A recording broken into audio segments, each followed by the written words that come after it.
Chapter 2561, Zero Wings Foundations, Madness Time, Why Are So Many Flying Ships Here? Chapter 2561, Zero Wings Foundations, Madness Time, Why Are So Many Flying Ships Here?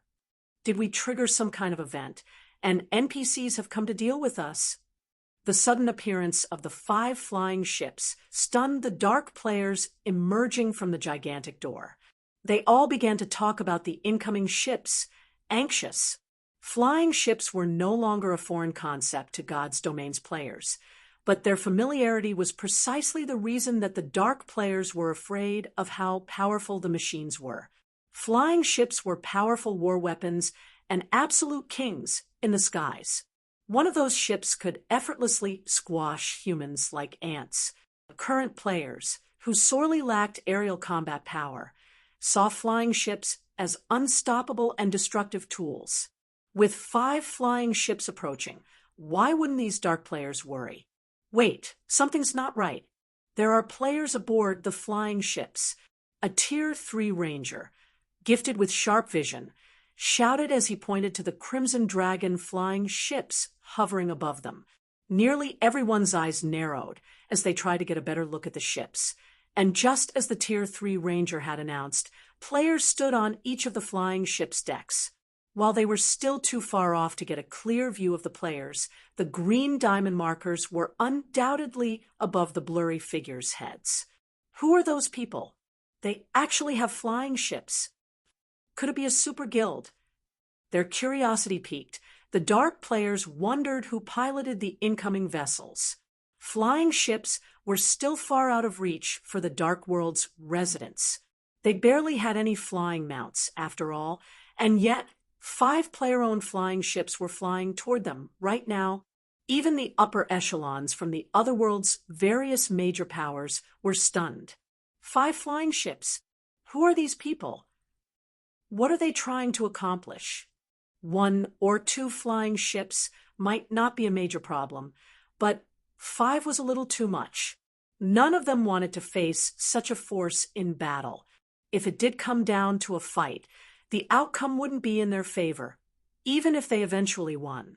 While the Dark World's powers discussed the situation in hushed tones, the 5 ships descended, stopping roughly 100 yards above ground. A figure then jumped from one of the ship's decks, landing in the center of the dark players' army. The players on the ground unconsciously stepped back, quickly clearing the way for the figure to land unhindered. As the figure landed, the various powers' upper echelons stared with wide, shocked eyes, particularly Magic Flash and Old Forest, who had just returned from their trip to Stone Forest City. The individual who had jumped from one of the flying ships was none other than Zero Wings Guild leader, Black Flame.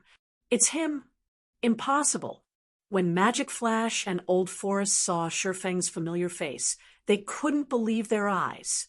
Any power capable of owning 5 flying ships had to be a superpower with heaven-defying strength in their opinions. And yet, the reality was that Zero Wing, a guild at risk of obliteration, was responsible for this display. How could they possibly believe this? Sure enough, it is Zero Wing, Blue Rainbow thought, standing behind Magic Flash. Unlike the 2 representatives, she didn't seem all that surprised to see Shurfeng. Is this why he is so confident? The Dark World's general populace considered flying ships to be out of players' reach, but when Dark Rhapsody had investigated Zero Wing's background, it had discovered that the guild owned multiple ships. This was why Shurfeng had failed to surprise her. Of course, she wasn't entirely unfazed. She was a little shocked to discover that Zero Wing had as many as 5 fling ships. It was a few more than her guild's reports had stated. When Furious Heart saw this, his lips formed a tight frown. Intense rage and fear flashed in his eyes as he watched Shurfeng. How is this possible? How does Zero Wing have so many flying ships? Furious Heart's eyes were bloodshot as he stared at the steel giants in the air. His guild had already been concerned when they received the report mentioning 3 flying ships in Zero Wing's possession. Now that he knew the guild had 2 more than that, Stone Forest City would be much more difficult to deal with. as the Dark World's major powers recognized Shifeng and were astonished over his guild's foundations, an indifferent, robust man emerged from the crowd. The instant he stepped forward, he attracted all of the major powers' attention, and everyone watched him with respectful gazes. This robust man was Dawn Dominance, World Domination's guild leader. He was a legend in the Dark World. Not only had he single-handedly developed world domination to become one of the Otherworld's top 3 guilds, but he was also one of the Dark World's top-ranked experts. Dawn Dominance was precisely why Dark Rhapsody and Deity Society were so afraid of the up-and-coming world domination. He had even been chosen to preside over the earlier war conference. "You must be Zero Wing's guild leader, Black Flame," Dawn Dominance addressed Shifeng. "I am Dawn Dominance, World Domination's guild leader. You could say that I'm one of the leaders for the Dark World's invasion into Cold Spring Forest. May I know the reason for your sudden visit, Guild Leader Black Flame?" "You're correct. I am Black Flame, and I've come to inform your Dark World players of something," Shifeng said, nodding. "If you wish to persuade us to abandon our conquest of this map, forget about it.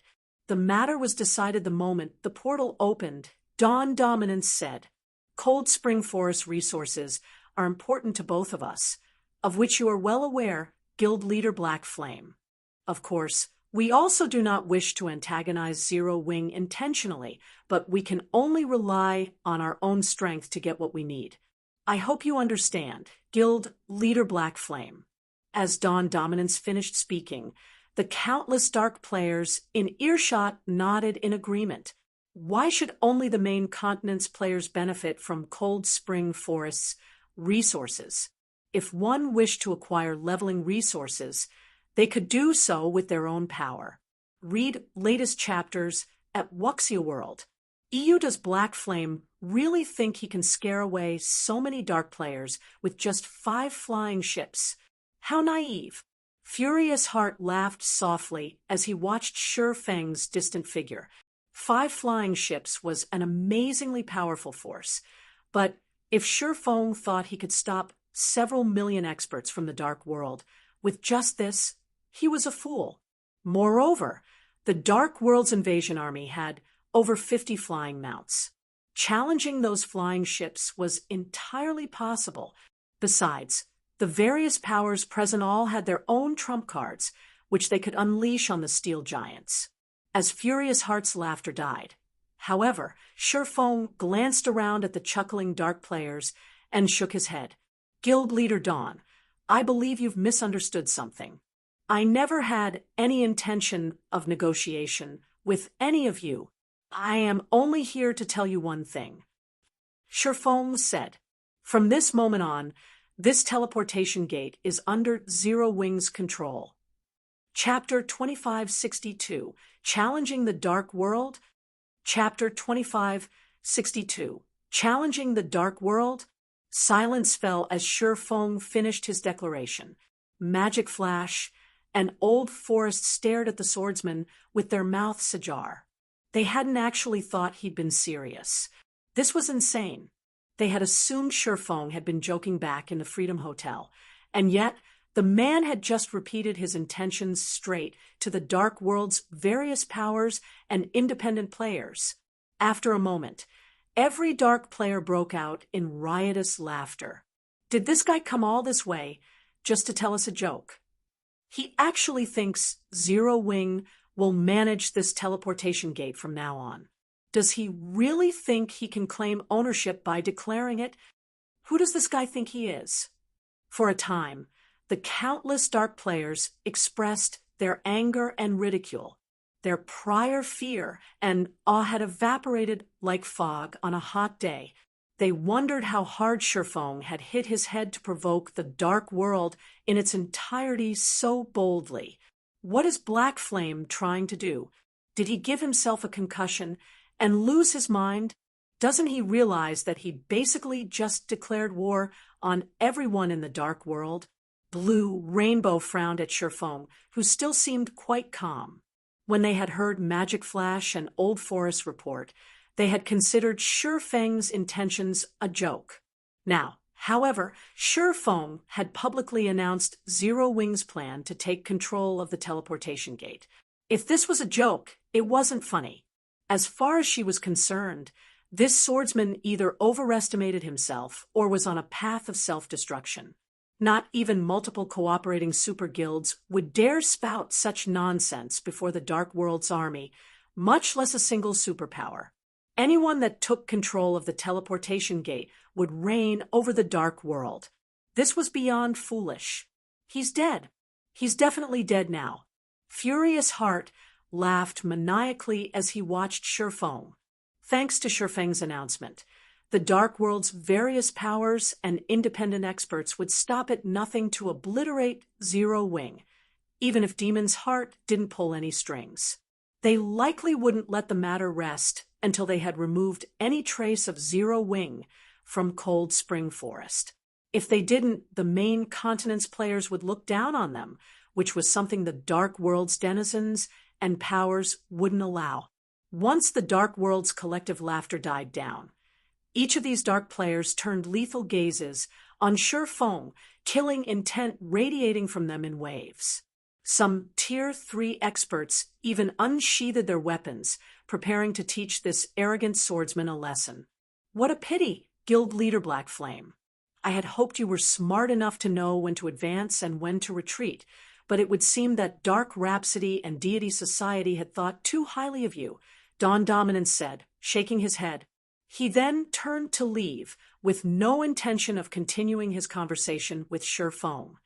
A unit of 5 flying ships might be impressive, but wasn't intimidating enough to force the Dark World's invading army to back down. While war weapons had frightening power and deadly potential, their attack rates were very low. When there wasn't much of a difference between two sides' combat power, an additional 5 flying ships would prove miraculously effective, but if one side had an overwhelming combat power advantage, the ships couldn't turn the tide of battle. At Tier 3, expert players were more than agile enough to evade flying ships' attacks, as long as there was enough distance between them. Furthermore, the invading army had more than 50 flying mounts, just as much aerial combat power as Zero Wing. When Dawn Dominance left, the surrounding Tier 3 experts smirked and moved to surround Feng. Nearly 1,000 Tier 3 experts pointed their weapons at the swordsman, their combined killing intent so powerful that the air around them grew cold and cloudy. The Tier 2 dark players that had come to Cold Spring Forest to join the fun couldn't contain their excitement as they watched. Not even superpowers had so many Tier 3 experts, yet the Dark World's army had so many more. When less than 50 yards separated these dark experts, and Feng, figures began to drop from the hovering flying ships, one after another. In the blink of an eye, nearly 500 Tier 3 experts took their places around Feng, and every one of them radiated a more intense aura than the Dark World's Tier 3 experts. Seeing reinforcements arrive, the encroaching dark players came to a halt. The various major powers spectating upper echelons were similarly astonished. They had never dreamed that Zero Wing could muster such strength. Now that 500 Tier 3 experts had joined the fray, the Dark World's top 3 guilds would be no match for Zero Wing's force, even if they worked together, including the flying ships still looming above them. Engaging in battle now would only invite Zero Wing to slaughter those top 3 guilds. It's no wonder why you dared to spout such nonsense. Zero Wing is actually quite formidable. Dawn Dominance had stopped, turning to glance at the Tier 3 experts around Feng, but he shook his head and continued. However, I'm afraid that still won't be enough to defeat the Dark World. As he finished speaking, more Tier 3 dark players swarmed around Feng. In less than 30 seconds, a group of over 6,000 Tier 3 dark players had joined the encirclement. Even Blue Frost and his Zero Wing companions from Shelter 1, all of whom had participated in numerous battles, couldn't help but frown. Blue, what do you think the guild leader is trying to do? We're not really going to fight against All those people. Are we? Best Reincarnation, the leader of Shelter One's second party, nervously asked. He had watched and fought in multiple wars involving tens of thousands of players, but compared to the Dark World's army, those forces weren't worth mentioning. Not even an army of tens of thousands would be a warm-up for these 6,000-plus Tier 3 experts. If this force entered the Dark Den, they could sweep through the otherworld without any trouble. Even if every shelter banded together, they wouldn't survive. Meanwhile, Zero Wing had fewer than 500 Tier 3 experts present, and even with monsters like Fire Dance and Hell Rush, their chances of victory were unknown. I don't know, but even if we lose this battle, it'll be helpful in the future. Not just anyone gets an opportunity to face such a powerful force, Blue Frost replied with a bitter smile.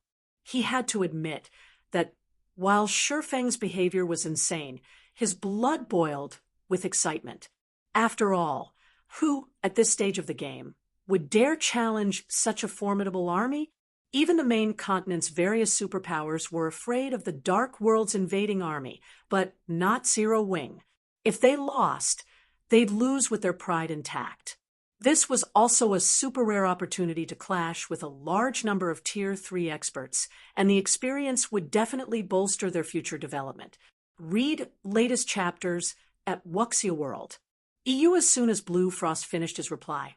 However, Shurfeng stepped forward from Zero Wing's defensive circle and faced the Dark World's several thousand Tier 3 experts directly. It seems you still don't understand, Shurfeng said, shaking his head at the Tier 3 dark players around him. Calmly he continued. Since the very beginning, I told you that I've only come to inform you. I'm not here to negotiate.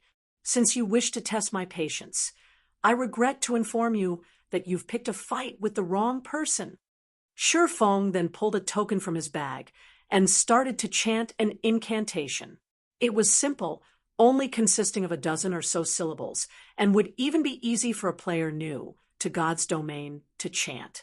Before the dark players could mock Shurfeng for his ignorant foolishness, several magic arrays quickly manifested behind the swordsman.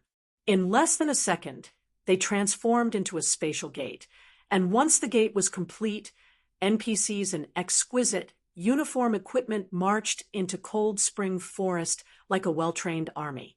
Every one of these NPCs had at least reached level 120 and Tier 3. Many of them even hailed from other races. And in the blink of an eye, more than 1,000 NPCs had joined the battlefield. Chapter 2563, Suppressing Everyone, Crazy Zero Wing. Chapter 2563, Suppressing Everyone, Crazy Zero Wing, when more than 1,000 Tier 3 NPCs appeared behind Shurfeng. The Dark Players, Zero Wing's members, and the Hell Legion were stunned. In the various NPC kingdoms and empires, Tier 3 NPCs were considered powerhouses. They could even serve as magistrates in minor cities. And yet, Shurfeng had just summoned over 1,000 of these NPCs, including non-human NPCs. It was unbelievable. We already have so many? When Gentle Snow saw Shurfeng's night division, surprise colored her features. She had known for a while that Shurfeng had invested a ton of coins in developing the guild's night division, but she had assumed they'd need a long time to amass and nurture so many Tier 3 NPCs. During Shurfeng's visit to the Western continent, she had felt they'd be lucky enough to gain an additional 200 or 300 Tier 3 knights, but contrary to her expectations, they had several times that. With this many Tier 3 knights, not even taking out an army of more than 10,000 Tier 3 players would be a problem, much less defeating the 6,000 Tier 3 dark players before them. The reason was very simple. Not only were NPCs' basic attributes far higher than players of the same level in tier, but they also commanded a large number of skills and spells. Their skill and spell completion rates also triumphed over players.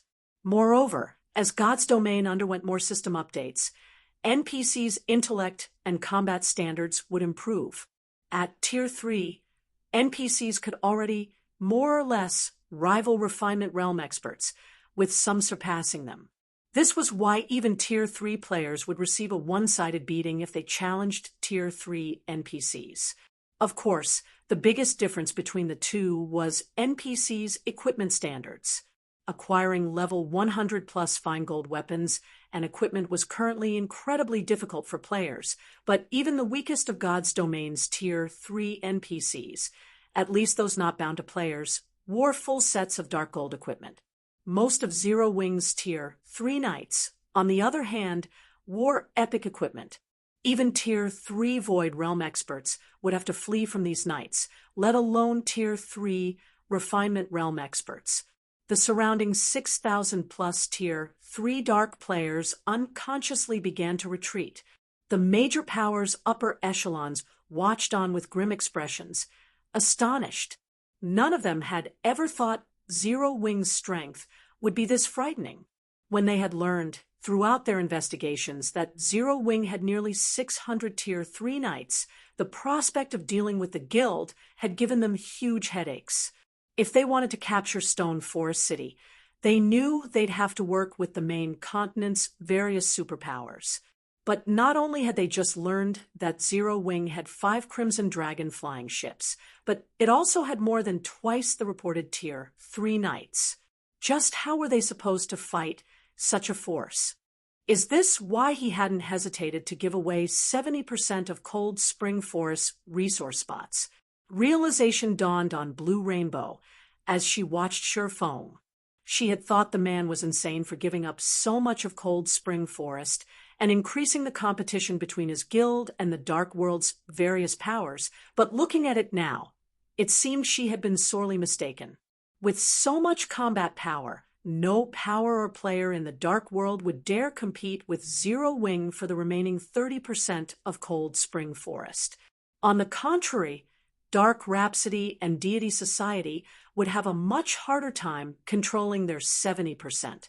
Most of the two guilds' influence lay in the Dark World, and outside of it, they had barely any at all. If the Dark World's players were too afraid to take a bite out of Zero Wing's resource spots, it would only be natural that they'd contest with Dark Rhapsody and Deity Society's territory instead. Damn it! How is this possible? Furious Heart felt as if he were going mad as he gazed at the 1,000-plus Tier 3 NPCs behind Sherfong. He couldn't fathom how Zero Wing had gotten its hand on so many, and everyone wore excellent equipment too. Against such a force, not even an army of more than 10,000 Tier 3 experts would have an advantage. Moreover, the Tier 3 experts that had joined the invading army belonged to the various guilds and adventurer teams.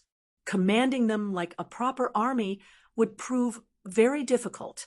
No one wanted to serve as cannon fodder and die a pointless death. If the invading army had had an absolute advantage, overwhelming Zero Wing's experts with their numbers would have been easy. But now that there was such a radical difference between the two sides' strength, the various guilds and adventurer teams' Tier 3 experts wouldn't be so keen to take action. The 1,000-plus NPCs waiting for orders petrified the Dark World's players. They simply stared at Sherfong and his NPCs in silence, stupefying Blue Frost Group. Even the Hell Legion's members were astonished. Before coming here, they had accepted their impending deaths. They had been massively outnumbered, after all. Even if they were more powerful individually, they wouldn't be able to kill enough players with their limited stamina and concentration. However, none of them had imagined that the situation would develop as it had. The army of several million, which had boldly marched into Cold Spring Forest, had come to a grinding halt, and none of the Dark World's players dared to step forward. Everyone stood frozen in front of the teleportation gate. After the silence had dragged on for a while, Dawn Dominance emerged from the crowd, presenting himself before Sherfong once more. This time, however, the man didn't look down on Sherfong. Rather, he appeared cautious. Guild Leader Black Flame, you truly are amazing. It's no wonder how you established Stone Forest City in Cold Spring Forest, Dawn Dominance said, applauding Sherfong in admiration. Since everyone here has recognized your display of strength, on behalf of the Dark World's various guilds and adventurer teams, I will declare that we will not participate in Zero Wing's struggle against the various superpowers. Do you find this arrangement agreeable, Guild Leader Black Flame? While Dawn Dominance spoke, the various guilds and adventurer teams' upper echelons nodded in agreement. If Zero Wing had proven as weak as they had expected, they wouldn't have had a problem, but now that they saw how mighty the guild was, they wouldn't fight it. Even if they worked with the main continent's various superpowers, capturing Stone Forest City was impossible. They'd only incur unnecessary losses if they faced Zero Wing in battle. Dawn Dominance, how can you do this? Furious Heart bellowed, enraged when he heard Dawn Dominance surrender to Zero Wing. To goad the Dark World's various powers into attacking Zero Wing, Demon's Heart had offered world domination a plethora of benefits. However, now that the situation had turned south, Dawn Dominance had decided to give up. With world domination leading the Dark World's surrender, the Otherworld's other powers wouldn't target Zero Wing either. Read latest chapters at Wuxia World. EU before Furious Heart could continue to curse at Dawn Dominance. However, Feng shook his head. Guild Leader Dawn, how many times must I repeat myself before you get it through your head? I am only here to notify you that Zero Wing will be managing the Dark World's teleportation gate from now on, and in the future, my guild will collect a fee from anyone that wishes to use it. Have I been specific enough now? Feng asked the other guild leader. I don't care if you wish to work with those superpowers against Stone Forest City or not. Dawn Dominance, who had intended to say more, was speechless. Even Furious Heart, who had been angrily cursing in the distance, gaped at Feng. Is this guy insane? Dawn Dominance has already declared that none of us would target Stone Forest City, yet he insists on managing the teleportation gate. Does he really want to make the entire Dark World his enemy? When Magic Flash heard Feng's response, he, too, was at a loss for words. This was the best outcome Zero Wing could hope for, but rather than settling, Feng insisted on owning the Dark World's teleportation gate. He was a madman. Chapter 2564, Crazy? Night Division Take Action. Chapter 2564, Crazy? Night Division Take Action. Does he really plan to start a war with the entire Dark World? Even Furious Heart, who wanted nothing more than Zero Wing and Feng's annihilation, was confused by the swordsman's actions. He even wondered if he had misheard the man. Instead of settling for a peaceful outcome, Feng continued to insist that he'd wrestle for control over the Dark World's teleportation gate. Even if they banded together, the various superpowers wouldn't dare threaten such a thing. In fact, they hadn't even harbored the thought. The teleportation gate was basically the Otherworld player's lifeline, and if a foreign power took control of the gate, all of the Dark World's residents would be subjected to that power's whims. These dark players simply wouldn't allow such an outcome. They'd fight anyone who threatened to control the teleportation gate to the death. This was why neither Demon's Heart nor the various superpowers had considered doing so. If they tried, not only would they fail, but they'd also throw their lives away in the attempt to control the teleportation gate. And yet, Feng didn't just consider it an option. He fully intended to succeed. As Feng finished speaking, the dark players around him erupted in an uproar. Is Black Flame insane? He's trying to take control of our world's lifeline. We're already giving up so much by surrendering in the fight for Stone Forest City, yet Black Flame wants a mile after we've given him an inch. Does he really doubt that we'll attack Zero Wing? The fear the Dark World's various major powers and independent players had felt a moment ago vanished. Now, only fury flashed in their eyes. They all wanted nothing more than to show Feng the consequences for his ignorance. The Dark World players began to close in on Zero Wings Guild leader. Their Tier 3 experts, who had decided to avoid a fight moments ago, were now more than eager to teach the swordsman a lesson. 7,000, 9,000, 10,000. In less than a minute, more than 20,000 Tier 3 experts had surrounded Shifeng. Every one of them glared, radiating rage and killing intent. The guild leader's not serious, right? Evening Lotus worriedly asked from beside Blue Frost as she watched more Tier 3 experts gather around them. With the combined strength of Zero Wings Tier 3 knights, Tier 3 experts, and the Crimson Dragon flying ship, they could, at most, take on 10,000 Tier 3 experts at a time. Any more, and their risk of dying increased substantially. If they had to face all of the Dark World's Tier 3 experts, they'd be finished. Here, they didn't have the protection of Stone Forest City. Moreover, NPCs were far more troublesome to resurrect than players. Generally, the various powers only used their NPCSW as a deterrent and avoided sending them into battle unless absolutely necessary. Are you serious, Guild Leader Black Flame? Dawn Dominance asked after taking a deep breath, a cold glint flashing in his eyes. While he could ignore the struggle for Stone Forest City, he couldn't ignore Shifeng's declaration to control the teleportation gate as it involved his guild's continued development. Of course. Shifeng confidently replied. He hadn't actually considered taking control of the Dark World's teleportation gate before today, but times had changed. He had developed his Night Division far faster than expected, and it was now far stronger than it appeared. Shifeng wouldn't have been able to do anything about the situation if the teleportation gate had opened anywhere else. Since it had opened in Cold Spring Forest, where his Night Division was based.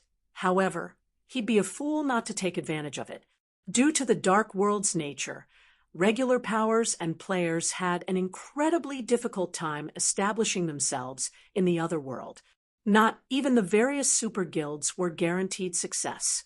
Yet, as luck would have it, the Dark World offered an extraordinary amount of attributed resources, and because of this, the various superpowers of his past had done everything in their power to ally with the Dark World's various powers. However, even after paying astronomical sums, those superpowers had only acquired a small number of attributed resources to use in crafting weapons and equipment. If he were to let this opportunity slip through his fingers, he wouldn't likely find another. Good. It seems you've steeled yourself to make the Dark World your enemy, Guild Leader Black Flame. Dawn Dominance said and smiled. Since that is the case, show us what profound move you'll use to stop us. Dawn Dominance's head had begun to ache over surrendering his share of Stone Forest City's benefits. A few thousand Tier 3 experts were certainly no match for Zero Wing's current combat power. He'd need the Dark World's entire strength. Normally, however, persuading his homeworld's major powers and independent powers to dedicate themselves to what was essentially a suicide mission would be impossible. Fortunately, Shifeng had just given him the opening to succeed with an extremely persuasive bargaining chip, the Dark World's very future. This would be more than enough of a reason for the Dark World's masses to combine their strength. Even if Shifeng's group fell back to Stone Forest City, they wouldn't be able to stop the other world's forces. Why are you still wasting time with him? Guild Leader Dawn? That's right. He only has a little over 1,000 Tier 3 NPCs. Even if we die and lose a level, we can recover quickly and rejoin the fight. On the other hand, those NPCs will be gone for good once they're dead. Let's see if Black Flame keeps acting so arrogantly once we've gotten rid of his NPCs. The various powers experts and independent players riled themselves up and charged at Shifeng's group the moment Dawn Dominance finished speaking. Over 20,000 Tier 3 experts and several 100,000 Tier 2 players advanced, their footfalls shaking the entire valley. Despite their bountiful combat experience, the Hell Legion's members grew nervous, watching the incoming force with grim expressions. This battle would be more terrifying than any they had participated in. The Dark World's various powers didn't even prepare any of their trump cards. Relying solely on their numbers, the invading army could intimidate even God's domain's various superpowers. Moreover, some of the Dark players used Tier 3 defensive magic scrolls to cope with potential Tier 4 attacks. This greatly limited how effective the flying ships could be in this fight. Ha ha ha. Die. So what if you have over 1,000 Tier 3 NPCs and 5 flying ships? None of them can reach their full potential in such a vast plain. Furious Heart excitedly shouted as he watched the Dark players swarm toward Sherfoam. Every Dark player participating in the army was an expert. They had long since familiarized themselves with large-scale combat and knew how to minimize the damage enemy AoE attacks could deal. Furthermore, unlike in a siege, Zero Wings forces didn't have a defensive magic array to hide behind. Once the two armies engaged, war weapons like the Crimson Dragon flying ships and large-scale destruction spells would be nearly useless. However, Sherfoam didn't mobilize his flying ships or instruct his Tier 3 magical class NPCs to cast large-scale destruction spells as everyone had expected. He simply watched the Dark players approach in silence. Have they forgotten how to attack? Scared silly? They must not have expected an actual fight, but it's too late for regret now. The Dark players were confused when Zero Wings forces remained motionless, but that didn't stop them in closing the distance. 100 yards, 50 yards, 30 yards. Fools! When less than 30 yards separated Sherfang's forces from the Dark players, he swung a hand forward and shouted, "Attack!" Suddenly, over 100 tall, brawny Eors geared with epic weapons and equipment exploded forth, reaching the enemy's front line in the blink of an eye. They brandished their swords and axes, cutting down the enemy Tier 3 MTs with speed and accuracy. Read latest chapters at Wuxia World. EU skillfully responding to the Eor Knight's assault. The Tier 3 MTs raised their shields, effectively blocking the attacks. After a moment, however, every Dark player was stupefied. The instant the Eor's weapons slammed into the Tier 3 MT's shields, every player that took a hit flew backward, as if a giant boulder had slammed into them. From afar, it had looked like the Dark World's army had crashed into an immovable wall. Not only had the army's advance ended in a grinding halt, but bodies flew above the rest of the force as well, before these players fell to the ground. However, countless magic arrays appeared above, bombarding them with another series of attacks. The casters exhibited astounding control with their spells, and the spells themselves were unbelievably powerful. Every attack had as much power as level 110 mythic monsters. Despite their defensive spells' protection, the targeted players lost every last HP in no time at all. Over 1,000 Tier 3 players and several Tier 3 players had died in less than a second, leaving nothing but empty space among the tide of Dark players. The Dark World's denizens hadn't even had a chance to retaliate. Chapter 2565, Frightening Night Division, True Despair? Chapter 2565, Frightening Night Division, True Despair? Less than 10 seconds after the battle had begun, the Dark players' confidence shattered. The MTs on the front line were bona fide Tier 3 players, and many of them were well-known experts in the Dark World. They had so much HP and defense that they could stand there, unfazed, as other Tier 3 experts wailed on them. And yet, these same Tier 3 MTs were dying too quickly for the rear line's healers to restore their HPs. They had lost their lives without any chance to retaliate. For a moment, everyone watching wondered if those MTs had deliberately worn bronze equipment into battle. Their opponents were only level 120+ Tier 3 NPCs, and many of the Dark World's players had fought NPC cities Tier 3 soldiers before. Although Tier 3 NPCs might have higher basic attributes and combat standards, The difference shouldn't be this massive. Even Zero Wings players were stunned. The Tier 3 Knights had slain over 1,000 Tier 3 players and several thousand Tier 2 players with a single round of attacks. Such a force would even give super guilds a painful headache, and putting an end to the battle would take quite a while. However, those Tier 2 and 3 Dark players were little more than infants before the Tier 3 Knights. The two sides' combat power was on entirely different levels. Only Shi Feng remained unperturbed. His Tier 3 Knights only seemed to be 10 or so levels higher than the enemy's Tier 3 players on the surface. Logically, there shouldn't be such a huge gap between the two forces' strength, even if the Tier 3 Knights were fully armed with epic weapons and equipment. However, God's Domain's current players didn't know that there were significant differences among NPCs' combat power, even at Tier 3. One of the most obvious was the liberation of their mana bodies. Unlike players, NPCs did not need to invest a large amount of time to unlock their mana body's potential after reaching Tier 3. Instead, they relied on their talent and growth potential. As long as Tier 3 NPCs had the required talent and growth potential, they could unlock their mana bodies immediately. Conversely, some failed to accomplish the feat throughout their lifetimes. The applicants Shi Feng had accepted into his Knight division were considered elites among NPCs. Their innate talent and growth potential were far superior to the soldiers in NPC cities.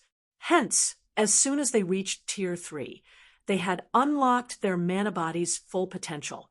They hadn't needed to experiment as players did. But what about God's Domain's current players?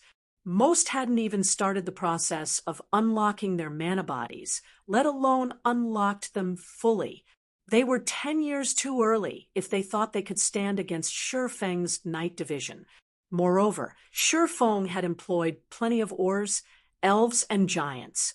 Their combat power was even greater than human NPCs of the same tier and level. For example, a mysterious iron ranked or warrior could rival a secret silver ranked human warrior. Of the non-human members of Shi Feng's Knight division, even the weakest had mysterious iron growth potential. Not even Tier 3 peak experts in full, top-tier equipment would last more than a few seconds against these NPCs, much less ordinary Tier 3 experts. Before the Dark Worlds players could snap out of their daze, Zero Wings Knights swept through them again. Like harvesting wheat, the Knights needed no more than 3 moves to slay the Dark players, reaping their lives in the blink of an eye. None had time for elegant or astonishing combat techniques on this battlefield. Only pure strength and terror reigned. The first unit, consisting of more than 50,000 players, had been annihilated in less than 2 minutes, and over 6,000 of them had been Tier 3 experts. In contrast, Zero Wing hadn't lost a single knight. In fact, they had hardly taken any damage. Silence descended on the battlefield. The Dark players that had eagerly charged into combat had begun to back away, one step after another. How is this possible? Furious Heart, who had been preparing to join the fray, gasped when he saw the field of corpses. He had assumed the Dark World's overwhelming victory had been assured. He had never expected the battle to end like this. They were talking about more than 6,000 Tier 3 experts. The horrific force could easily destroy a guild city, yet before Zero Wings Knight division, those experts had been as weak as common monsters. How do they have so much more combat power? Blue Rainbow and Elder Gold, who watched from afar, were just as shocked after watching the Knights obliterate the first wave of players. They had thought Shi Feng's confidence had been a joke. They had never dreamed that his guild was actually this strong. When Zero Wing had refrained from using its flying ships, they had seen the decision as foolish. Looking at it now, however, that was not the case. Zero Wing had merely decided against using the ships because it didn't need them.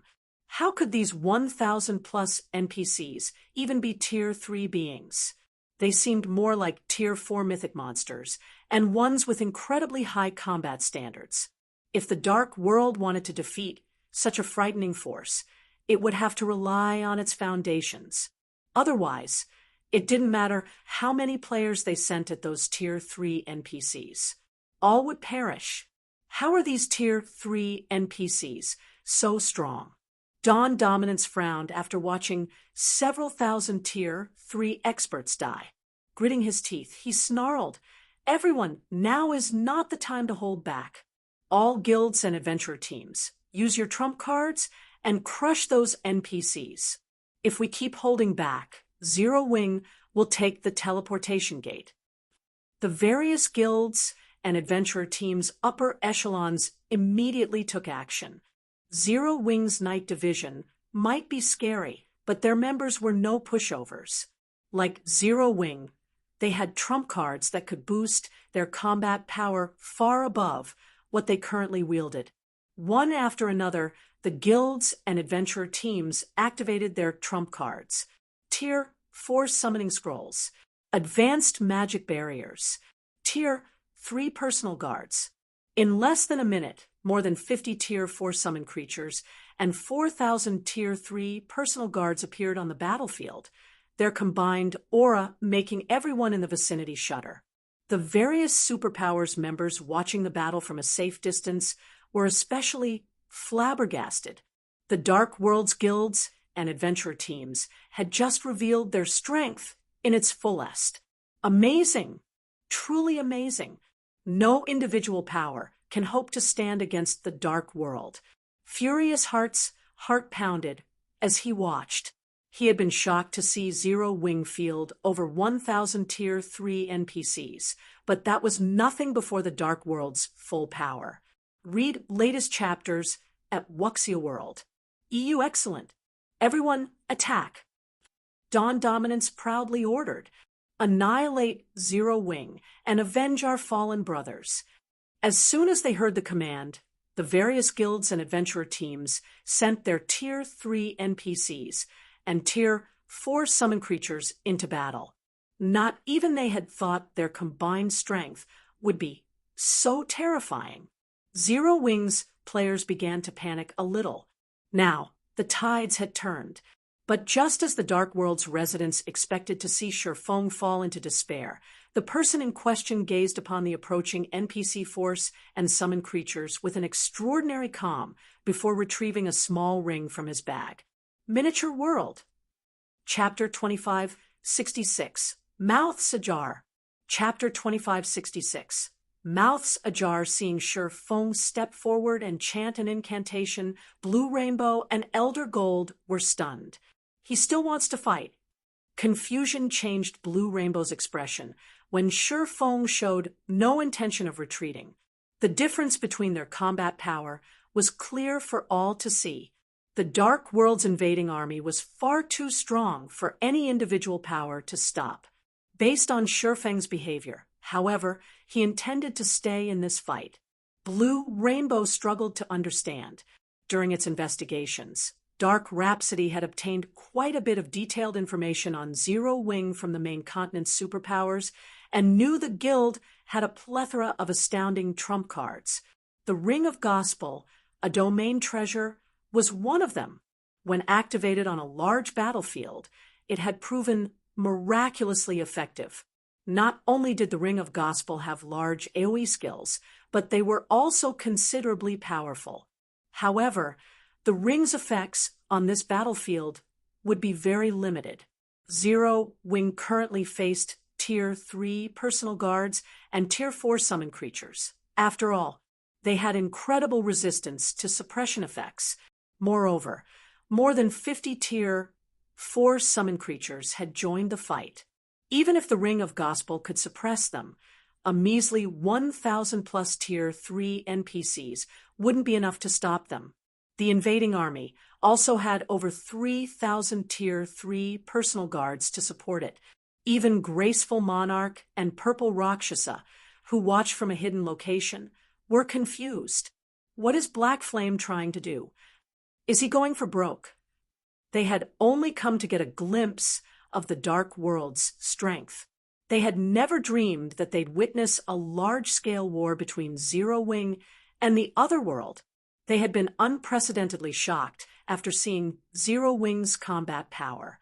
No one had expected the guild to have the strength to stand up to a force that included every expert from an entire other world. Moreover, Zero Wing had even successfully deterred the Dark World's experts. The guild's strength was unbelievable when they recalled the relatively amicable relationship between their Extreme Light Shelter and Shelter One. They breathed a sigh of relief.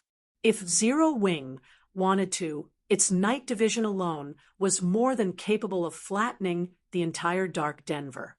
On the other hand, Zero Wing's current opponents were bona fide Tier 3 NPCs and Tier 4 mythic monsters.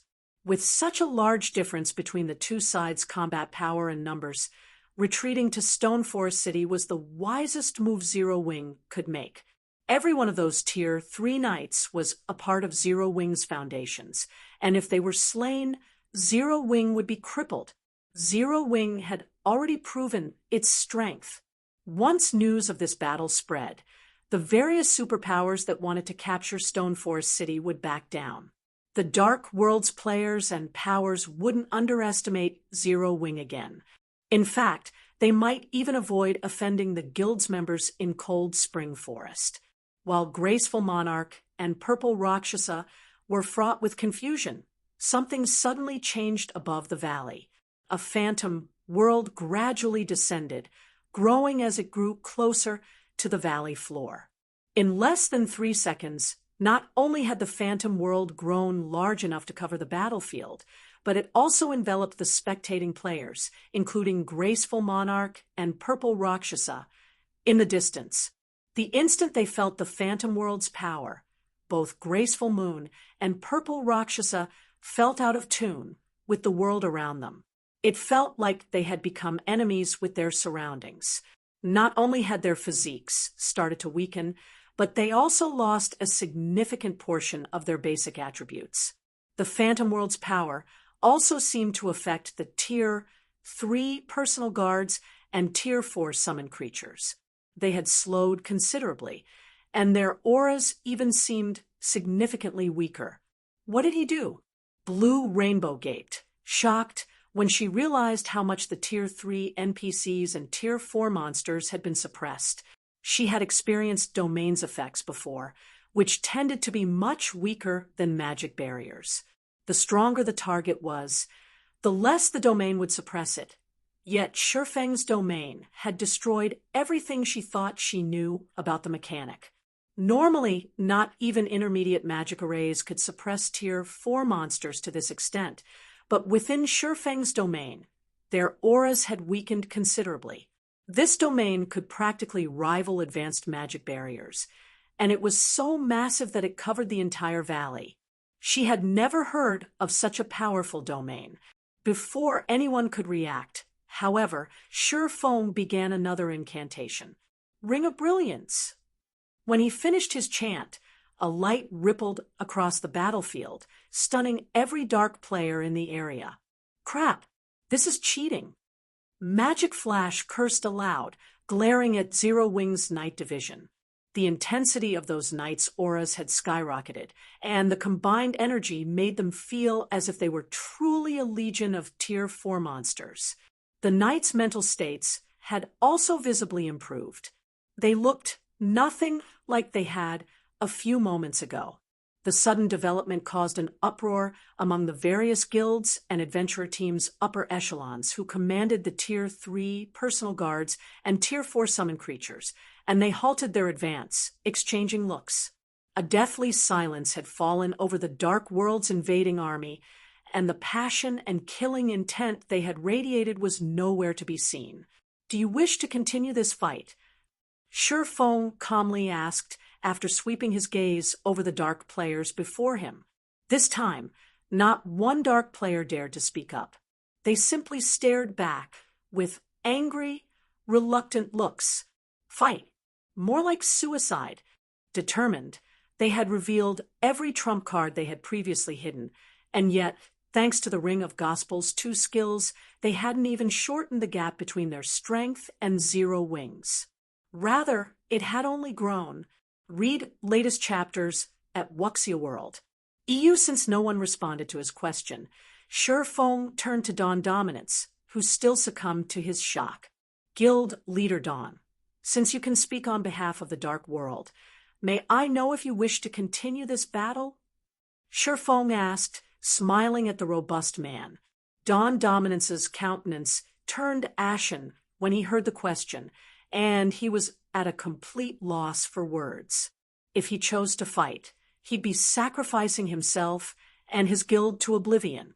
He had dispatched every Tier 3 personal guard world domination, owned for the sake of driving the other guilds and adventurer teams into action. If just one of those NPCs died, his guild would suffer a huge blow. If they all died, world domination wouldn't survive. However, nothing would remain of world domination's hard-won prestige in the Dark World if he admitted defeat. Chapter 25, 67. Suppressing an Army of Millions. Chapter 25, 67. Suppressing an army of millions. Upon hearing the question Shifeng directed at Dawn Dominance, silence fell over the battlefield as the various powers' upper echelons turned to look at World Domination's guild leader, who served as the Dark World's representative. 0 Wing's strength had far exceeded their expectations.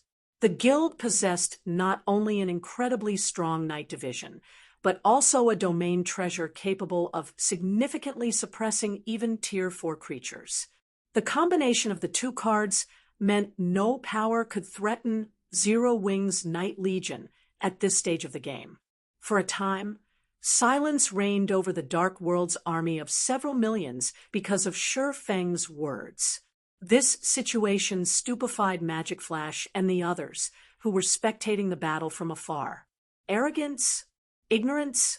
When Magic Flash and the others thought back to the opinions they had of Shifeng, they realized how ridiculous those were. At the same time, they celebrated inwardly. This was because they finally saw for themselves what a true monster was today. Previously, in their opinion, single-handedly going up against thousands of enemies simultaneously could already be considered a legendary feat. In fact, 99% of the people who claimed to be capable of such a feat were undoubtedly spouting nonsense. As expert players, Magic Flash and his companions knew just how difficult it was to go up against thousands of enemies simultaneously, especially in a large-scale guild war. The enemy side would definitely have numerous expert players amidst their forces. Trying to fight against thousands in such a situation ramped up the difficulty. Now, however, not only did this legendary feat happen right before their very eyes, but the scale of this feat had even been magnified by 1,000. Shifeng had single-handedly suppressed an army of millions. Due to just this one scene, they could say with certainty that the name of Black Flame would shake the entire Dark World in the future. Is he really human? Purple Rakshas's heart pounded rapidly as she took in the army of millions remaining motionless before Shifeng. At this moment, she earnestly doubted Shifeng was human. He had intimidated several million expert players and several thousand Tier 3 NPCs. Although Shifeng's previous performance at the Extreme Light Shelter had already been plenty shocking, that feat was nothing compared to this. Even standing a great distance away, she had still shuddered upon sighting the army of millions. Shifeng, however, had single-handedly silenced these several million experts. The power and influence he wielded were simply inhuman. It seems Shelter 1 no longer has to worry about its development from now on, Graceful Monarch said, a bitter smile forming on her face as she gazed at Blue Frost, one of her rivals in the Dark Den. Originally, Graceful Monarch thought that, with Crimson Emperor's help, the Extreme Light Shelter could surpass Shelter 1 in the Dark Denver. In light of the turn of events, however, that was categorically impossible. 0 Wing was a guild capable of suppressing an entire world's players to the point where they didn't even dare to breathe. Once news of this feat reached the dark den. The experts that revered strength would definitely do everything they could to join Shelter 1 and Zero Wing. Moreover, Shi Feng had previously displayed extraordinary individual strength in the Dark Denver. With these two factors combined, Shelter 1 would surely become a sacred land for Dark Den's experts. After the silence on the battlefield persisted for some time, Dawn Dominance walked up to Shi Feng with an incomparably gloomy expression. The pride and fighting spirit he had before were nowhere to be seen now.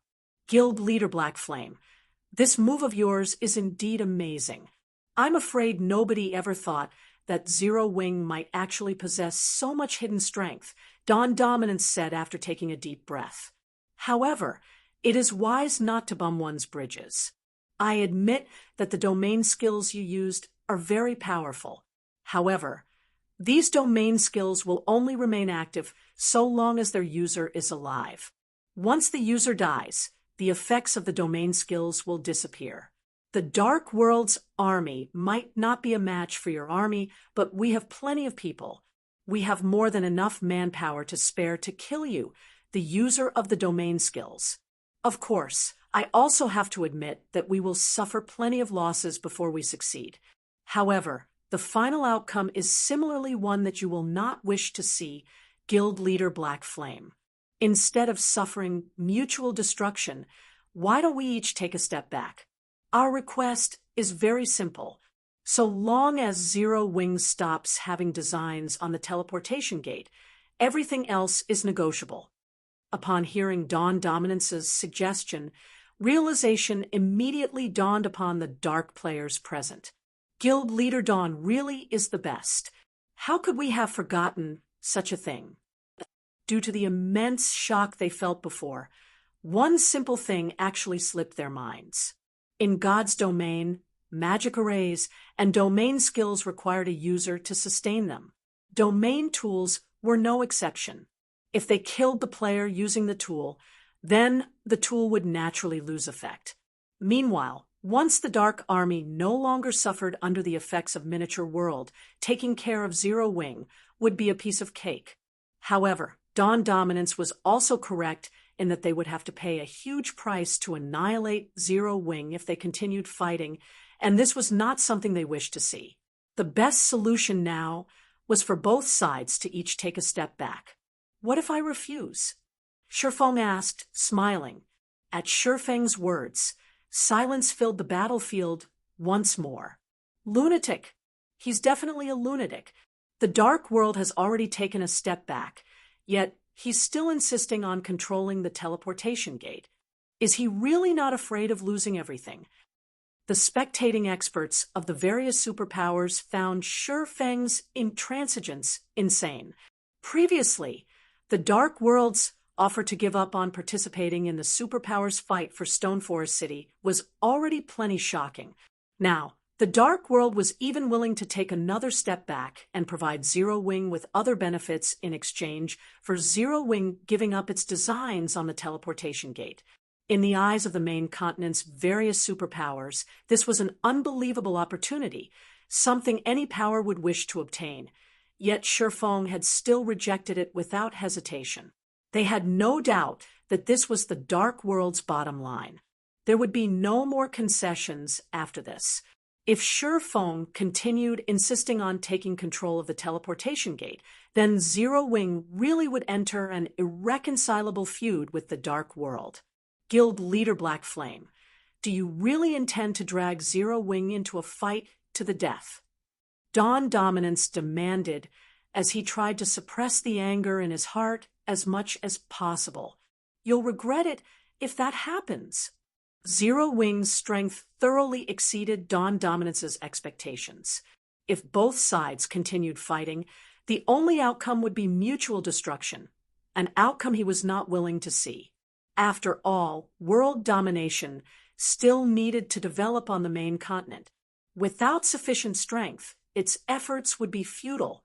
However, he never imagined that Shi Feng would actually be so stubborn as to refuse to take a step back even when given an excellent opportunity to do so. Guild Leader Dawn, there's no need to continue showing Black Flame any respect. Since he doesn't know how to appreciate goodwill, I say that we just teach him a lesson. At worst, we'll have a slower time developing on the main continent. That's right.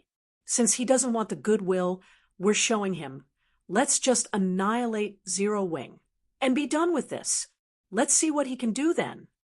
The dark players present similarly grew enraged at Shifeng's response. They had already offered a huge concession to Zero Wing, a condition that even super guilds wouldn't dream of obtaining, yet Shifeng had still chosen to reject it. This rekindled the various powers' thoughts of annihilating Zero Wing, a fight to the death. Shaking his head, Shifeng said, "Guild leader Dawn, you're over-exaggerating things. In my eyes, it is at most negligible losses." "Good. Since you wish to remain stubborn, you have only yourself to blame. Guild leader Black Flame. Brothers, no need to hold back anymore." Dawn Dominance snarled as he glared at Shifeng in anger. Negligible losses, such arrogance. Shifeng was simply too arrogant. However, just as the Dark World's army was about to advance once more, Shifeng made his move. Read latest chapters at Wuxia World. EU Unsheathing Killing Ray. Shifeng executed a forward slash. Lightning slash. A blue lightning bolt promptly streaked through the area before Shifeng. A bystander would also see a pitch-black spatial tear, following closely behind the lightning bolt. Without Dawn Dominance noticing, both the lightning bolt and spatial tear brushed past his body. When the lightning bolt disappeared, the dozen or so Tier 3 experts in its path instantly lost all their HPs. An 18-meter-tall, level 115 mythic monster standing a short distance behind Dawn Dominance was also sent flying and crashing into a bunch of dark players. For a time, deathly silence filled the battlefield. Chapter 2568, Dark World Defeated, Zero Wing Flourishes.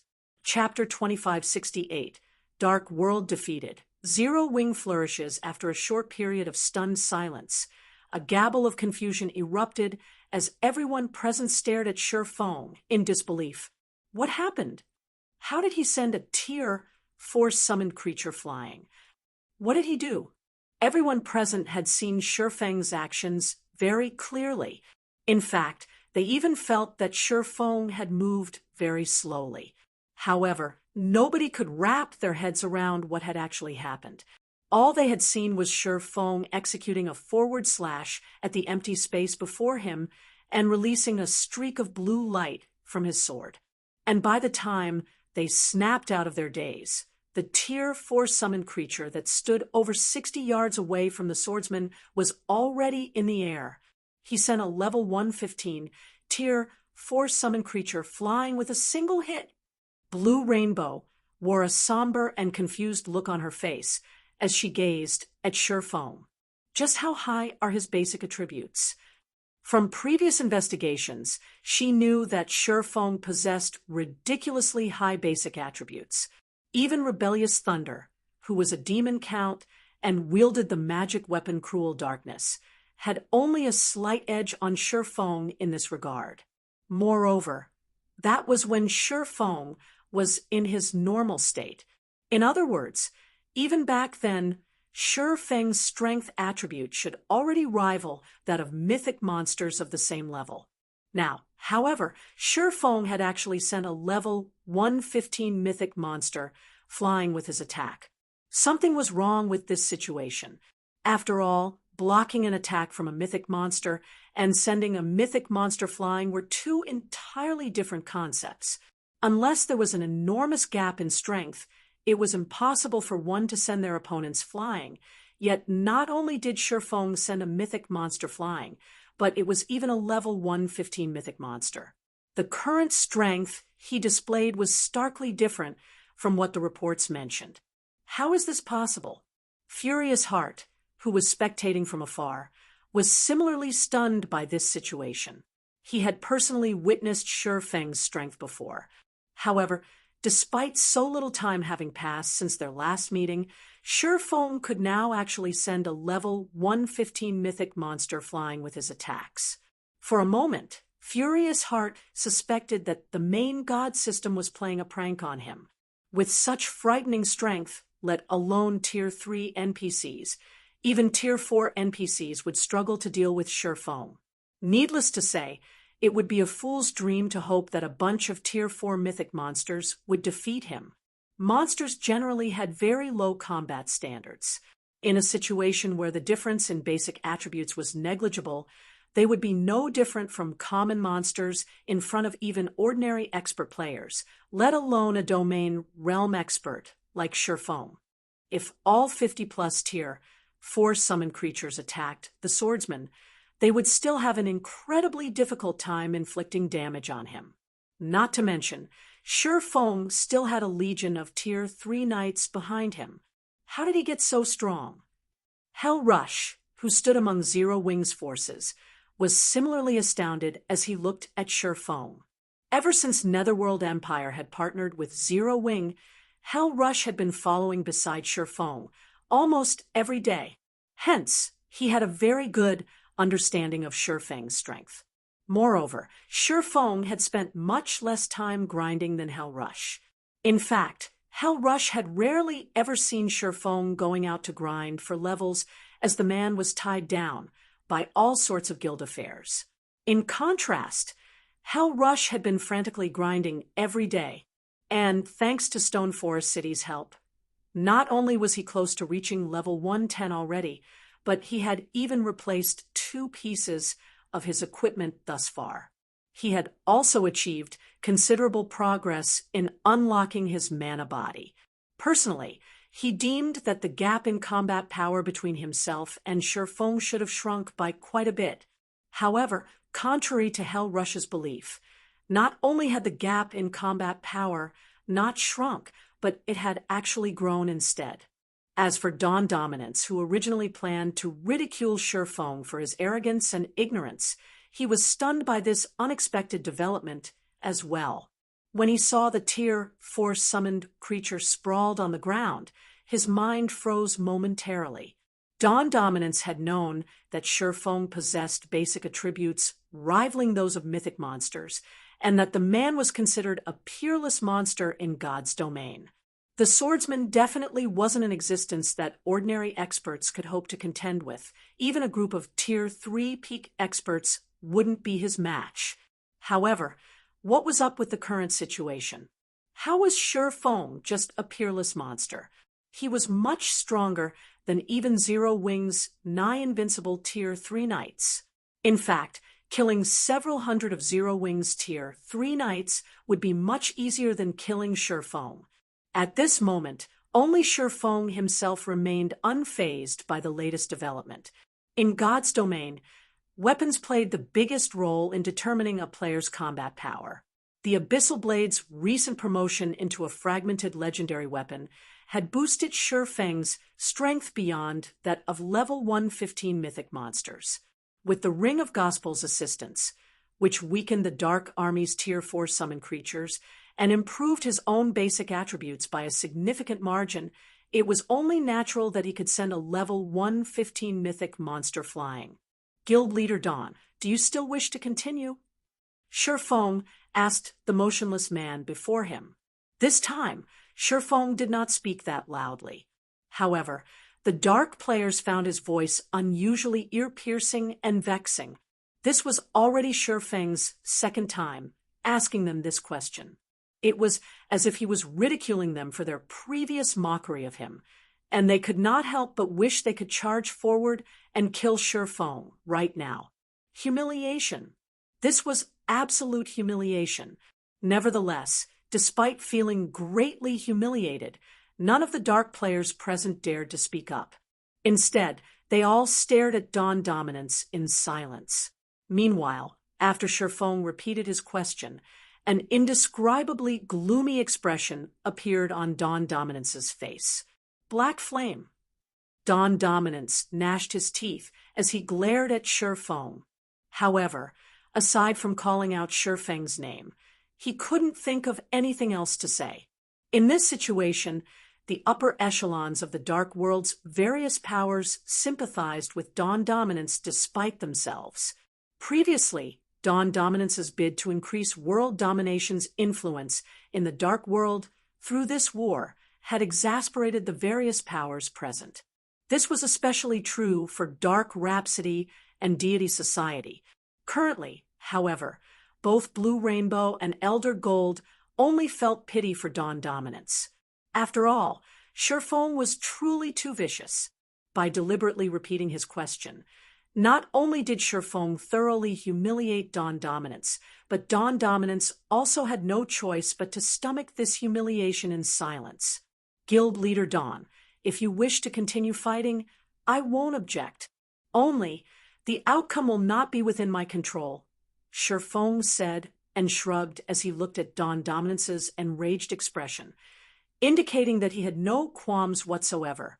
Upon hearing Sherfeng's words, the upper echelons of the Dark World's various guilds and adventurer teams immediately grew nervous, and they all sent meaningful looks at Dawn Dominance. The Zero Wing members and various superpowers spectating experts present gaped in shock at this sight. The Dark World that had once stricken fear into the main continent's various superpowers was now timorous after a few words from Sherfong. If they were to retell today's tale, nobody would believe them. However, it had happened right before their very eyes. Of course, the various superpowers experts could sympathize with the Dark World's players. The current battle involved the foundations of both sides. If the Dark Army perished, then the Dark World's various powers would lose all the fruits of their efforts, with nothing to show for it. This definitely wasn't an outcome they could accept. Guild Leader Black Flame, I admit that you are very powerful. The Dark World will give up on this teleportation gate. However, don't think you can feel pleased for long. You won't be able to defend this teleportation gate forever. Dawn Dominance said after taking in a deep breath. Read latest chapters at Wuxia World. EU. As soon as Dawn Dominance finished speaking, he turned around and walked back to the teleportation gate. He had no intention of staying in Cold Spring Forest for even a moment longer. Upon seeing this, the members of the Dark World's powers promptly withdrew to the Dark World as well. None of them chose to remain in Cold Spring Forest. Only a few independent players decided to stay behind and take a look at the situation. Zero Wing won, just like that. Purple Rakshasa was stunned when she saw the Dark World's various powers retreating. For a moment, she felt as if she was dreaming. Against an entire world's experts, Zero Wing had actually emerged victorious. Chapter 2569, Gathering for Nothing? Chapter 2569, Gathering for Nothing? Cold Spring Forest, Stone Forest City. As news of the Dark World's teleportation gates opening had already spread across the entire Cold Spring Forest, the tension in Stone Forest City had increased, and many of the city's resident players had decided to leave and develop somewhere else. This development left the once bustling city quiet. Stone Forest City's previously crowded main street now had less than half the players it originally did. Moreover, it was only because of the newly established Freedom Hotel that this many players chose to remain in the city. However, the majority of these players were actually experts belonging to the various major powers. Very few were independent players. At this time, a group of cloaked players entered the Freedom Hotel's first-floor lobby, the appearance of these players triggering loud discussions among the other players there. The reason for the strong reaction was the secret pavilion's experts guiding this group of nearly 100 cloaked players. Standing at the head of the secret pavilion's experts were the well-known Yuan Tiexin and a male half-elf who looked to be in his 40s. Amazing! Who are those people? They're actually being guided by an elder of the secret pavilion. Those people must be big shots of superpowers. I recall that the secret pavilion is a shareholder of Stone Forest City.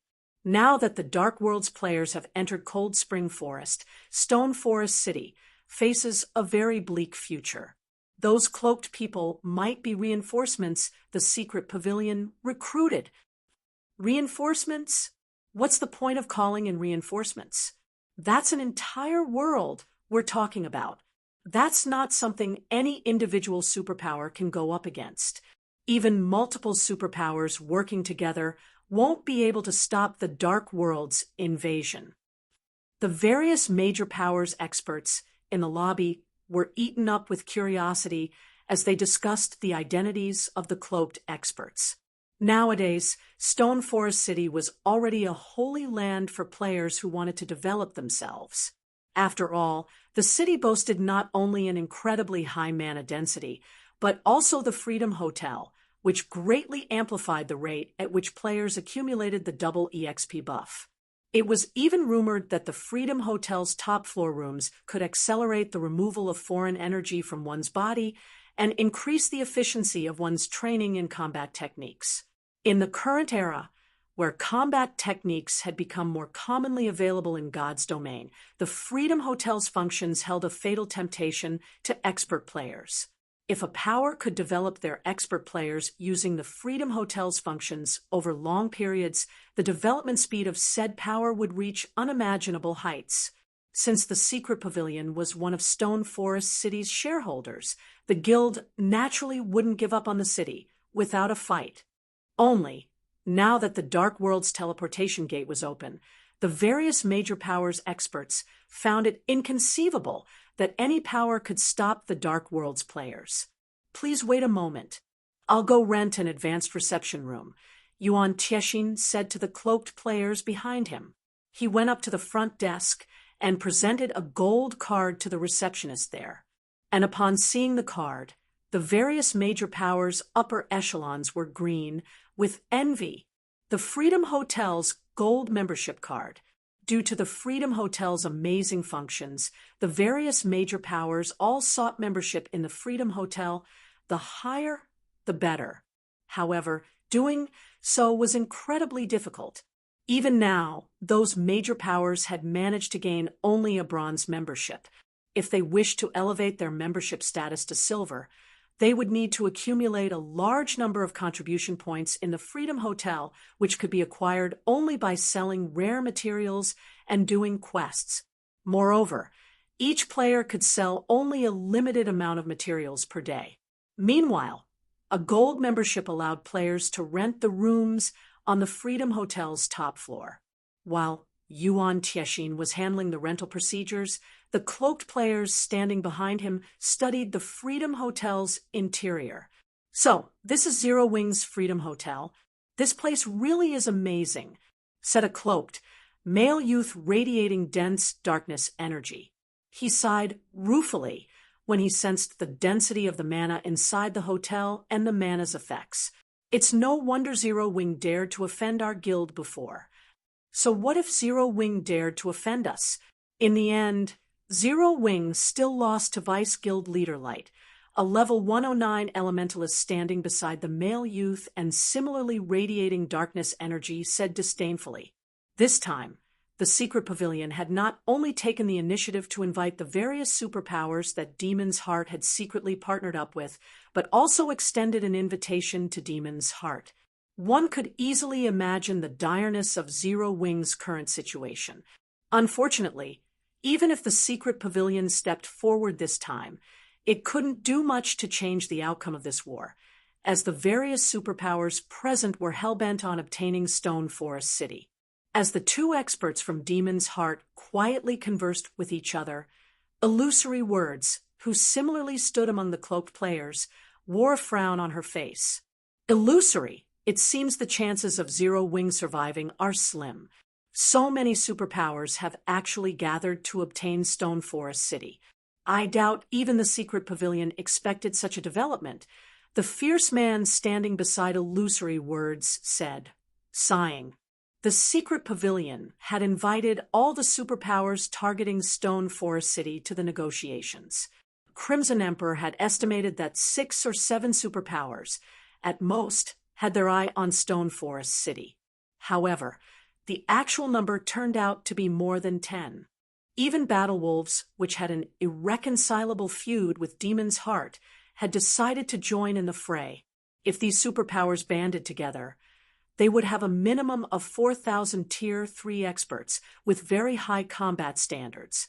If they worked together with the Dark World's forces and attacked Stone Forest City from both the inside and outside, Stone Forest City wouldn't stand a chance.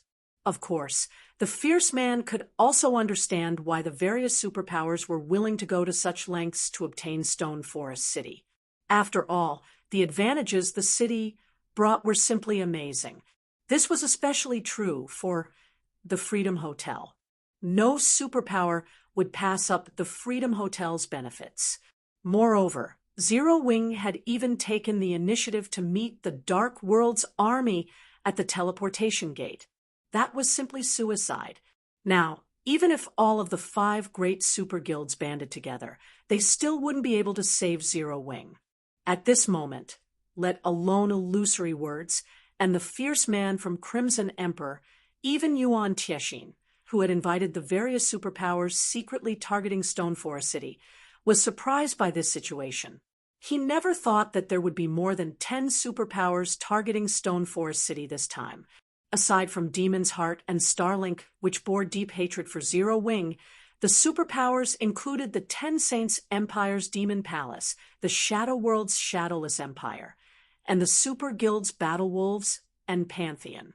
Not to mention, Mythology, one of the 5 great super guilds, which wasn't present among the superpowers he invited, was sure to be taking action in secret against Stone Forest City as well. If all these superpowers worked together, they could shake the entire eastern continent, what more a measly Stone Forest City. For a moment, Yuan Tiexin could not help but doubt if the negotiations this time would truly yield any results. Ha ha ha. Zero Wing is doomed now. Troubled Times, who had come with flaming light, could not help but grow ecstatic as he took in the various superpowers representatives around him.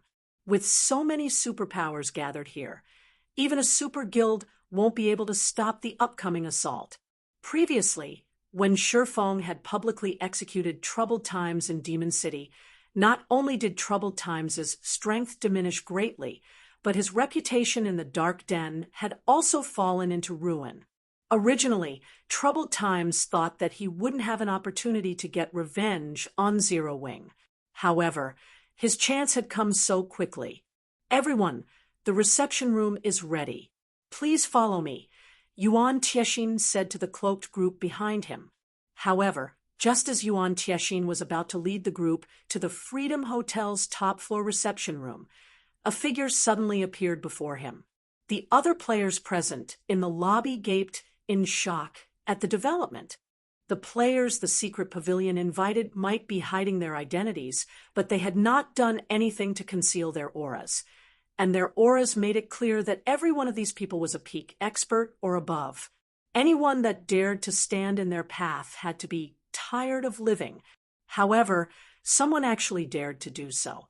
Moreover, this person was a woman wearing Zero Wing's emblem, and her level was only a pitiful 100. Miss Melancholic, do you have business with us? Yuan Tiexin asked in confusion. He had recognized this woman immediately. This woman was none other than Melancholic Smile, the manager of Zero Wing's candlelight trading firm, as well as one of the Freedom Hotel's managers. Yuan Tiexin had not intentionally tried to conceal the fact that he had invited the various superpowers for negotiations. And in his opinion, Zero Wing should have no reason whatsoever to stop him from doing so. After all, the secret pavilion was one of Stone Forest City's shareholders, and negotiating with the various superpowers could reduce the number of enemies Zero Wing would have to face. Now, however, Melancholic Smile had suddenly appeared before their group. Read latest chapters at Wuxia World. EU, it's nothing important, Melancholic Smile said, shaking her head.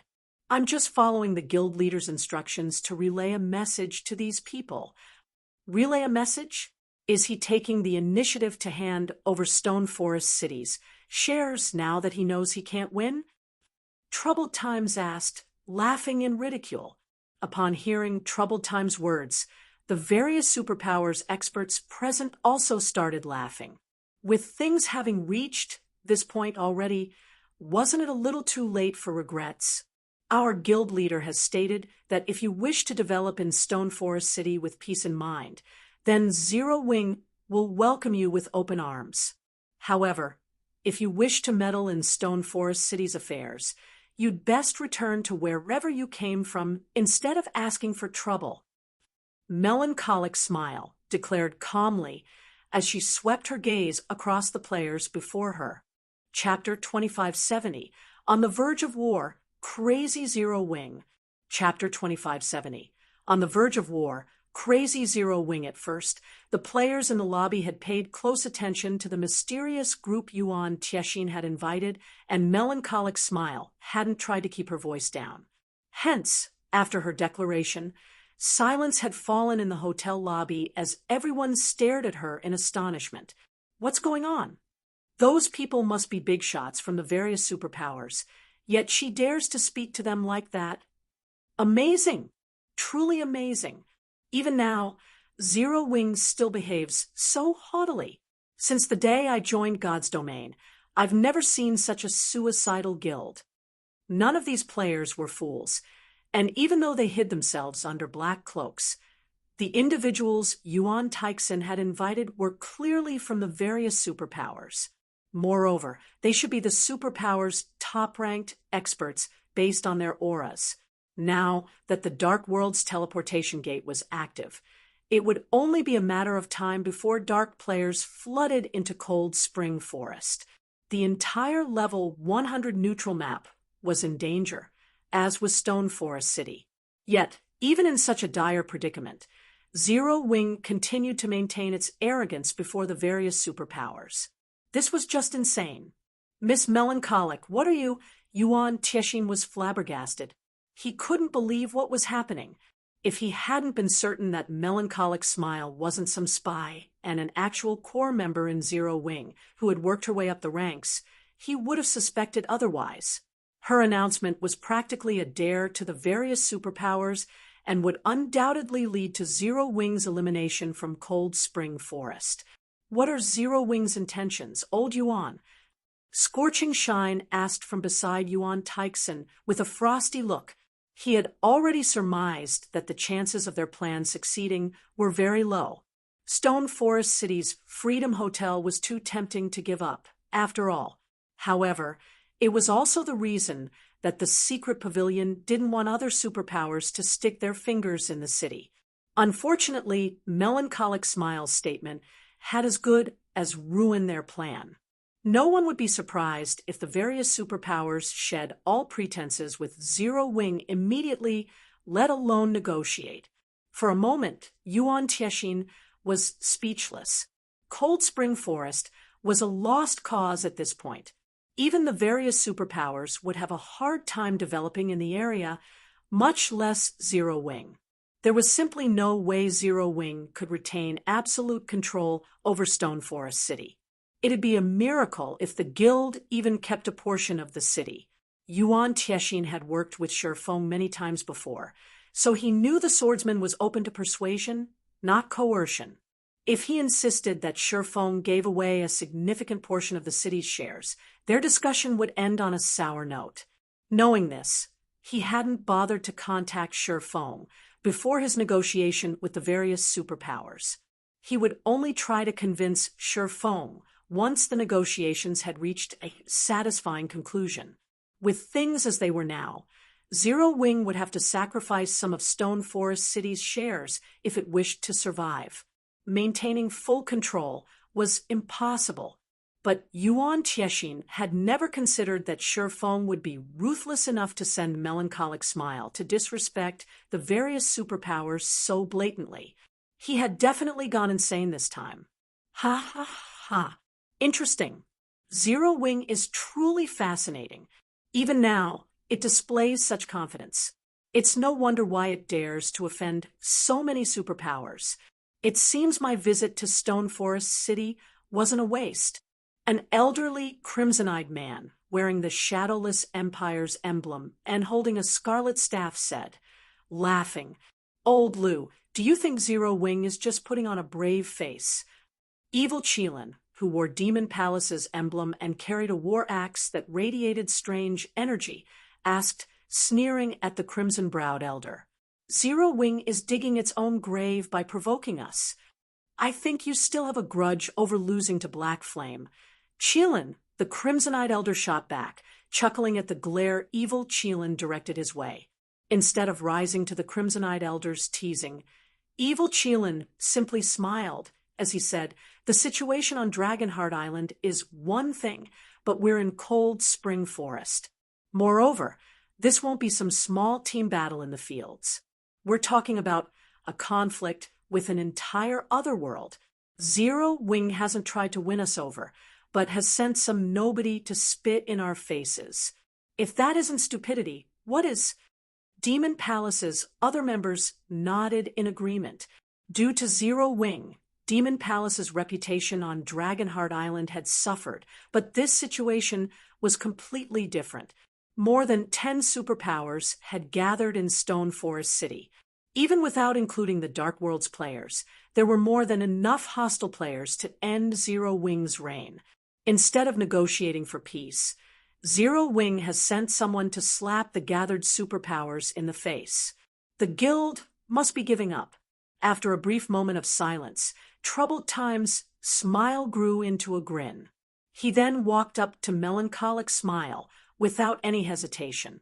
"Lady from Zero Wing, we're here precisely to cause trouble. What are you going to do about it?" Troubled Times asked, raising his voice deliberately to ensure that every player in the lobby heard him. Hearing Troubled Times' threat, an uproar shook the lobby. "What? Are the various superpowers really going to fight Zero Wing?" "Zero Wing asked for it. We may be in Stone Forest City, but do you think the various superpowers would let such intentional disrespect slide? Zero Wing truly is doomed now. Now, not only does it have to deal with the Dark World's invasion, but it will also have to face the various superpowers' wrath. The experts that recently joined Zero Wing must deeply regret their decisions." The various major powers members started chatting amongst themselves as they watched the tense conversation play out. They could hardly believe Zero Wing's behavior. None of them had expected the guild to shed all pretenses before the various superpowers' representatives. While everyone expected Melancholic Smile to panic, however, she smiled brightly at Troubled Times and replied, "If that's the case, Zero Wing will have no choice but to erase you from Cold Spring Forest.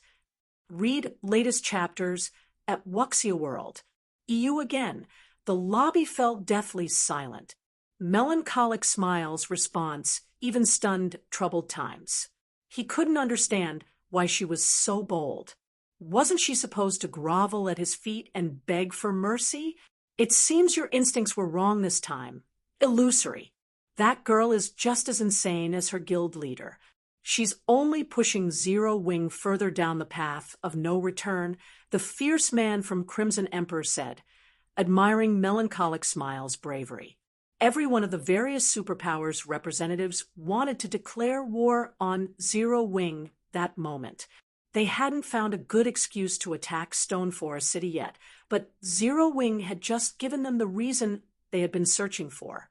The fierce man looked over, expecting to see illusory words bitter after misjudging Zero Wing, but he saw that she maintained a neutral expression, focused on a message she had just received.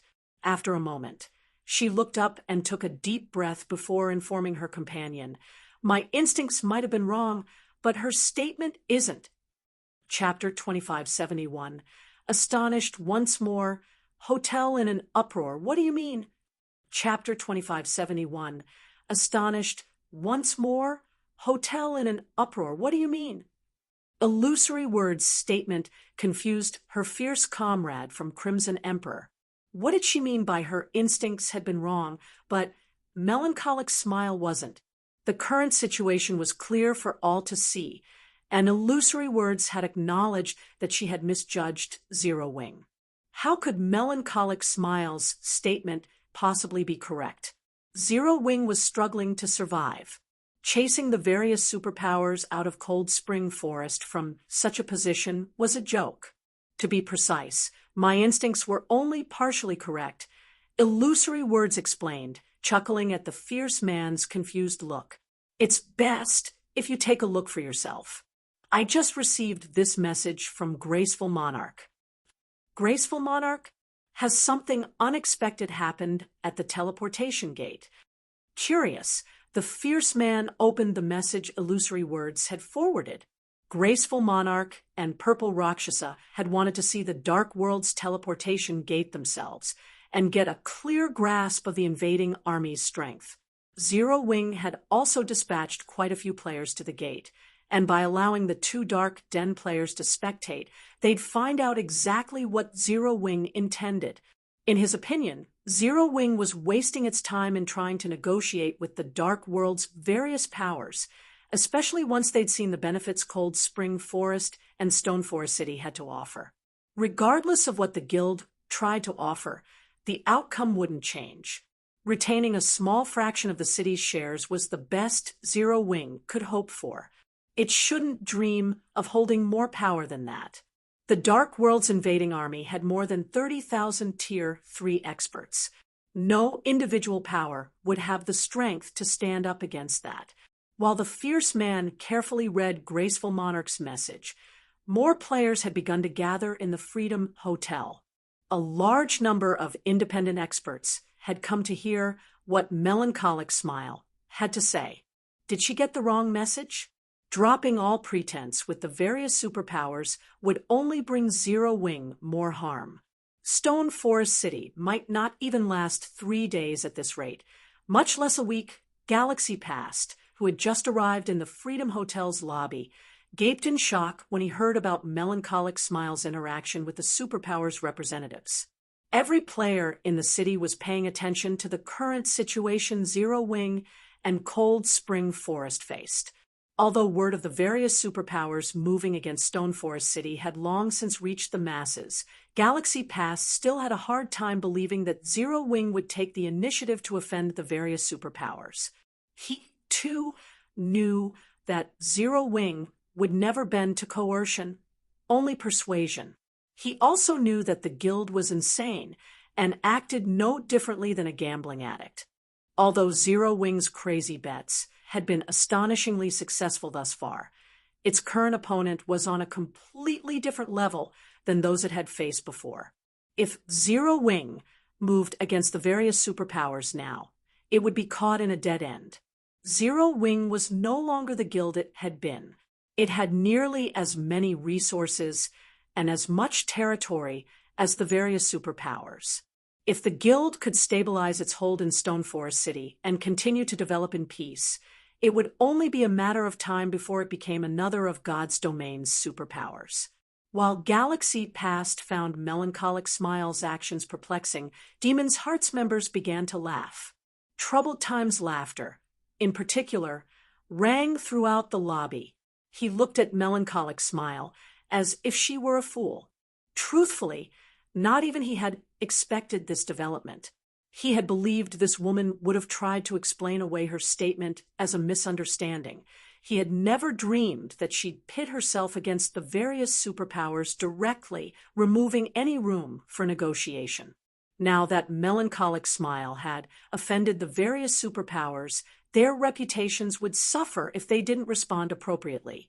Lady from Zero Wing, you certainly are bold. Would you truly kick us out of Cold Spring Forest if we choose to ignore Zero Wing's threat? Do you assume we won't eliminate you just because Zero Wing is the only established guild in Cold Spring Forest? Troubled Times asked, sneering at Melancholic Smile. With things as they were, he didn't mind adding fuel to the fire, ensuring that any trace of Zero Wing would be removed from Cold Spring Forest. It's still going to come down to a fight in the end. Yuan Tiexin could not help his bitter smile at Melancholic Smile's fearlessness. Personally, Yuan Tiexin admired Zero Wing's future and Shifeng's strength. Moreover, the secret pavilion had gained quite a bit from its partnership with this guild. Hence, He wished to help Zero Wing in any way he could. However, it seemed his recent efforts were for naught. Just as Yuan Tiexin was about to give up and try to find another way to deal with the gathered superpowers, a voice called out from a group of cloaked players, echoing throughout the hotel lobby. "Excuse me, Miss Melancholic, but unlike the other superpowers, Battle Wolves is only here in hopes of allying with Zero Wing. I'd like to avoid a misunderstanding." Everyone in the lobby spun to look at the speaker. Several players broke away from the group and removed their black cloaks to reveal their true appearances. A middle-aged man led the small party. It was none other than Sirius, one of the Battle Wolves' 4 Great Wolf Kings. Crap! Battle Wolves has come too? Sure enough, those cloaked players all have powerful backgrounds. But what is Sirius trying to do? He really doesn't plan to target Stone Forest City. Zero Wing is so lucky. Or maybe the guild has a secret relationship with Battle Wolves, so they've decided to give up on this struggle? Sirius's interruption stunned the players in the lobby. No one had thought that Battle Wolves, a super guild, would forsake the contest for Stone Forest City. Battle Wolves? Huh? Even Yuan Tiexin was slightly surprised by Sirius's admission, yet he could understand the reason behind it. Battle Wolves and Demon's Heart had an irreconcilable feud. Since Demon's Heart was moving against Zero Wing, it was only natural that Battle Wolves would interfere. Stepping forward to side with Zero Wing was well within reason. On the other hand, Troubled Times and his Demon's Heart companions were particularly surprised to hear Sirius's declaration. "The enemy of my enemy is my friend. After all," as Troubled Times, and the others assumed the minor interlude had concluded. Another player spoke up from among the crowd. "Greetings, Miss Melancholic. Crimson Emperor is here to negotiate with Zero Wing as well. That is our only intention. Those who have spoken out against your guild only represent certain powers. They have no bearing on Crimson Emperor's will," illusory words announced as she stepped forward. For a moment, everyone in the lobby fell silent. What's going on? Crimson Emperor stands by Zero Wing's side, too? Not only had Battle Wolves declared its intentions to ally with Zero Wing, but Crimson Emperor had, as well. Everyone's eyes nearly fell out of their sockets. Has Crimson Emperor gone mad? Troubled Times stared at illusory words and her entourage in confusion. While he could understand Battle Wolf's decision, he couldn't even fathom what drove Crimson Emperor. Crimson Emperor was neither a friend of Zero Wing's nor Demon's Heart's enemy, yet it was showing strong support for the former. The situation was baffling. Of course, while the two guilds allying themselves with Zero Wing was unexpected, it wouldn't affect the overall situation. Before anyone could overcome their surprise, however, several more players spoke up from among the cloaked group. "Shadowless Empire also wishes to form a partnership. We have only come here with this group due to Old Yuan's invitation. Young lady from Zero Wing, please do not misinterpret our intentions," the Crimson-Eyed Elder from Shadowless Empire declared, stepping away from the group. "You really are a sleaze, Old Lu. You make it sound as if Demon Palace has some other reason for being here," Evil Qilin said, similarly removing himself from the group as he rolled his eyes at the Crimson-Eyed Elder. Read latest chapters at Wuxia World. EU after the representatives from Shadowless Empire and Demon Palace declared their desire for peace. The other representatives, aside from those from Demon's Heart and Starlink, did the same, insisting to Melancholic Smile that they were only there to seek an alliance with her guild, nothing else. The various major powers members and independent players in the Freedom Hotel's lobby were dumbfounded as they watched the scene play out. What's going on? What has Zero Wing done? Even Yuan Tiexin and Troubled Times watched with their jaws hanging open. They had no idea what was happening, either. Chapter 2572, Stone Forest, City Shaken. Darkness disappears. Chapter 2572, Stone Forest City shaken. Darkness disappears the situation, even confused melancholic smile, to say nothing of Yuan Tiexin and troubled times. Only a moment ago, these superpowers representatives had been silent, but based on their imposing auras, they had harbored no intentions of allying with Zero Wing. They now displayed a completely different attitude. Before troubled times could say anything to these representatives, a hand shot out and stopped him. His mouth clicked shut as he glanced at Flaming Light in confusion. "We're leaving." Flaming Light snapped after one last glance at melancholic smile.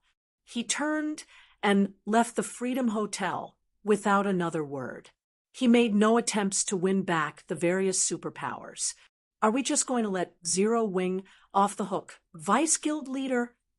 Troubled Times whispered to Flaming Light. They had gone to great lengths to gather so many superpowers. Combined with the Dark World's forces, Stone Forest City, even at intermediate rank, was a fish on the cutting board. Most of the superpowers they had gathered may have abandoned the plan to attack Stone Forest City, but they could still cause enough trouble to cost Zero Wing a fortune and accelerate the city's downfall with Starlink, Demon's Heart, and the adventurer team's mythology controlled, even if they couldn't deal a severe blow. "Fool, do you think those superpowers would suddenly change their minds without a reason?" Flaming Light growled as he glared at Troubled Times. Have they unearthed some sort of unexpected information? Troubled Times wondered, realization dawning on him. Those superpowers are all sly foxes. No ordinary news could make them change sides so drastically. Something big must have happened with the Dark World. Flaming Light hissed. "Something's happened to the Dark World? How is that possible?" Troubled Times could not help his skepticism. The Dark World was home to powerful lunatics, where the strong preyed upon the weak.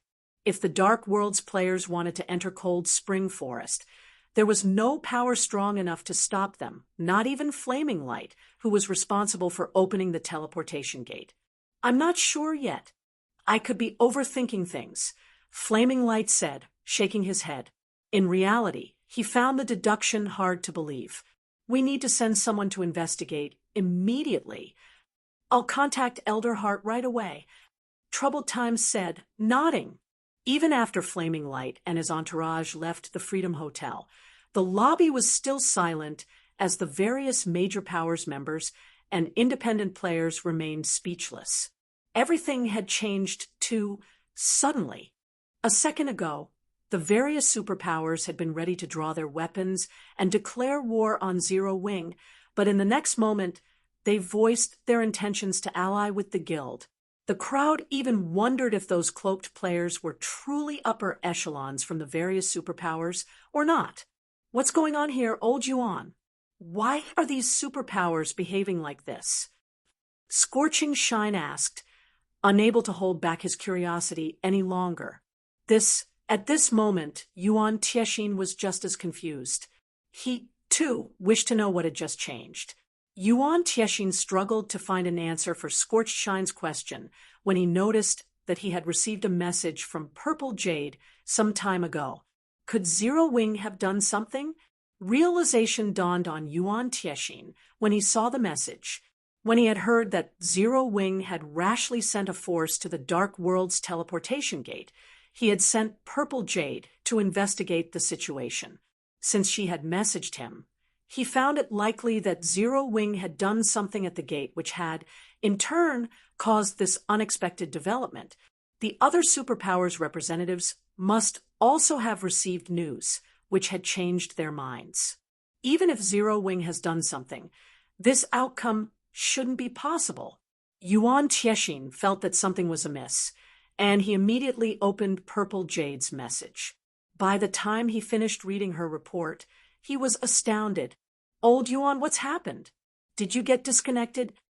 Scorching Shine asked when he saw his old comrade's slack expression. Not even Scorching Shine's question shook Yuan Tiexin from his daze. He only opened his mouth after some time and stuttered, "They won. Zero Wing actually won. Zero Wing won. What did it win? Scorching Shine prodded. Zero Wing won the Dark World. After taking in a deep breath, Yuan Tiexin clearly explained, Zero Wing just won the Dark World at the teleportation gate. Won the Dark World. Yuan Tiexin's abnormal behavior baffled Scorching Shine. The man was, after all, utterly incoherent. Did he have Alzheimer's? For a moment, Scorching Shine thought it might be time to suggest to his guild leader that Yuan Tiexin take a vacation. Brother Shine, I apologize. I got too excited. Yuan Tiexin apologized when he realized that Scorching Shine was looking at him like a mental patient. Chuckling, he explained, a few minutes ago, Zero Wing led a legion of Tier 3 NPCs and repelled the Dark World's invading army. Dawn Dominance, World Domination's guild leader and the Dark World's representative, has publicly announced their retreat. Zero Wing has taken full control of the Dark World's teleportation gate. Zero Wing has defeated the Dark World's invading army? Are you toying with me, old Yuan?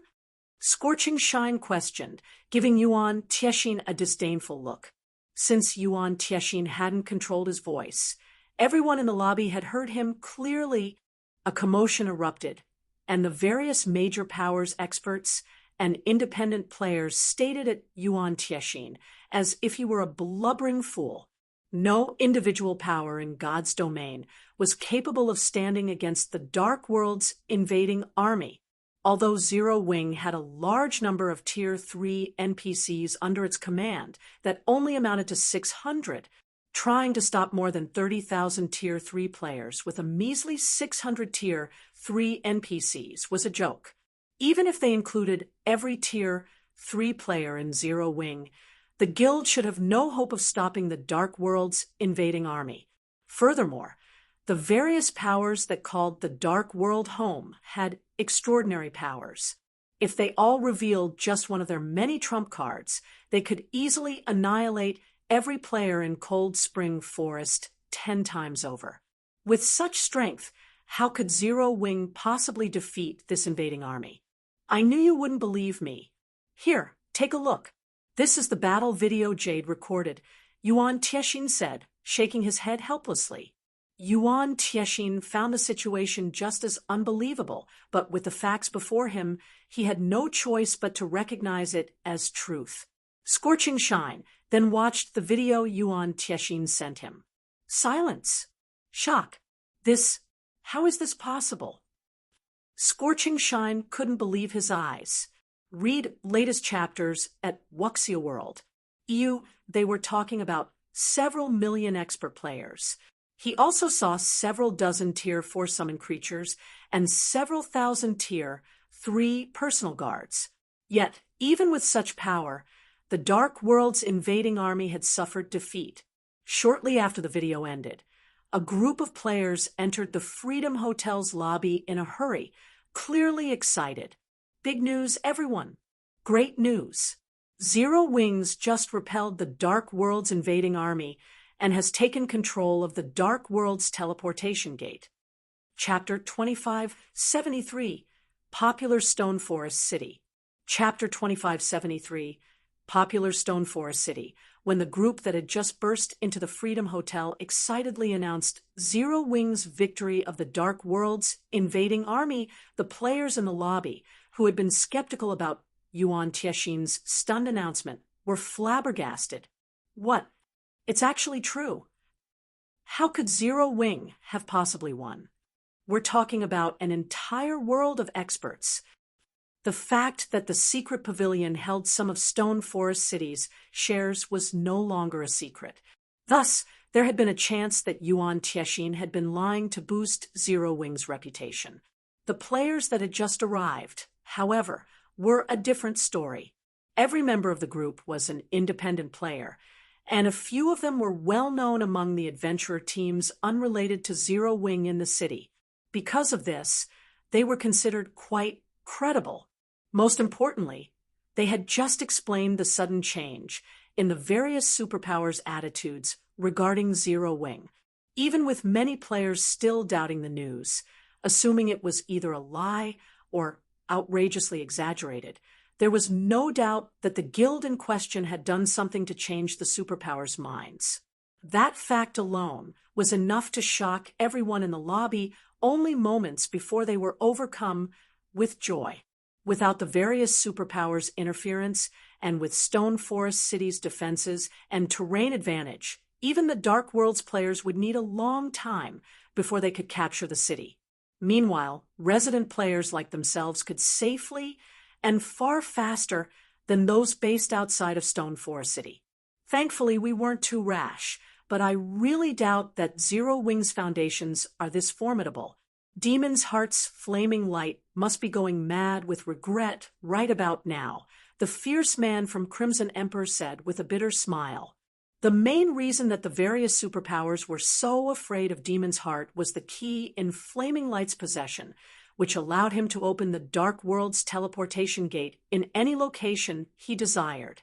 If not for this trump card, Demon's Heart wouldn't have developed so smoothly in the Ten Saints Empire.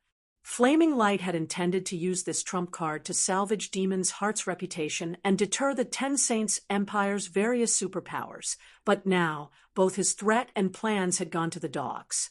In fact, Flaming Light's trump card had unexpectedly benefited Zero Wing, increasing both the guild's fame and fortune. It was only a matter of time before word of the Dark World's defeat spread across the main continent, and as it did, everyone would learn about Zero Wing. Not even the various superpowers were capable of accomplishing such a feat, yet Zero Wing had succeeded. Although the guild had relied on a large number of Tier 3 NPCs to do so, those NPCs were considered a part of Zero Wing's strength. In addition, with the Dark World's teleportation gate under Zero Wing's control, even ordinary players knew this victory would usher in an era of power for the guild. No one would be surprised if it instantly became a superpower in its own right. And the one who granted Zero Wing this opportunity was none other than Demon's Heart's flaming light. That's right. Without the Dark World's assistance, Demon's Heart will have a very hard time expanding in the Ten Saints Empire. Illusory words agreed, nodding. Demon's Heart had gone out for wool and come home shorn. The Dark World's teleportation gate should have triggered unprecedented change on the main continent.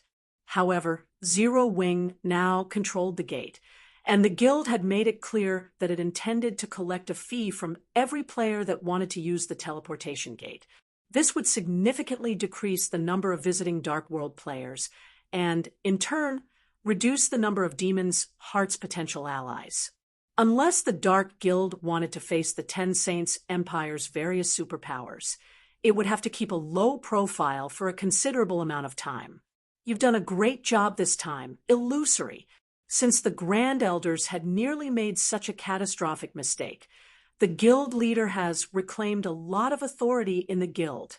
The guild leader sent a message ago requesting that you represent Crimson Emperor in the negotiations with Zero Wing.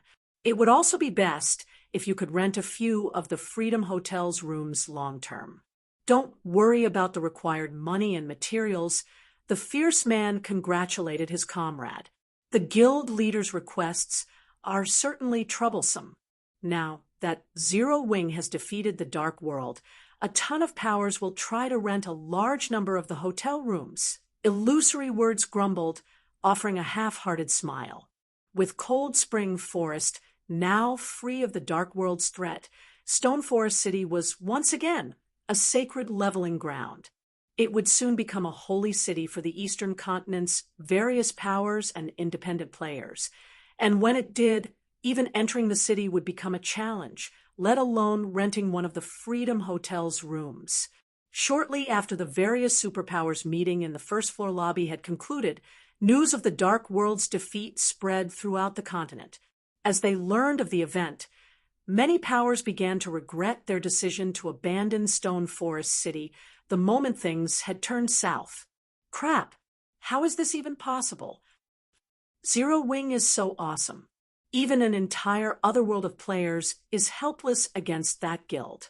Who could possibly stand against it? Stone Forest City? It seems like a good place to develop. When the various kingdoms and empires' powers and independent experts learned about Zero Wing's victory, many of them considered moving their bases of operations to Stone Forest City. Aside from the fact that Stone Forest City occupied a level 100 neutral map, the fact that the Dark World's invading army hadn't been able to shake Zero Wing's foundations made the city incredibly valuable. None of the city's residents would have to worry about suddenly losing their bases or another power taking over, which would render all of their investments useless. This concern was precisely the reason that many players developed in NPC cities rather than in guild cities. Now that Zero Wing had affirmed its strength, Stone Forest City's stability wasn't a concern. At the very least, it would be a long while before any power could bring harm to the city. This time period would be more than enough for players to earn back what they had invested in the city. For a time, players from various kingdoms and empires swarmed toward Stone Forest City. The abrupt population boom was easily 10 times larger than the initial wave of players that visited the city once it had reached intermediate rank. Moreover, an astounding number of players had begun to apply to the guild. Zero Wing had already received more than 2 million applicants among its various branches, with many of these experts capable of reaching the Trial Tower's 5th floor and beyond. Gentle Snow, Aqua Rose, and Zero Wing's other management personnel were stupefied. No matter how well they had managed Zero Wing in the past, few new experts had applied to join. Yet after a single battle, everything had changed. Read latest chapters at Wuxia World. EU Guild Leader, Stone Forest City's player population has exceeded 8 million, and I believe even more players are on their way. Should we slightly raise the city's entrance fee? Aqua Rose asked, still blissful after reading the latest statistics report. Their war with the Dark World had ended less than half a day ago, yet Stone Forest City's player population had risen from less than 2 million to over 8 million. The number of players visiting the city had completely exceeded her expectations. No, let's forget about increasing the entrance fee. We still need a large number of independent players to settle down in Stone Forest City. However, we can increase the Freedom Hotel's prices. Don't normal rooms cost 30 silver per day? Raise it to 1 gold. Bronze members will get a 10% discount. Silver members will get 20%. And gold members will get 30%. Shifeng decided, chuckling. Nothing in this world came for free. Since the various powers wanted their experts to develop as quickly as possible, he wouldn't be courteous. He was incredibly poor right now. After all, to arm his night division, he had spent almost all of the money he had. I understand. The pricing astonished Aqua Rose a little. Not even ordinary experts could afford a daily expense of 1 gold. Ah, right. Guild Leader, Dark Rhapsody, and Deity Society have contacted me and wish to discuss the offer you made them. They're asking when you'll be free to speak on the matter. Chapter 2574, Ancient God's Tower. Chapter 2574, Ancient God's Tower, Stone Forest City. Freedom Hotel's top-floor reception room. Blue Rainbow from Dark Rhapsody and Elder Gold from Deity Society sat on a sofa, an awkward silence between them, in a spacious, luxurious reception room. Magic Flash and Old Forest sat beside them, just as dazed. This was simply too humiliating.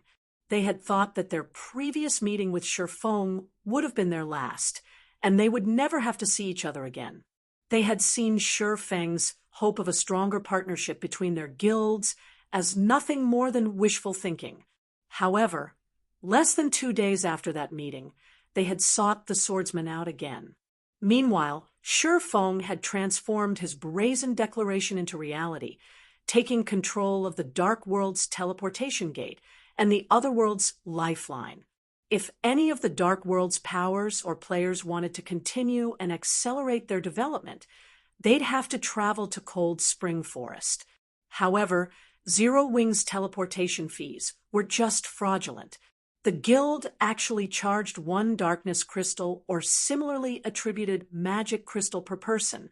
Attributed magic crystals were even rarer than ordinary magic crystals, and dark players needed darkness crystals for their growth. In fact, they needed a lot of them. There weren't even enough darkness crystals to go around for the Dark World's various powers and independent players.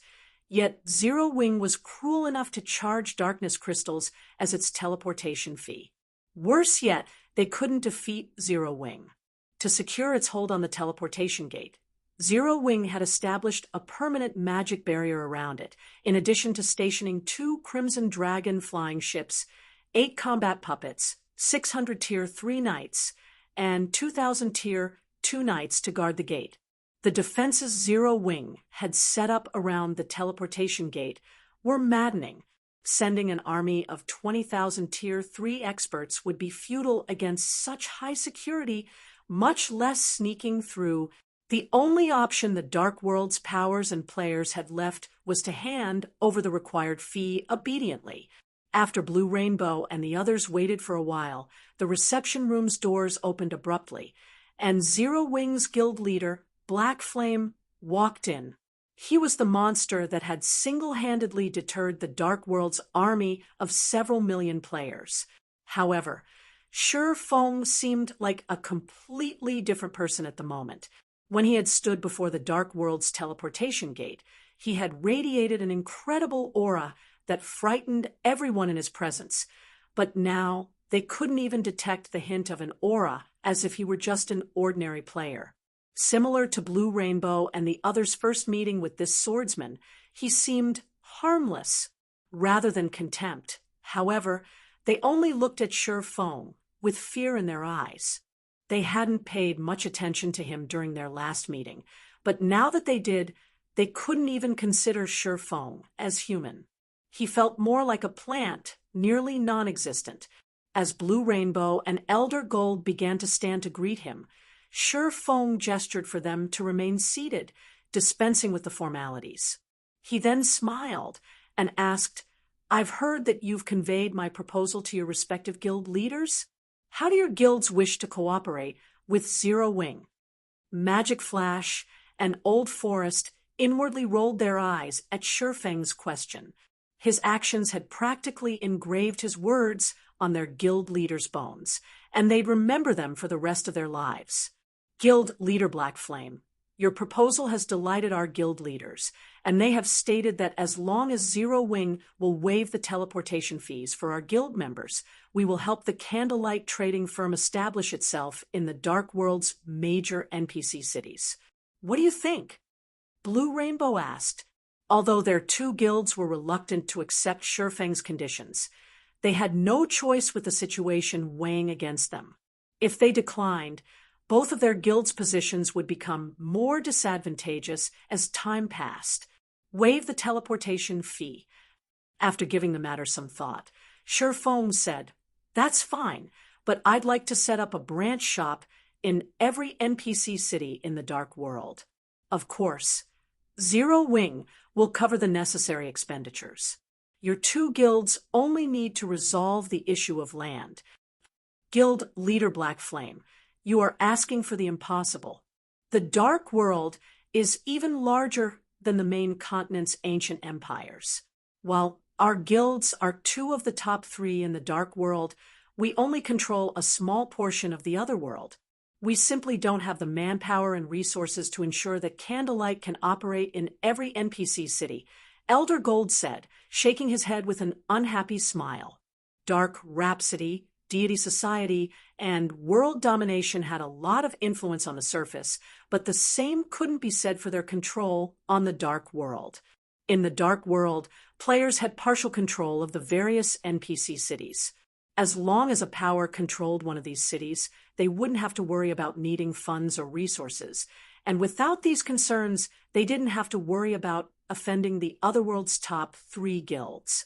To put it simply, helping Candlelight secure branches in the Dark World's major NPC cities was a colossal challenge. Both guilds would have to pull a lot of strings to fulfill their end of the bargain. Unfortunately, helping the trading firms set up shops in every NPC city would be a dream.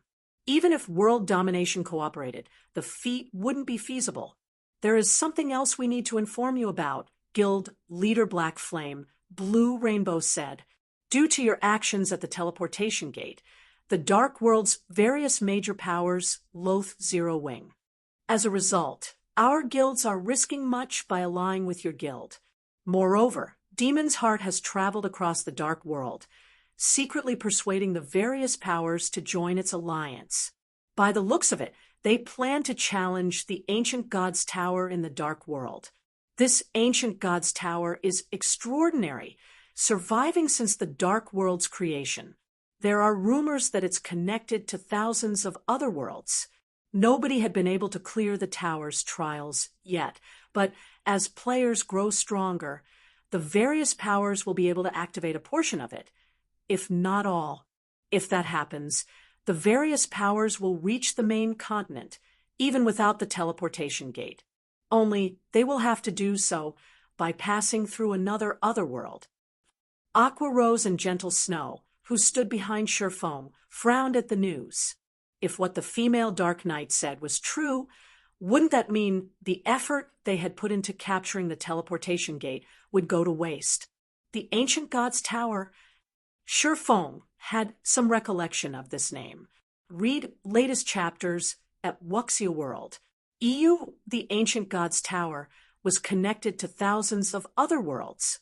It was also one of the reasons that the Dark World was considered a special otherworld in God's domain. However, since no power had taken control of the Dark World's teleportation gate in his past, none of the Dark World's powers had bothered to challenge the tower's trials. Activating the Ancient God's Tower was insanely difficult. After all, of course, while current players had no hope of fully activating the Ancient God's Tower, activating some of it should be possible. That's right. The Dark World's various powers have already turned their focus to the Ancient God's Tower, and Demon's Heart has quite a bit of resources and information relating to it. I'm afraid it won't be long before the various powers band together to challenge the tower, Blue Rainbow said, nodding. 1 darkness crystal per person was no trivial cost. No one would pay such a high fee unless necessary. What if I can help you secure the Ancient God's Tower within a short time? Surefoam asked. Chapter 2575, Crazy Choice. Chapter 2575, Crazy Choice. You'll help us secure the Ancient God's Tower? Feng's question stunned Blue Rainbow and Elder Gold. MHM. As long as you secure the Ancient God's Tower before anyone else, you'll have full control of the tower's teleportation array for a certain time, correct? Surefoam said. The Ancient God's Tower had a total of 7 floors, and each housed several teleportation arrays to different other worlds. Some were even connected to resource-rich secret lands. The first player to conquer any of the floor's trials would become the floor's first floor master. Once a month, players could contest for the title. If Dark Rhapsody and Deity Society could conquer the Ancient God's Tower's first floor, they would have full control of that floor for the next month, and no one could leave the Dark World through the teleportation arrays during that time. Guild Leader Black Flame, you might not be aware, but the Ancient God's Tower isn't like the Dark World's teleportation gate. Aside from the intense suppression non-dark players like yourself face in the Dark World, players are prohibited from using tools within the tower. NPCs cannot enter the tower either. Players will have to rely on their own strength and skills to clear the trials. Elder Gold said. He didn't doubt Zero Wing's strength, but the Ancient God's Tower was in the Dark World, where non-dark players wouldn't be able to exhibit their full strength. Including the ban on tools and NPCs, Zero Wing wouldn't accomplish anything in the tower. If it were so easy, Demon's Heart wouldn't have bothered to gather the Dark World's various powers in an attempt to conquer the tower, and would have sought the help of the main continent's superpowers instead.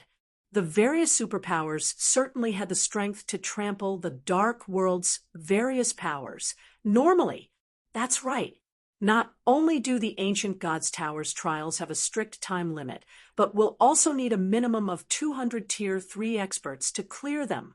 Without enough players, we won't be able to handle the hordes of monsters within, not to mention capture the tower's cities. While our guilds can barely gather 200 Tier 3 experts, the first floor's trial is just as difficult as a level 100 super large-scale team dungeon. Our experts simply don't meet the weapon, equipment, skill, and spell requirements, Blue Rainbow insisted, nodding. Their two guilds had considered raiding the Ancient Gods Tower, but the feat was too difficult. No individual power in the Dark World could even clear the first floor's trial. Unfortunately, Dark Rhapsody and Deity Society no longer had the option of allying with other powers. After the Dark World's invading army had been defeated, Demon's Heart had exposed their guild's alliance with Zero Wing, instantly isolating them from the rest of the Dark World. As a result, both guilds were forced into deepening their relationship with Zero Wing. If they didn't, their guilds would be doomed once Demon's Heart and the Dark World's other powers conquered the Ancient Gods Tower's first floor. Relax. That won't be a problem, Shifeng said, chuckling. However, I have an extra condition if we succeed. Shifeng knew far more about the Ancient Gods Tower than any player in God's domain, and as such, he knew that the two guilds had no chance of success, even if they worked together. That was only true for the current Dark Rhapsody and Deity Society. However, are you really that confident in our success, Guild Leader Black Flame? Blue Rainbow asked. She knew that Zero Wing had extraordinary Tier 3 experts, but the suppression regular players faced in the Dark World was nothing to ignore. Even ordinary domain realm experts would, at best, exhibit void realm combat standards. This was why the main continent's various superpowers had allied with the Dark World's powers, rather than invade the other world. While I can't guarantee our success, I'm 70% to 80% confident. Shifeng replied, 80%. Elder Gold stuttered, his eyes going wide. If Shifeng hadn't personally captured the Dark World's teleportation gate, he would have assumed the swordsman was an escaped lunatic from a mental asylum. Even without the Dark World suppression, the various superpowers wouldn't be guaranteed to conquer the Ancient Gods Tower's first floor. Even with its heaven-defying foundations, Zero Wing should, at best, have a 40% success rate. 70 or 80% was practically ensured victory. May I know of your conditions, Guild Leader Black Flame? Blue Rainbow asked after calming down. Although she didn't know whether or not Shifeng was telling the truth, Dark Rhapsody and Deity Society would only benefit if his plan succeeded. They had no reason to refuse. It's quite simple. I want 80% of the Ancient Gods Tower's profits. I also want the authority to manage your guild's main force members. In addition, my command will take precedence over your guild leaders during times of impending danger, Shifeng said after giving the matter some thought. This Elder Gold could not help but hesitate. If Zero Wing helped them gain control over the Ancient Gods Tower, their guilds wouldn't mind splitting the profits. They could even accept only 20%, but giving up control of their main force members was absurd. Rest assured, I won't interfere with your main force's daily activities. They just need to follow orders when I need them, Shifeng said. Of course, you can return and take the time to consider my proposal. I don't need an answer right away. We have no need to consider the offer, Guild Leader Black Flame. Dark Rhapsody agrees. In return, Zero Wing must allow our members to travel through the teleportation gate freely. Of course, Dark Rhapsody will do its best to assist in establishing the candlelight trading firm in the Dark World. Blue Rainbow abruptly interjected. Rainbow, are you insane? You're talking about the management rights for your guild's main force. Elder Gold asked as he stared at the female Dark Knight in shock. Agreeing to this condition was on par with handing Shifeng control of a fraction of Dark Rhapsody's backbone. Claiming that Shifeng would act as a partial guild leader was no exaggeration. I'm still sane. My guild leader impressed upon me the importance of cooperating with Zero Wing. Moreover, I don't think that guild leader Black Flame actually fancies our two guilds' main forces. Blue Rainbow informed Elder Gold via a whisper. Realization immediately dawned on the older man. Zero Wing no longer lacked manpower. With every moment, a ton of experts applied to join the guild, and Zero Wing now controlled the Dark World's teleportation gate until someone activated the Ancient God's Tower. Zero Wing had a firm grasp on the Dark World's lifeline. In truth, even Shifeng was a little surprised. He hadn't expected Blue Rainbow to agree so decisively. Any other large guild's upper echelon would have likely turned and left in a huff. Deal. Deity Society will agree to your conditions, as well, Guild Leader Black Flame. However, Deity Society wants the same conditions as Dark Rhapsody in return, Elder Gold said, sighing. Now that the Dark World's various powers recognized their guilds as Zero Wing's allies, they had no choice but to stick by Zero Wing until the very end. Moreover, an alliance with this guild would ensure that both Dark Rhapsody and Deity Society could develop far faster than their dark counterparts. That won't be a problem.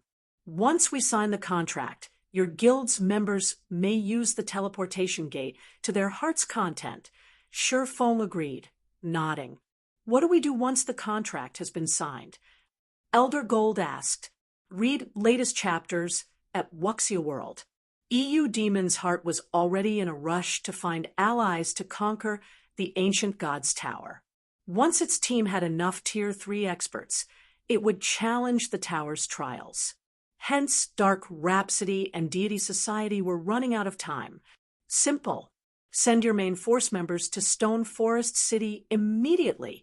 Zero Wing will take responsibility for their growth. Shifeng said, chuckling.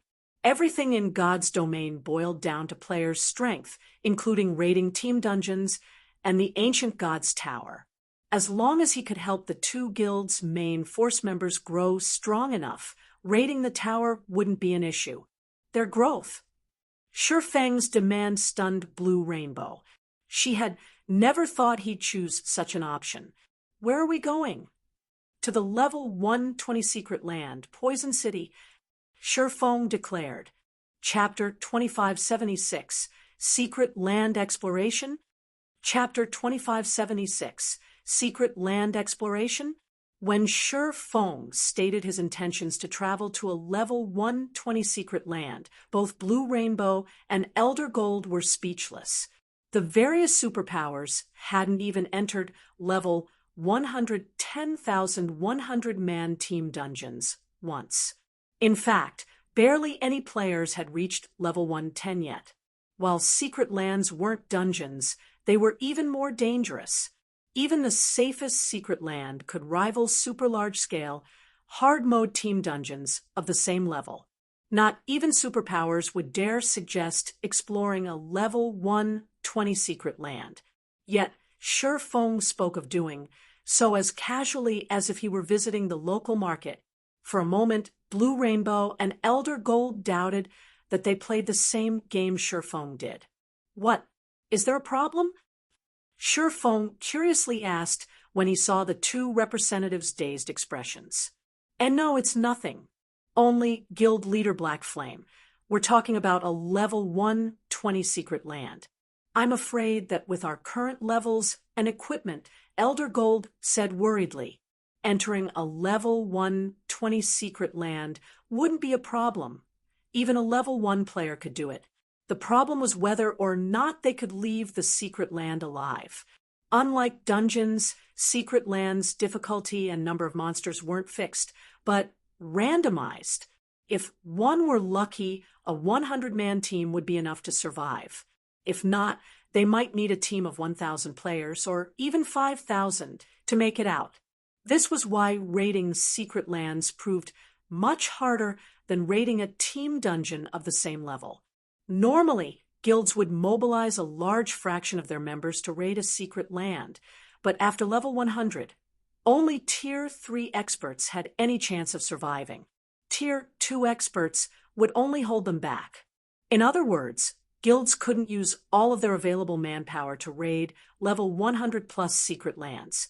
They'd have to rely on a small number of Tier 3 experts. This was precisely why the various major powers and superpowers hadn't bothered to raid level 100 plus secret lands, even after crossing the level 100 threshold. Relax. As long as everyone follows my orders, we shouldn't have any major problems, Shi Feng said. Chukdo, during his previous life, Poison City had been famous for how incredibly dangerous it was. Even when the various superpowers had dispatched a team of several thousand Tier 3 experts, they had failed to complete the raid. The various superpowers had only conquered the secret land after their experts had reached Tier 4. However, Shi Feng had no intention of capturing Poison City. He only wanted the fragment of Solomon's sword that hid within. Moreover, he now had the fragmented, legendary, ranked Abyssal Blade and Ring of Gospel. The ring would be particularly helpful on this endeavor. Once he had become an intermediate master magician, he found he could amplify the Ring of Gospel's effects until it was even effective against Tier 4 monsters, which drastically increased his chances of obtaining the sword fragment. Now, he only lacked numbers. Generally, one would need at least 1,000 Tier 3 experts to raid level 100 plus secret lands. But even with the Hell Legion's 300 Tier 3 experts, he only had around 500 under his command. It was too risky to take such a small team into the secret land. However, if he included Dark Rhapsody and Deity Society's 200 plus Tier 3 experts, he'd have a much higher chance of securing Solomon's sword's fragment. Something still felt off to Blue Rainbow and Elder Gold, but since they had already signed a contract with Shi Feng, they couldn't go back on their word for no good reason. The two representatives then contacted their guilds, secretly gathering their Tier 3 experts. Meanwhile, Shi Feng gathered Zero Wings experts and the Hell Legion. In the Dark World, news of the alliance between Zero Wing, Dark Rhapsody, and Deity Society spread quickly. A commotion rose all across the other world, and when the Dark World's many independent players learned that the two Dark Guilds members could use the teleportation gate for free, many of them began to apply. Elder Heart, World Domination, followed Demon's Heart's instructions to spearhead the attack against Zero Wing, and yet the Guild's reputation is in tatters, and it has become the Dark World's shame. To make matters worse, Dark Rhapsody and Deity Society have become incredibly popular after allying with Zero Wing. If you still can't offer anything substantial, we'll have to consider doing the same. Dawn Dominance coldly informed Furious Heart, who sat across from him in the reception room. Please rest assured, Guild Leader Dawn, we are responsible for inviting world domination into this situation, and we won't let your guild suffer for it. Don't you want to take revenge against Zero Wing, Guild Leader Dawn? Furious Heart asked. Not only does Zero Wing possess the popular Stone Forest City, but it has also taken control of the Dark World's teleportation gate. It stands in the limelight on the eastern continent, but the nail that sticks out gets hammered down. Many superpowers currently find Zero Wing's popularity to be irksome. I want something practical, not empty promises. Dawn Dominance growled, rolling his eyes. He understood Furious Heart's logic, but the problem was that no one could do anything to Zero Wing right now. However, the problem was that nobody was capable of doing anything against Zero Wing right now. We have quietly received funding from quite a few superpowers. We've also secured a loan of weapons and equipment. If World Domination is willing to join our alliance, we'll lend you 50 sets of level 105 fine gold equipment and 10 sets of dark gold equipment for 10 days without cost, Furious Heart calmly stated, smiling. How about it? Even ordinary superpowers have a hard time acquiring such equipment, but World Domination can borrow it by joining our alliance. With these sets, your guild can raid level 100 team dungeons, obtaining even more top-tier weapons and equipment. In addition, once we've captured the ancient god's tower, world domination will receive 5% of the tower's shares. It's a much better offer than what Dark, Rhapsody, and Deity Society accepted from Zero Wing, don't you think? 50 sets of level 105 fine gold equipment and 10 sets of level 105 dark gold equipment. The terms of Furious Heart's deal astonished Dawn Dominance. You can get your hands on so much top-tier equipment. Although he knew that the outcome of the war had enraged Demon's Heart and the outside world superpowers, he had never dreamed they would go to such lengths to deal with Zero Wing. With that much top-tier equipment, he could arm an incredibly powerful 100-man team. Even raiding level 100 super large-scale team dungeons and level 110 mythic field bosses would be possible, not to mention level 100,000 100-man team dungeons. What had their goal been in heading to Cold Spring Forest? To obtain better weapons and equipment, as well as rapidly rising through the levels? If they had enough top-tier weapons and equipment, would leveling and securing more still be a problem? Don't concern yourself with that. Guild Leader Dawn, just sign the contract, and we'll hand the equipment over immediately, Furious Heart urged, chuckling. Deal. I'll agree to your offer. Dawn Dominance declared. Very well. I'll contact my Vice Guild leader immediately. You'll have the weapons and equipment promised within half a day. Furious Heart said, not surprised in the least by Dawn Dominance's reaction. Only a fool would refuse such an offer. After signing the contract, Furious Heart left World Domination's residence and returned to Demon City. Is everything settled? Flaming Light raised his head and asked as Furious Heart entered his office. It's done. The Dark World's various powers have agreed to join our alliance. We can raid the ancient god's tower at any time, Furious Heart reported. Good. Flaming Light nodded, satisfied. Smiling, he continued, Zero Wing must assume I'm helpless now that it controls the Dark World's teleportation gate. Unfortunately, Zero Wing is unaware that its actions have only earned more loathing and anger. Zero Wing had no background, yet it sat on a mountain of wealth and resources. One could even say that it had monopolized all of the Dark World's resources. Naturally, the various superpowers wouldn't let the guild get away with it. Hence, without lifting a finger, plenty of superpowers and corporations had approached him, declaring their intentions to supply all sorts of resources in exchange for dragging Zero Wing down from its pedestal. As long as Demon's Heart secured the ancient god's tower, it would usher in dark times for Zero Wing. If Zero Wing had obediently accepted defeat, it would have only lost Cold Spring Forest, but now it would lose everything. The guild's night division was limited to Cold Spring Forest, after all. Elsewhere, Sure Fong had reached Poison City alongside Dark, Rhapsody, and Deity Society's main force members. The moment the Dark players set foot in the secret land, they shuddered. Black fog covered the land, and they felt as if they were walking on clouds as they stepped into it.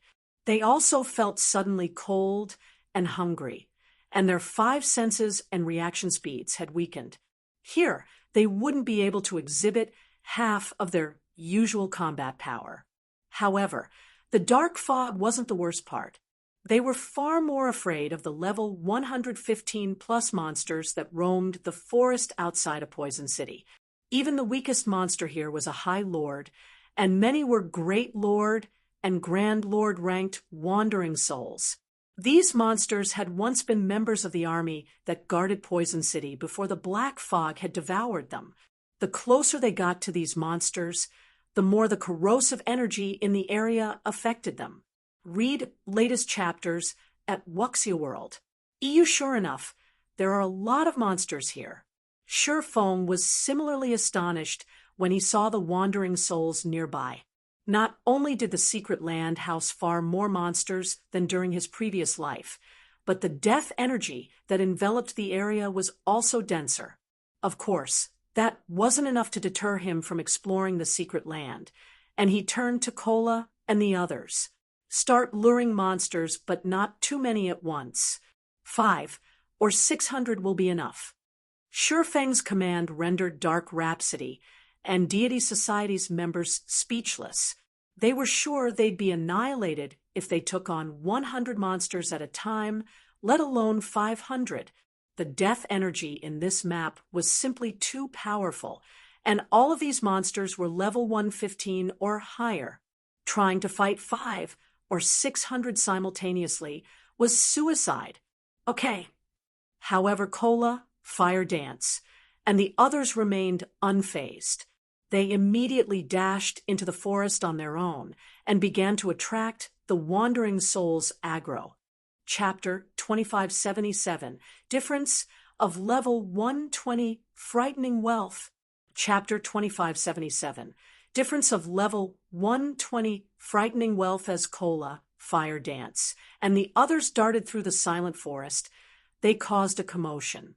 Small groups of wandering souls flew toward the offending players, quickly surrounding them. These monsters were so fast that ordinary experts wouldn't have a chance to escape. However, the encirclement was practically non-existent to Cola and Zero Wing's other MTs. Like unstoppable tanks, they charged through the monsters, shoving aside any that stood in their path with their shields. None of the wandering souls could stop their advance. Meanwhile, Fire Dance and the other more agile players maneuvered their way around the wandering souls, letting none lay a hand on them. The death energy the wandering souls exuded had no effect on Cola, Fire Dance, or their companions. It almost seemed like some kind of invisible barrier protected them from the death energy's corrosion. In no time at all, Cola and the others had pulled around 600 monsters toward the rest of the team. Wandering Soul, Undead, High Lord, level 115 HP 45, 000, 000/45, 000, 000, Elite Wandering Soul, Undead, Great Lord, level 116 HP 120, 000, 000/120, 000, Crazed Soul, Undead, Grand Lord, level 116 HP 400, 000, 000/400, 000, 000, facing the 400-plus Wandering Souls, 100-plus Elite Wandering Souls, and 6 Crazed Souls. Everyone on the team couldn't help but shudder. Unlike ordinary monsters, these Wandering Souls had once been Poison City's warriors. Even in death, they retained the skills they had used in life. When several hundred Wandering Souls gathered, they actually formed a battle array, and although it wasn't very strong, it significantly boosted the monsters' movement speed and reaction speed. A faint layer of mana had also appeared around the monsters, strengthening their defense and the power of their skills and spells. However, the team was even more surprised to find that these Wandering Souls didn't employ simple pack tactics like ordinary monsters. Rather, they moved in proper formation. The Wandering Souls with shields and melee weapons moved to the front of the group, while those with bows and staves stood in the back. The small force gradually and orderly advanced. So, this is a level 120 secret land. Blue Rainbow was shocked as she watched the monsters march like a uniform army. Although she had known that level 100-plus secret lands were extraordinary, she couldn't help her surprise as she experienced it for herself. These monsters were already a major challenge, since their basic attributes were higher than players of the same tier and level. They also had far more HP and defense. Now that they could fight with as much organization as NPCs, their combat power would drastically increase. If their team hadn't had the numerical advantage, they wouldn't have stood a chance. Even Hell, Rush frowned at the incoming force. Normally, the Hell Legion's experts wouldn't have any problems fighting these monsters one-on-one. Not even the Grand Lord-ranked Crazed Souls would be too much for the Hell Legion to overcome. But now, these monsters had their own battle array. Not only did this battle array boost the Wandering Soul's physical performance, but it also drastically reduced the number of weak points they had, including the monster's level advantage. Even the Hell Legion was in for a tough battle without the help of weapons and equipment with the Ignore levels attribute. Only Shifeng seemed unaffected by Poison City's formidable monsters. This was the true combat power of God's Domain's monsters. All monsters before level 115 were merely obstacles to help players get used to the game. Once players neared the level 120 threshold, however, God's Domain no longer catered to its players. Instead, players had to adapt to God's Domain. Monsters would begin to behave like living beings with their own characteristics. If players couldn't take advantage of these characteristics, even experts of the same tier would fall in a one-on-one fight.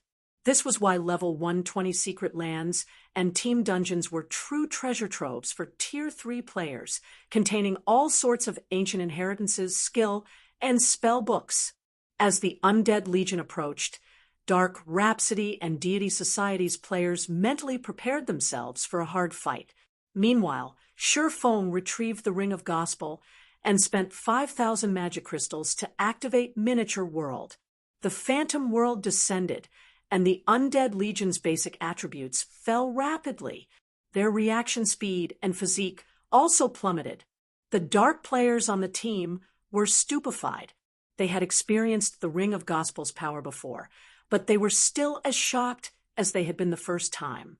A moment ago, their senses had warned them that these undead were powerful opponents, but now the monsters seemed relatively easy to defeat. They couldn't help but feel grateful that Shifeng stood on their side, not against them. "All right, attack. Let's end this battle quickly," Shifeng commanded when he realized most of his team was still dazed. The Ring of Gospel was indeed an amazing tool, but it was incredibly costly. Just maintaining Miniature World for 10 minutes cost 5,000 magic crystals.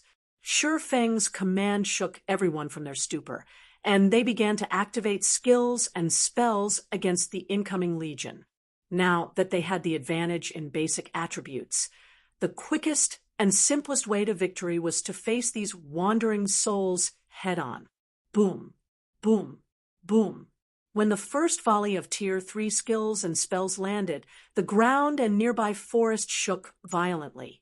The bombardment even transformed the terrain around them. After 10 minutes, over 80% of the Undead Legion had fallen, and the few survivors only had scant amounts of HP remaining. Even without Miniature World suppression, the team could rely on their overwhelming numerical advantage to eliminate the remaining monsters. During the fight, everyone on the team was able to experience what it felt like to face a true monster the main god system had designed. The main god system hadn't restrained the wandering souls in the slightest, and they had incredible control of the death energy wafting off them. If players did not learn how to manipulate their own mana to defend themselves, the death energy would quickly corrode and influence their bodies. Normally, this learning process would be incredibly dangerous. If players failed to defend themselves, the corrosion would temporarily paralyze them. An instant death wouldn't be surprising in that case. Fortunately, the team had more than just an overwhelming numerical advantage. The monsters before them were at death's door, and as a result, their combat power had dropped slightly. Hence, they posed far less of a threat. Every player on the team was a Tier 3 expert, with far greater talent and combat standards than ordinary players. Although they had only experienced such combat for a short time, they had all gained a newfound understanding of mana control and their mana bodies. However, the team was far more surprised to see how much EXP they earned from the slain wandering souls. The monsters granted such abundant EXP that even Blue Rainbow and Elder Gold were shocked. Every member of the team saw a significant rise in their experience bars after just defeating around 600 wandering souls. Some players even rose from level 107 to 108. Their leveling speed here was at least 10 times faster than in the outside world. Moreover, the monsters had dropped a bunch of loot. Items were scattered across the entire battlefield. These monsters' drop rate was more than double that of monsters in the outside world, particularly when it came to weapons and equipment. Even the weakest piece of equipment was level 115 Mysterious Iron rank, and 6 pieces of level 115 Secret Silver equipment had dropped. For a while, the Dark players had bloodshot eyes. Read latest chapters at Wuxia World.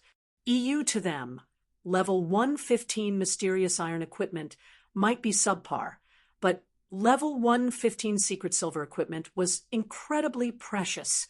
So long as they equipped level reduction gemstones, they could arm themselves with level 115 Secret Silver equipment after reaching level 110. Naturally, level 115 Secret Silver equipment was slightly better than level 110 Fine Gold equipment. Due to equipment's low drop rate, the various powers were going mad in their search for level 105 Fine Gold equipment. They could only dream of level 110 Fine Gold items. Now, after fighting for less than 15 minutes, their team had obtained 6 pieces of level 115 Secret Silver equipment. If they grinded here for a full day, their harvest would be astronomical. While Dark Rhapsody and Deity Society's members envied Zero Wing over so much loot, Fire Dance, who was responsible for collecting the items, excitedly ran up to Sure Foam. Guild leader, it dropped! Chapter 2578, Frightening Zero Wing.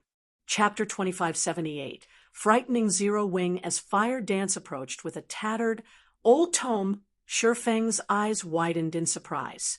What? It dropped, just like that. The monsters wandering around Poison City had a chance of dropping 2 support items when killed, and both were worth thousands of gold. However, no one would willingly part with either support item, even when offered a level 100+ epic item. One of the 2 items was an ancient potion, while the other was a mana battle array. The ancient potion in question could accelerate the process of unlocking players' mana bodies, while permanently improving their mana control.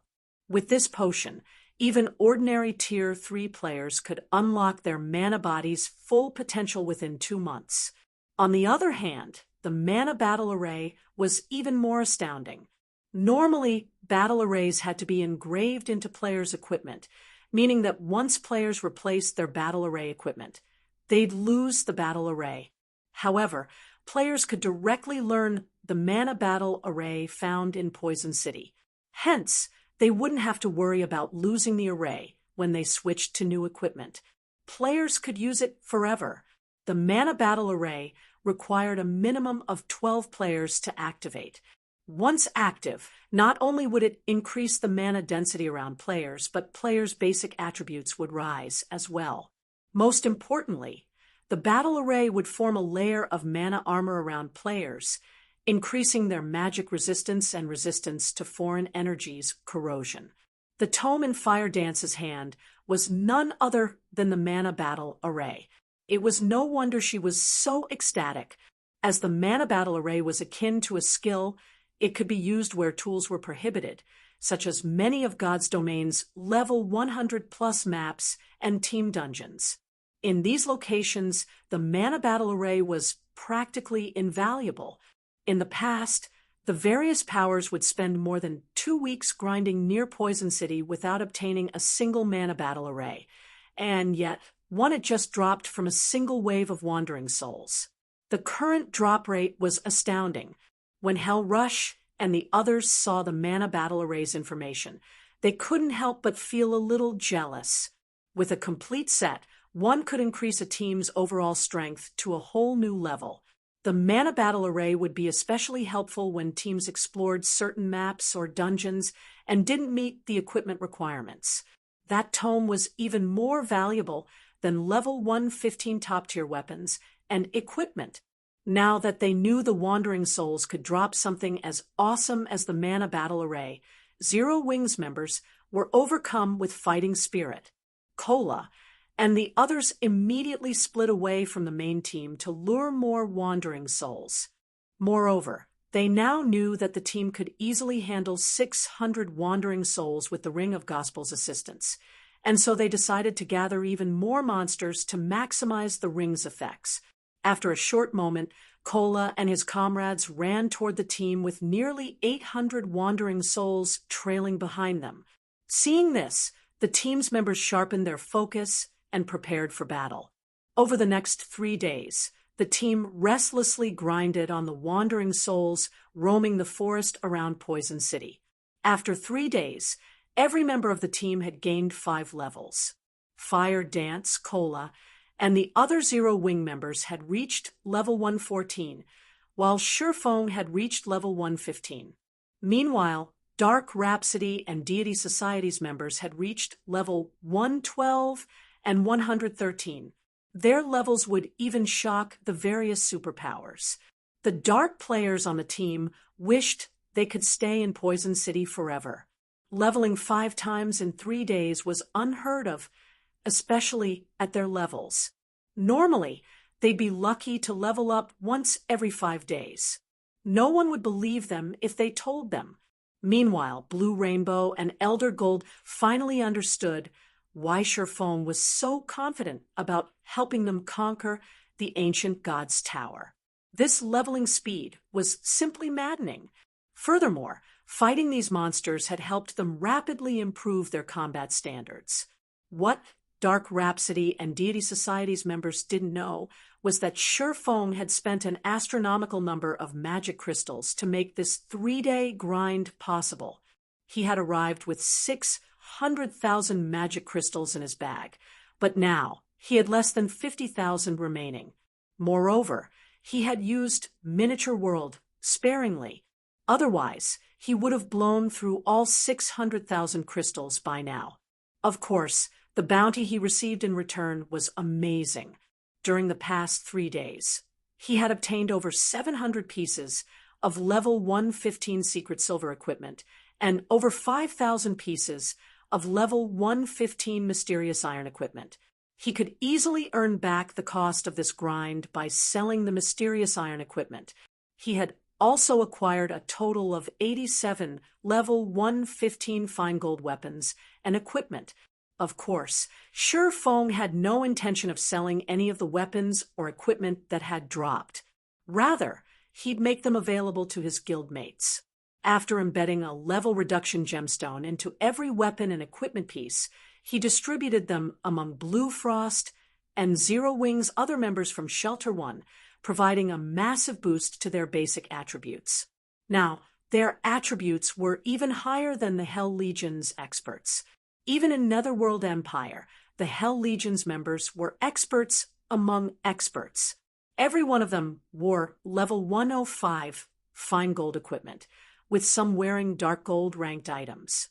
Their equipment standards even ranked at the top compared to the various superpowers experts, yet it was 2 whole ranks weaker than the items Blue Frost and his team wore. Of course, Surefong did not mistreat the Hell Legion, granting the Legion members a portion of the level 115 secret silver equipment.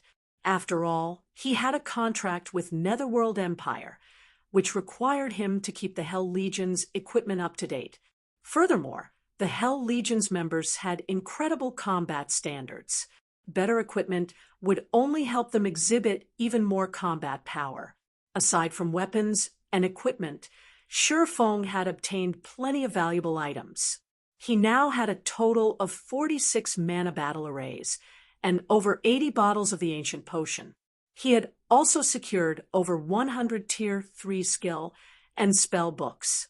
Combined, all of these items were even more valuable than the weapons and equipment that had dropped near Poison City. Rather than letting these precious items collect dust in his bag, he distributed them among the team as he had with the weapons and equipment.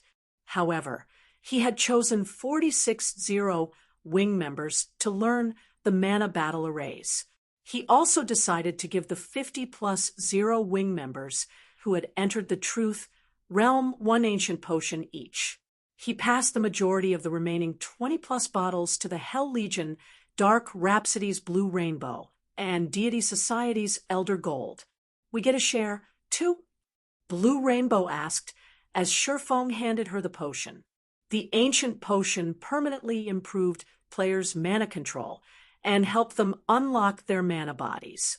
Unless one were a fool, they'd recognize how valuable the ancient potion was. Its drop rate was only so high now because they were pioneering Poison City. The drop rate would certainly drop to abysmal lows once this period was over. If it were up to her, she wouldn't share any of the potions with outsiders. Of course. I already told you that I'm going to help you grow stronger, Shifeng said, nodding. If these were members of other guilds, he wouldn't even give them the ancient potion's remnants. However, the Hell Legion, Dark Rhapsody, and Deity Society were different. They were Zero Wings allies.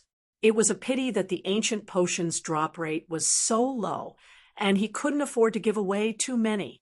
Otherwise, he would have given Dark Rhapsody and Deity Society more of Zero Wings' share. The monsters they were currently fighting were the weakest in the Poison City's outer reaches. He would have to travel deeper into the secret land if he wanted to obtain the fragment of Solomon's sword. Hence, he decided to help those with high combat standards first.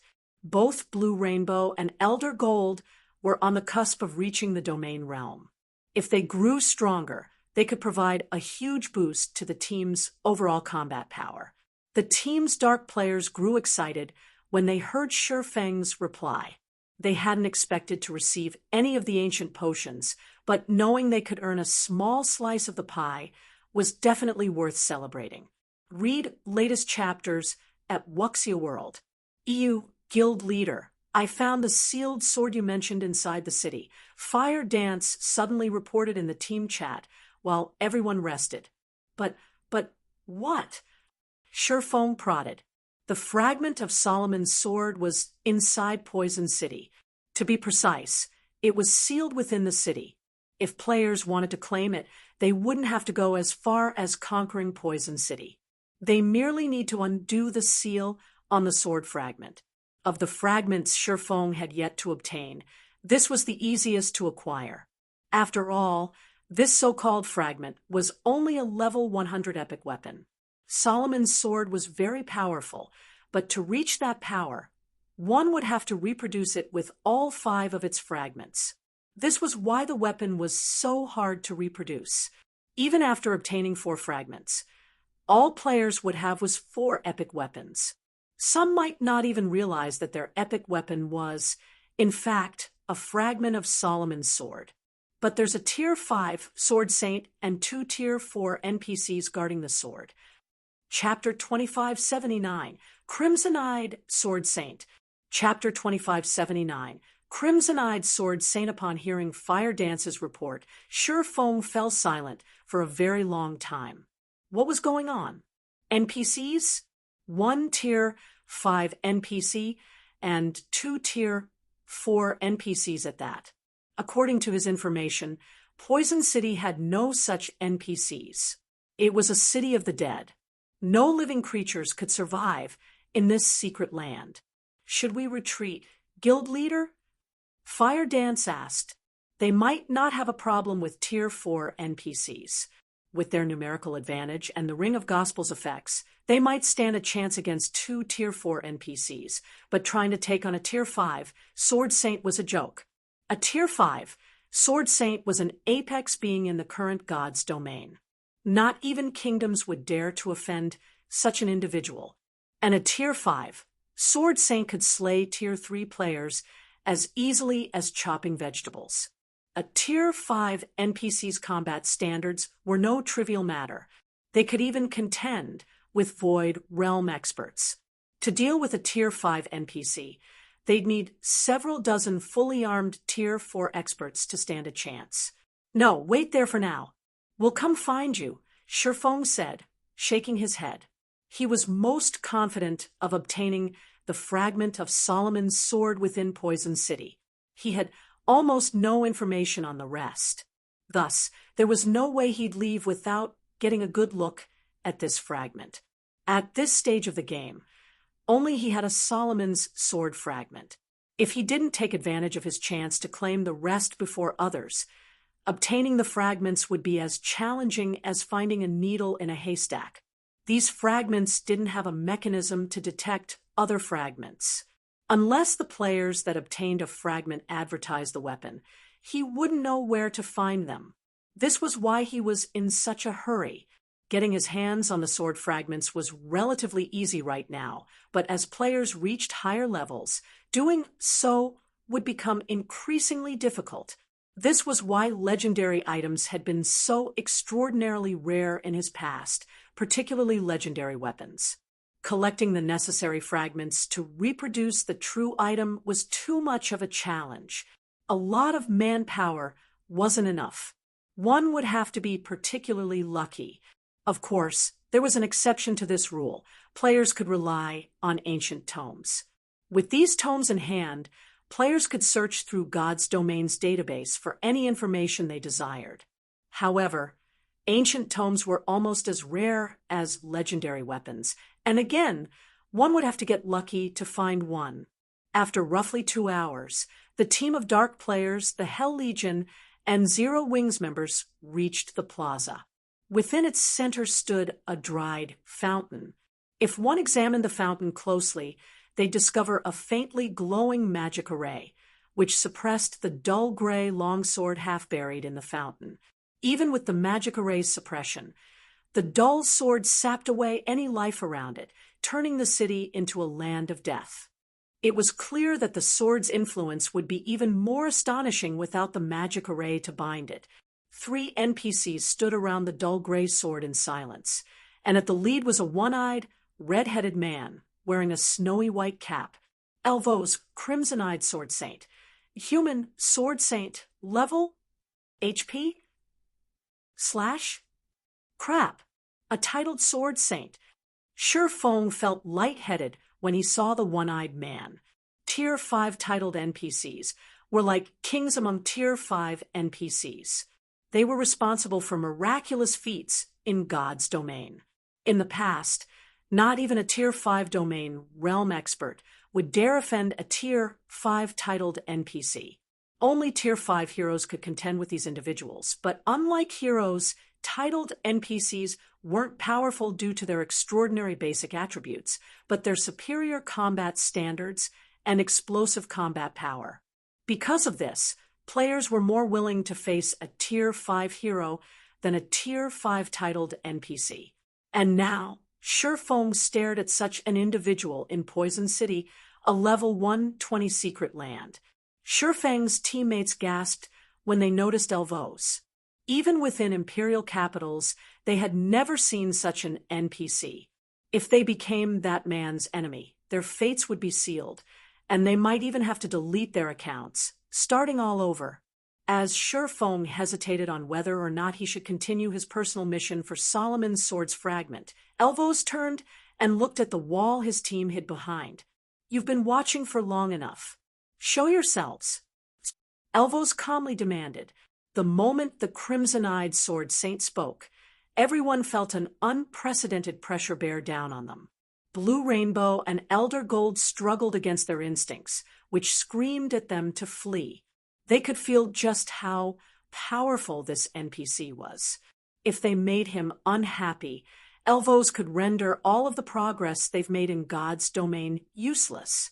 Such incidents had happened more than once in the Dark World before, and that was precisely why the Otherworld's Dark players didn't dare to offend or casually approach Tier 5 NPCs. In fact, most players actively avoided Tier 4 NPCs. "Don't move," Shurfeng suddenly shouted in the team chat. But Guild Leader Blackflame, that's a Tier 5 NPC, Elder Gold said. They weren't in an NPC city, and NPCs in the fields were especially unpredictable. The slightest mistake could lead to an unspeakable disaster. "I know, but he's already discovered us. He won't let us get away if we try to run," Shurfeng said, offering Elder Gold a bitter smile. "Our best option is to do as he says. Never try to provoke a Tier 5 titled NPC." Not a single player in God's domain had a better idea of the power a Tier 5 titled NPC wielded. Once such an NPC discovered them, there was no chance for escape. Not even Tier 5 domain realm experts were guaranteed to outrun a Tier 5 titled NPC. Moreover, Elvo's movement wasn't restricted as the demon god's phantom had been. If this man willed it, Sure Feng would die before he could even activate space movement or spatial gate. I understand. With the warning ringing in his ears, Elder Gold abandoned any thought of fleeing. As Sure Feng had said, a Tier 5 NPC's movement speed wasn't to be underestimated. Moreover, NPCs gained the ability to fly after reaching Tier 4. How could Tier 3 players like themselves possibly hope to outrun such a being? Moreover, the Tier 5 Sword Saint would view any attempt to flee as a challenge to his authority. The outcome of committing such an offense would be far graver than approaching the NPC directly. Under Sure Feng's lead, the team emerged from the small alley that had provided cover and approached the Crimson-Eyed Sword Saint. Greetings, esteemed Sword Saint.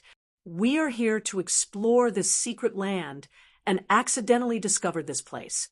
Please forgive us for our trespass. Sure Feng respectfully apologized to Elvos, who currently sat before the fountain. Exploring this secret land, Elvos smiled. The NPC's tone then turned chilly as he continued. You've come for this sword, right? Well, who commands your force? Killing intent. This was the killing intent of a bona fide Tier 5 titled NPC. Read latest chapters at Wuxia World.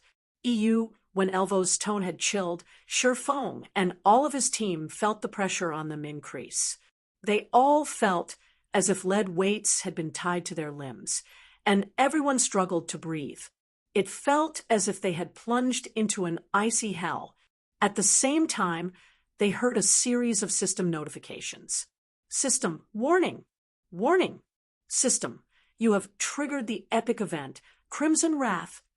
System, you have 30 seconds to make a decision. Kill Elvos, the Crimson-Eyed Sword Saint, or accept the punishment of death. Chapter 2580, Blade Unsealed, Disaster Descends.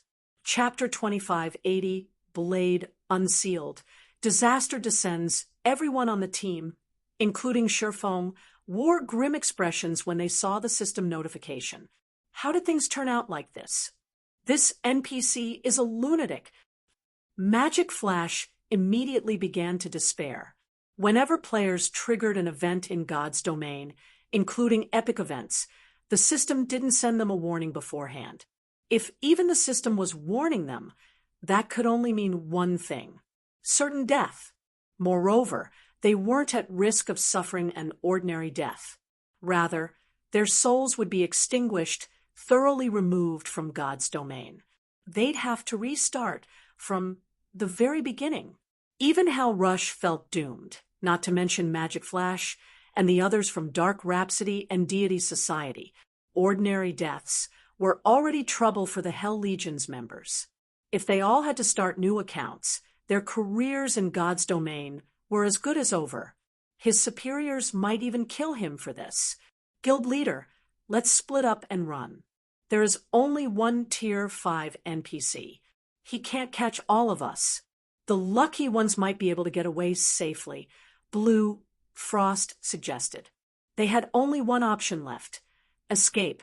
Whether they chose to fight the Crimson-Eyed Sword Saint or accept their death sentence, they'd meet the same end. They had to go for a third option. Overhearing Blue Frost, the rest of the team nodded in agreement. Sacrifices were inevitable, but that was still better than utter annihilation. They wouldn't have anyone but themselves to blame if they died. Do we really only have one option? As Sure Feng sensed Elvo's killing intent growing stronger, he was flabbergasted. They had only come to a level 120 secret land, yet the main god system had set such an absurd trap. Human NPCs were different from demon gods. They wouldn't set a death trap for players for no good reason. Even if they did, they usually gave players a chance to survive. Did I miss some clue? The seconds flew by as Shifeng fell deep into thought. Guild leader Black Flame, what is the plan? We only have 10 seconds left to decide. With only 10 seconds on the system clock, Elder Gold and Blue Rainbow urged Shifeng, anxious. Acting rashly would only lead to a terrible outcome. The team's best chance was to move simultaneously, but even after more than 20 seconds, Shifeng had remained motionless. It was driving them crazy. When only 5 seconds remained, Dark Rhapsody and Deity Society's members grew restless. Just before they split up and ran, however, Shifeng moved. To everyone's surprise and confusion, he took the initiative to approach Elvos. Esteemed Sword Saint, we had no intention of offending you, and we did not come here under anyone's command. This is but a coincidence. If you refuse to believe me, I will challenge you in the name of the Sky Goddess. Shifeng declared as he walked up to the crimson-eyed Sword Saint. After his declaration, silence fell over the entire plaza. Guild leader Black Flame, are you insane? Blue Rainbow stared at Shifeng in astonishment as he issued a challenge. He's a Tier 5, titled Sword Saint. Guild leader. Blue Frost watched Shifeng, as well, utterly baffled. A Tier 5 NPC was no simple opponent. With the gods in seclusion, Tier 5 NPCs stood at the apex of God's domain. As a current Tier 3 player, just escaping a Tier 5 NPC would be miraculous, not to mention challenging one. You wish to challenge me? Elvos laughed. I'm afraid you don't yet qualify for such a fight, young man. Of course, I am quite open-minded. Since you wish to prove that you're not following anyone's command, I'll give you all a chance. Hearing Elvos offer another option, the team members took a deep breath, their eyes glued on Shifeng. This is actually possible. Blue Rainbow muttered, shocked. They had been on the brink of death. Yet Shifeng's statement had opened a path for survival. His courage and capabilities were amazing. It is. The system notification was a hint. While defeating a Tier 5, Sword Saint seems impossible at first glance. That word has many meanings. The system never specified that we have to kill him to defeat him, so we don't necessarily need to clash with the NPC to defeat him. Issuing a challenge was the best solution. Elder Gold said, realization dawning as he read the system notifications again. He then returned his gaze to Shifeng and continued, however, Black Flame is incredible. Even in such a tense situation, he found the right solution to this problem. Just how brave is that man? Does he really think he can defeat a Tier 5 Sword Saint? Elvos' killing intent was no laughing matter. Even as a peak expert, Elder Gold felt his mind numb when subjected to the lethal energy. He couldn't get past the desire to flee. Logically, a domain realm expert shouldn't be any more immune to the killing intent than he was. Fear was a basic instinct for all creatures. After all, with only 10 seconds on the system clock, Elder Gold and Blue Rainbow urged Shifeng, anxious. Acting rashly would only lead to a terrible outcome. The team's best chance was to move simultaneously, but even after more than 20 seconds, Shifeng had remained motionless. It was driving them crazy. When only 5 seconds remained, Dark Rhapsody and Deity Society's members grew restless. Just before they split up and ran, however, Shifeng moved. To everyone's surprise and confusion, he took the initiative to approach Elvos. Esteemed Sword Saint, we had no intention of offending you, and we did not come here under anyone's command. This is but a coincidence. If you refuse to believe me, I will challenge you in the name of the Sky Goddess. Shifeng declared as he walked up to the crimson-eyed Sword Saint. After his declaration, silence fell over the entire plaza. Guild leader Black Flame, are you insane? Blue Rainbow stared at Shifeng in astonishment as he issued a challenge. He's a Tier 5 titled Sword Saint, guild leader. Blue Frost watched Shifeng, as well, utterly baffled. A Tier 5 NPC was no simple opponent. With the gods in seclusion, Tier 5 NPCs stood at the apex of God's domain. As a current Tier 3 player, just escaping a Tier 5 NPC would be miraculous, not to mention challenging one. You wish to challenge me? Elvos laughed. I'm afraid you don't yet qualify for such a fight, young man. Of course, I am quite open-minded. Since you wish to prove that you're not following anyone's command, I'll give you all a chance. Hearing Elvos offer another option, the team members took a deep breath, their eyes glued on Shifeng. This is actually possible. Blue Rainbow muttered, shocked. They had been on the brink of death. Yet Shifeng's statement had opened a path for survival. His courage and capabilities were amazing. It is. The system notification was a hint. While defeating a Tier 5, Sword Saint seems impossible at first glance. That word has many meanings. The system never specified that we have to kill him to defeat him, so we don't necessarily need to clash with the NPC to defeat him. Issuing a challenge was the best solution, Elder Gold said, realization dawning as he read the system notifications again. He then returned his gaze to Shifeng and continued. However, Black Flame is incredible. Even in such a tense situation, he found the right solution to this problem. Just how brave is that man? Does he really think he can defeat a Tier 5 Sword Saint? Elvos' killing intent was no laughing matter. Even as a peak expert, Elder Gold felt his mind numb when subjected to the lethal energy. He couldn't get past the desire to flee.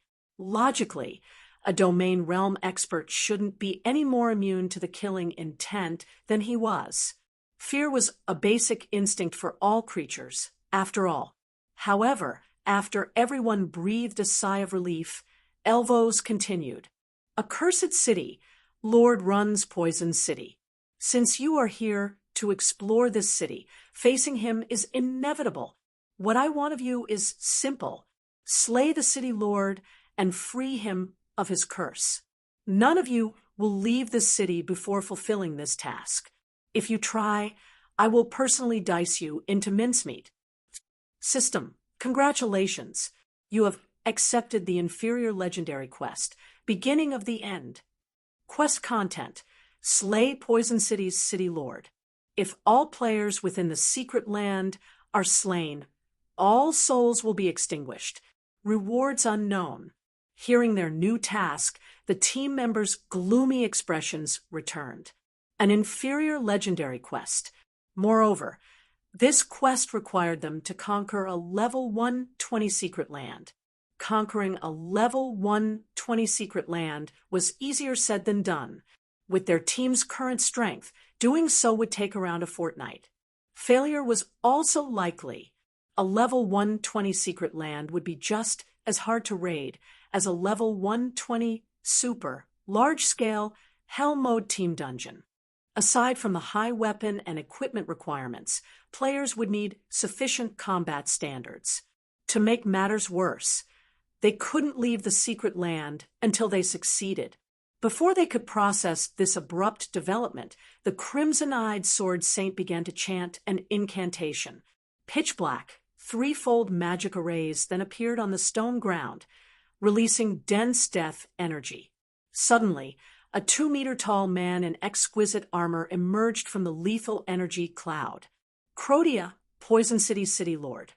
Undead, superior mythic, level 120 HP 3, 700 000 000/3, 700 000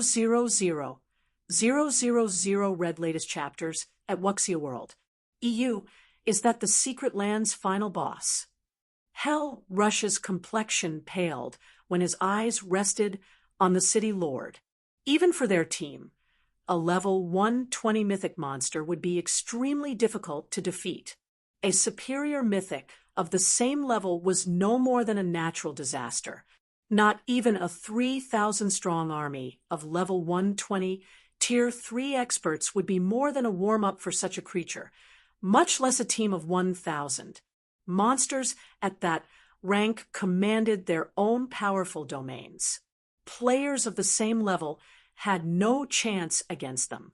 While the team was shocked over Crodia's statistics, the city lord approached the dried-up fountain and reached through the barrier. He grasped the dull gray sword's hilt and yanked it out of the stone. As Crodia removed the longsword from its prison, the blade's death energy began to flood into its surroundings. The thick cloud of black fog swept toward the team, and the players backed away. The black fog corroded everything it touched, and even the ground decayed, visibly darkening to a dull gray. "You may begin." Elvo's soft voice broke the silence as he gazed over Sherfong and the others. Chapter 2581, Fighting a Superior Mythic? Chapter 2581, Fighting a Superior Mythic? Startled by Elvo's command, everyone fell silent again. "How are we supposed to beat that?" Kola muttered, watching the dark cloud of death energy envelop Crodia. Crodia's aura had already been strong enough, and with his statistics, their team wasn't even certain they could kill him after taking hold of the dull gray longsword. However, the city lord's aura had grown even stronger, and his statistics had undergone a significant transformation.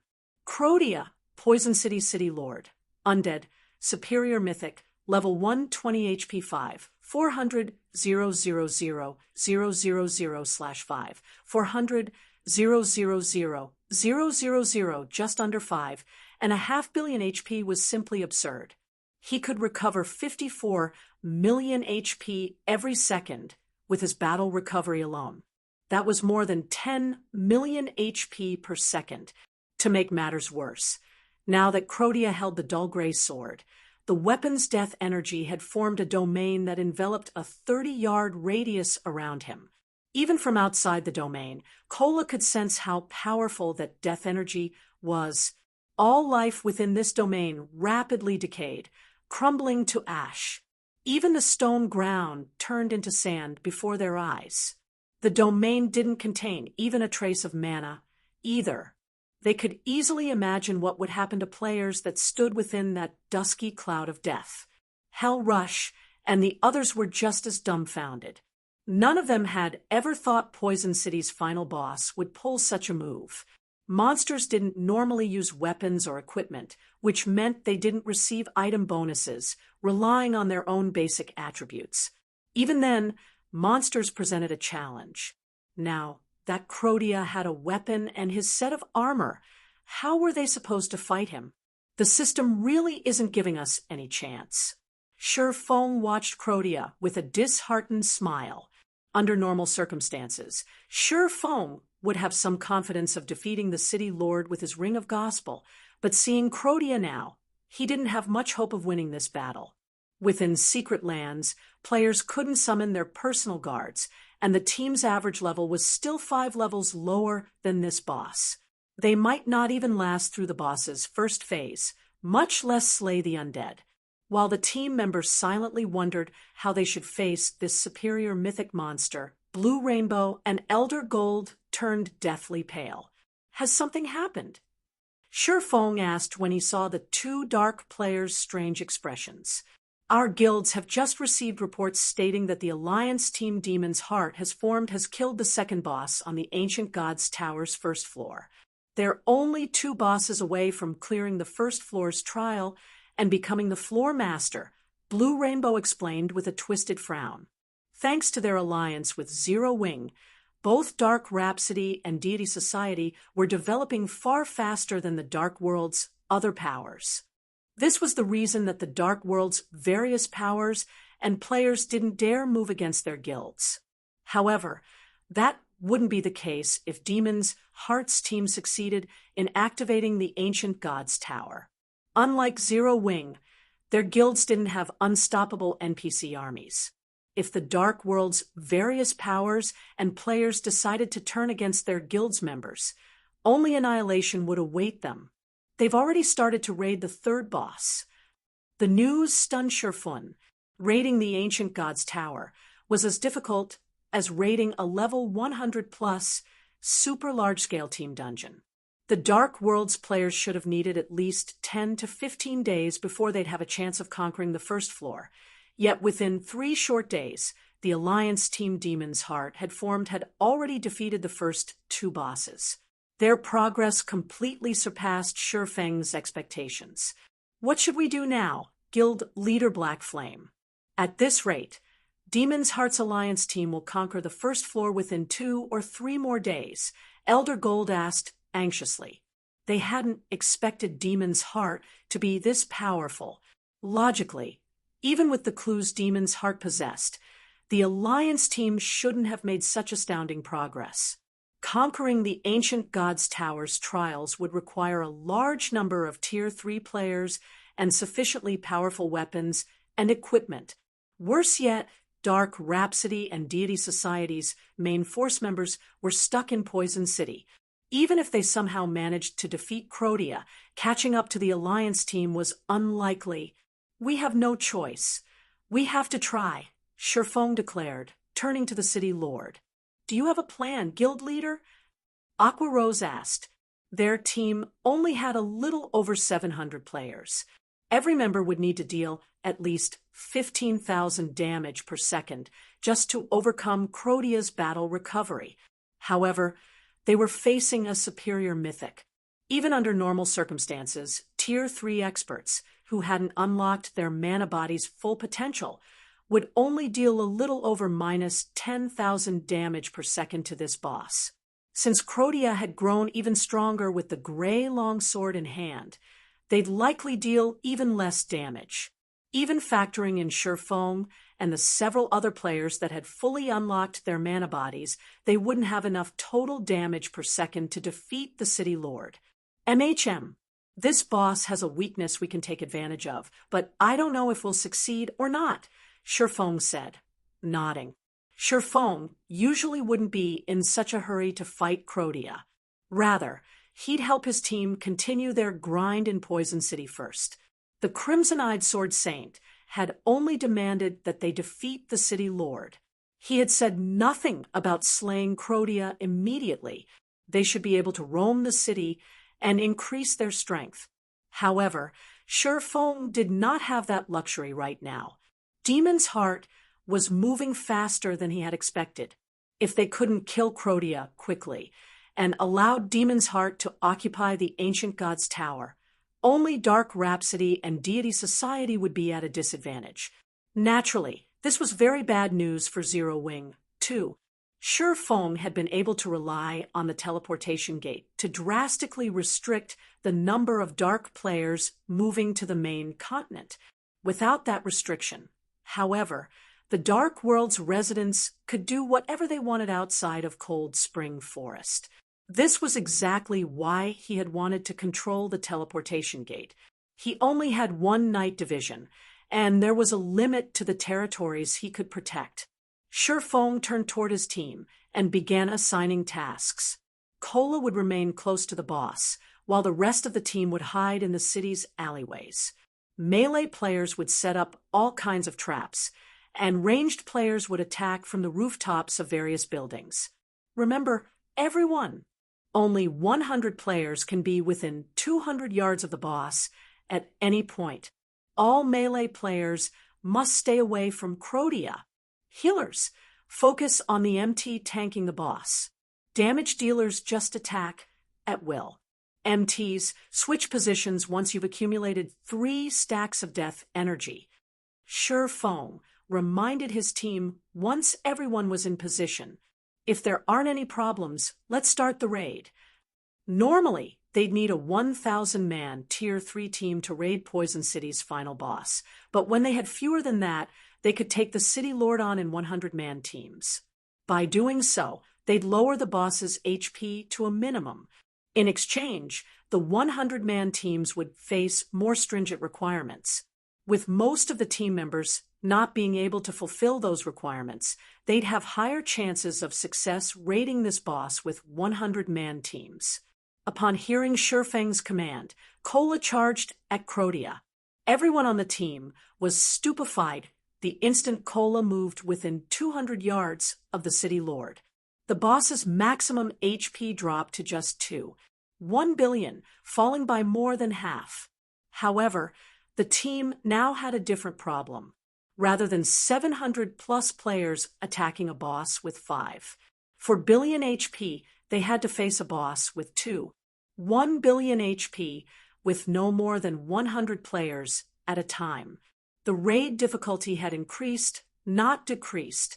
Suddenly, Crotia appeared before Kola with so much speed that not even the peak experts had time to react. The city lord swung his longsword at Kola, the weapon leaving a black spatial tear in its wake. Kola flew backward like a cannonball, crashing into the ground roughly 20 yards away from the final boss. Even after blocking the attack with his shield, Kola still lost 50% of his HP. Fortunately, the attack had put quite a bit of distance between the Guardian Knight and the city lord. Kola responded by activating Protection Blessing and running to a nearby alley. Meanwhile, 3 healers 50 yards away began to heal Kola in a frenzy, sacred lights and healing lights landing on the Guardian Knight, one after another, and restoring his HP to 2/3 of his max. 2 seconds later, Kola took another strike, throwing him into a nearby wall and robbing him of another third of his HP. Even after another round of healing spells, the 3 healers only restored his HP to half. After being thrown a few more times, Kola finally lured Crotia into the alleyway. Due to the alley's complex terrain, Crotia had a much harder time landing an attack. Just as the city lord was about to hit Kola again, he stepped on one of the landmines the team had planted in the alley earlier. Read latest chapters at Wuxia World. Boom! A loud explosion echoed throughout Poison City, and a damage of over -1 million appeared above the undead's head. After taking a few more steps, Crotia triggered another magic trap and took more than -700,000 damage. Just before Crotia turned to search for the player responsible for the traps, Kola charged forth and used his Tier 3 Justice Roar, causing another -50,000+ damage and recapturing the boss's aggro. Good. It's doable. Everyone, mind your positioning. Ranged players, attack with everything you have. Melee players, keep setting up traps. Shifeng shouted once Kola had solidified his hold on Crotia's attention. He then activated Miniature World. Chapter 2582, Light Shadow Improves. Tough, Ferocious Beast. Chapter 2582, Light Shadow Improves. Tough, Ferocious Beast. When Shifeng activated Miniature World, Crotia's movement speed, reaction speed, and basic attributes decreased as if the boss had stepped into a quagmire, but as a superior mythic, his resistance to the effects was quite high. Even as an intermediate master magician, Shifeng's Miniature World only reduced Crotia's basic attributes by 15% rather than 30%. After activating Miniature World, Shifeng quickly followed up by activating Ring of Brilliance, enhancing every ranged player's basic attributes. Meanwhile, the 90+ ranged players within the city lord's vicinity began to bombard the boss with skills and spells. Tier 3 spell, Darkness Burn. Tier 3 skill, Solitary Light. Tier 3 spell, Consecutive Earthen Spikes. Spells and arrows tore apart the area while explosions shook Poison City. Damages exceeding -20,000 appeared above Crotia's head, one after another. Including the damage from the traps, the team dealt more than enough to overcome Crotia's battle recovery. Every member of the team was ecstatic to see this. When they had first seen Crotia, they had despaired. They had known they couldn't overcome the boss's battle recovery with their attacks alone. Killing this city lord had seemed impossible. Now that they knew they could carrot his battle recovery, however, they knew what to do next. They needed to whittle away at Crotia's HP. Of course, that wouldn't be an easy task. To maximize their damage, Kola would have to lure Crotia into the traps the melee members had set up. Unfortunately, setting up traps required a long time, and they had very short durations. When no more than 100 players could be near the boss, their timing and position had to be perfect. Claiming that a single mistake could render all of their effort worthless was no exaggeration. As long as more than 100 players stood within 200 yards of the city lord, his maximum HP would return to 5.4 billion. If that happened, Crotia would regenerate 54 million HP every 5 seconds. Even with miniature world suppression, the superior mythic would still regain 50 million HP over 5 seconds. 100 players simply couldn't deal that much damage in so short a time. Fortunately, the team was composed of experts among experts. Even the weakest player had reached the flowing water realm. With Shurfeng's wise command, none would make such devastating mistakes. Shurfeng heaved a rueful sigh upon seeing the team's flawless coordination. He had to admit that it was truly wonderful for a guild to have a team of such prowess. Even though the team's equipment standards didn't meet the requirements, they still completed their tasks efficiently. This undoubtedly made the raid much easier. As time passed, Crotia gradually lost HP, 95%, 75%, 50%. When Crotia's HP fell to 50%, his fighting style changed as he stomped a foot, cracking the stone as the ground sank. The death energy around him began to spread, corroding everything within a 45-yard radius. Aside from Kola, who had activated a life-saving skill, just in time, over a dozen Tier 3 experts evaporated, leaving nothing behind. Crotia bellowed furiously, and the death energy rapidly gathered above him. After a moment, the dense black death energy transformed into the shadow of a 50-meter-tall nether dragon, flapping its foggy wings.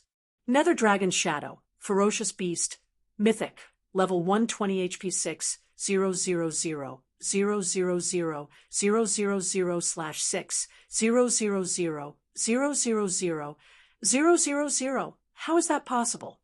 Everyone cursed aloud when they saw the Nether Dragon's shadow. They had never thought that the boss monster could actually summon another boss. Ferocious beasts weren't like wild or demonic beasts. Their very existence was akin to a natural disaster. Some ferocious beasts were even stronger than dragons. While the Nether Dragon's shadow before them might not be as powerful as a true dragon, it was more than enough to instill despair. Crotia alone was almost too much for them to handle. Now, they had to take on 2 bosses of Crotia's caliber with just 100 players. This was a joke. Crotia had grown considerably weaker after summoning the Nether Dragon's shadow, but he still wasn't an easy opponent. The Nether Dragon's shadow descended and slammed a clawed foot into a nearby building, shattering the structure and leaving a black hole in its place. The Tier 3 elementalist positioned on the building had tried to use Blink, but he had still died in the attack. Not good. This boss's attacks have the spatial imprisonment effect. Hell Rush, who saw this from afar, grimly shouted. The spatial imprisonment effect was fatal to magical classes and players with teleportation skills. Once a being sealed the space around them, players could only physically evade an attack. However, magical class players had far less dexterity and speed than melee players. With the spatial imprisonment effect, even an ordinary mythic monster could instantly kill Tier 3 magical class players, let alone a mythic ranked ferocious beast. Just as the Nether Dragon was about to attack another player, a bolt of blue lightning struck its claw. Boom! With the sound of another explosion, the bolt diverted the Nether Dragon's claw into the street, the impact instantly forming a crater. Enraged over the interruption, the Nether Dragon's crimson eyes turned to glare at the figure that had launched the counterattack. Flapping its wings, the dragon's shadow sent a vortex of death energy at its new target. The vortex had a very large AoE, and was basically impossible for players to avoid quickly. Wherever the vortex passed, even space shattered. Just as the death vortex was about to reach its target, the player in question raised his pitch-black longsword and swung it down in a vertical arc. The phantom of a gigantic greatsword appeared in the sky, slicing space and the death vortex in half, which then vanished into the void. Guild leader? Stunned, Aqua Rose turned to Sherfong, the player responsible for the interrupting lightning bolt. The Nether Dragon's death vortex had definitely been more powerful than an ordinary Tier 4 spell, yet Sherfong had bisected it with a single swing. It was unbelievable. Aside from Aqua Rose, Hell Rush, Blue Rainbow, and everyone else watching from afar were similarly astonished. They were talking about a full-powered attack from a Tier 4 ferocious beast. Even an MT like Cola would die instantly if he tried to block such an attack. Yet Sherfong had countered it. Just how high was the swordsman's strength? Don't panic, everyone. Continue attacking Crotia. I'll distract this Nether Dragon, Sherfong instructed, glancing at the players nearby. In truth, even he had been surprised by the power of his attack. He had thought he'd be lucky just to block the death vortex, yet his light shadow had shattered it. He had to admit that his upgraded abyssal blade was perfectly suited for the mana technique. Sherfang's command rekindled everyone's confidence, and they resumed their responsibilities. Although the Nether Dragon had killed a few players, team members quickly filled the vacant spots. They still had several hundred Tier 3 players on standby outside of Crotia's influence, so they had no worries about lacking manpower. For a time, one man and one dragon fought in the air, repeated shattering space around them. This looked nothing like a fight between a player and a monster, but a decisive battle between two heaven-defying monsters. Meanwhile, it was business as usual as the rest of the team kite Crotia around the city, steadily chipping away at his HP. Of course, they weren't careless in their attacks. After all was said and done, Sherfong was only a player. Even with healer's support, there was a limit to his stamina and concentration. His fight with the Nether Dragon was insanely intense, and neither his stamina nor his concentration would last long at this pace. The team was in a race against time. Fortunately, the density of the death energy surrounding Crotia had decreased significantly after he had summoned the Nether Dragon's shadow, which, in turn, lowered the City Lord's magic resistance. This considerably increased the team's total DPS. However, Crotia had begun to launch even fiercer attacks. Every hit shattered a building and killed anyone caught unprepared. As a result, the team steadily lost members. Even as players died, however, Crotia's HP gradually decreased. 40%, 20%, 10%. Finally, when Crotia's HP fell to 1%, the Nether Dragon's shadow roared and transformed into over a dozen streams of death energy that returned to the final boss.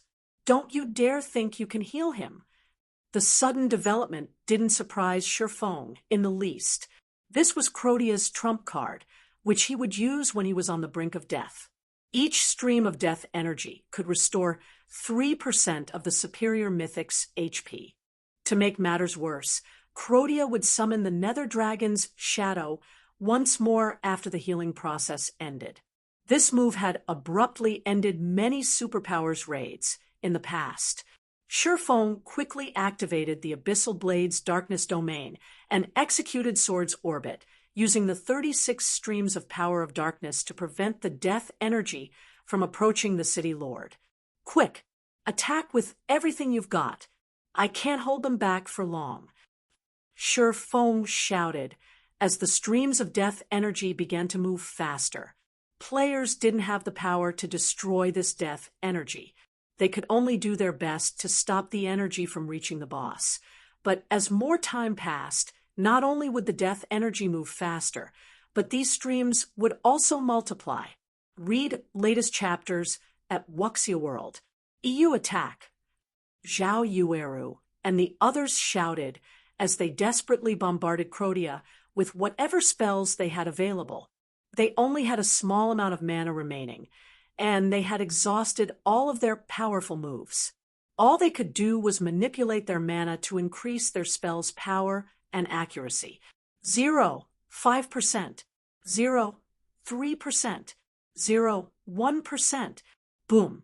With one last explosion, Crotia transformed into a thick cloud of death energy, rapidly dispersing from the alley and spreading throughout Poison City. The team's survivors then heard the sounds of multiple system notifications. Chapter 2583, Clear Reward, S Rank Rating. Chapter 2583, Clear Reward, S Rank Rating System. Congratulations! You are the first team of players to complete Poison City's Secret Land Crusade, rewarding level +1, 50 free mastery points, 5 legacy skill points, 1 exotic legacy potion, 20 God's Domain reputation points, and 40 Poison City reputation points. System, congratulations!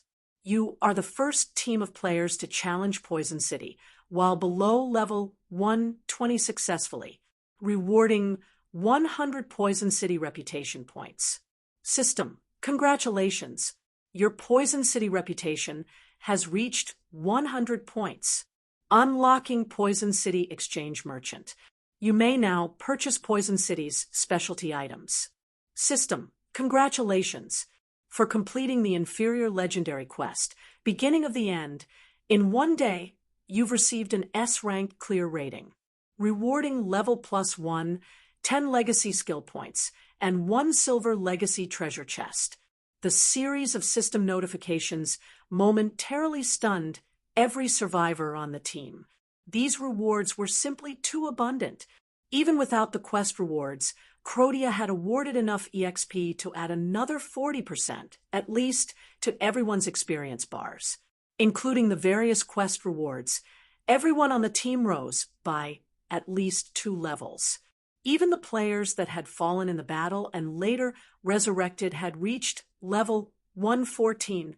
These rewards just saved us more than a fortnight of grinding and dungeon raids. If the others back in the guild find out about this, they'll likely die from envy, one of Dark Rhapsody's main force members said as he looked at his own level and available legacy skill points.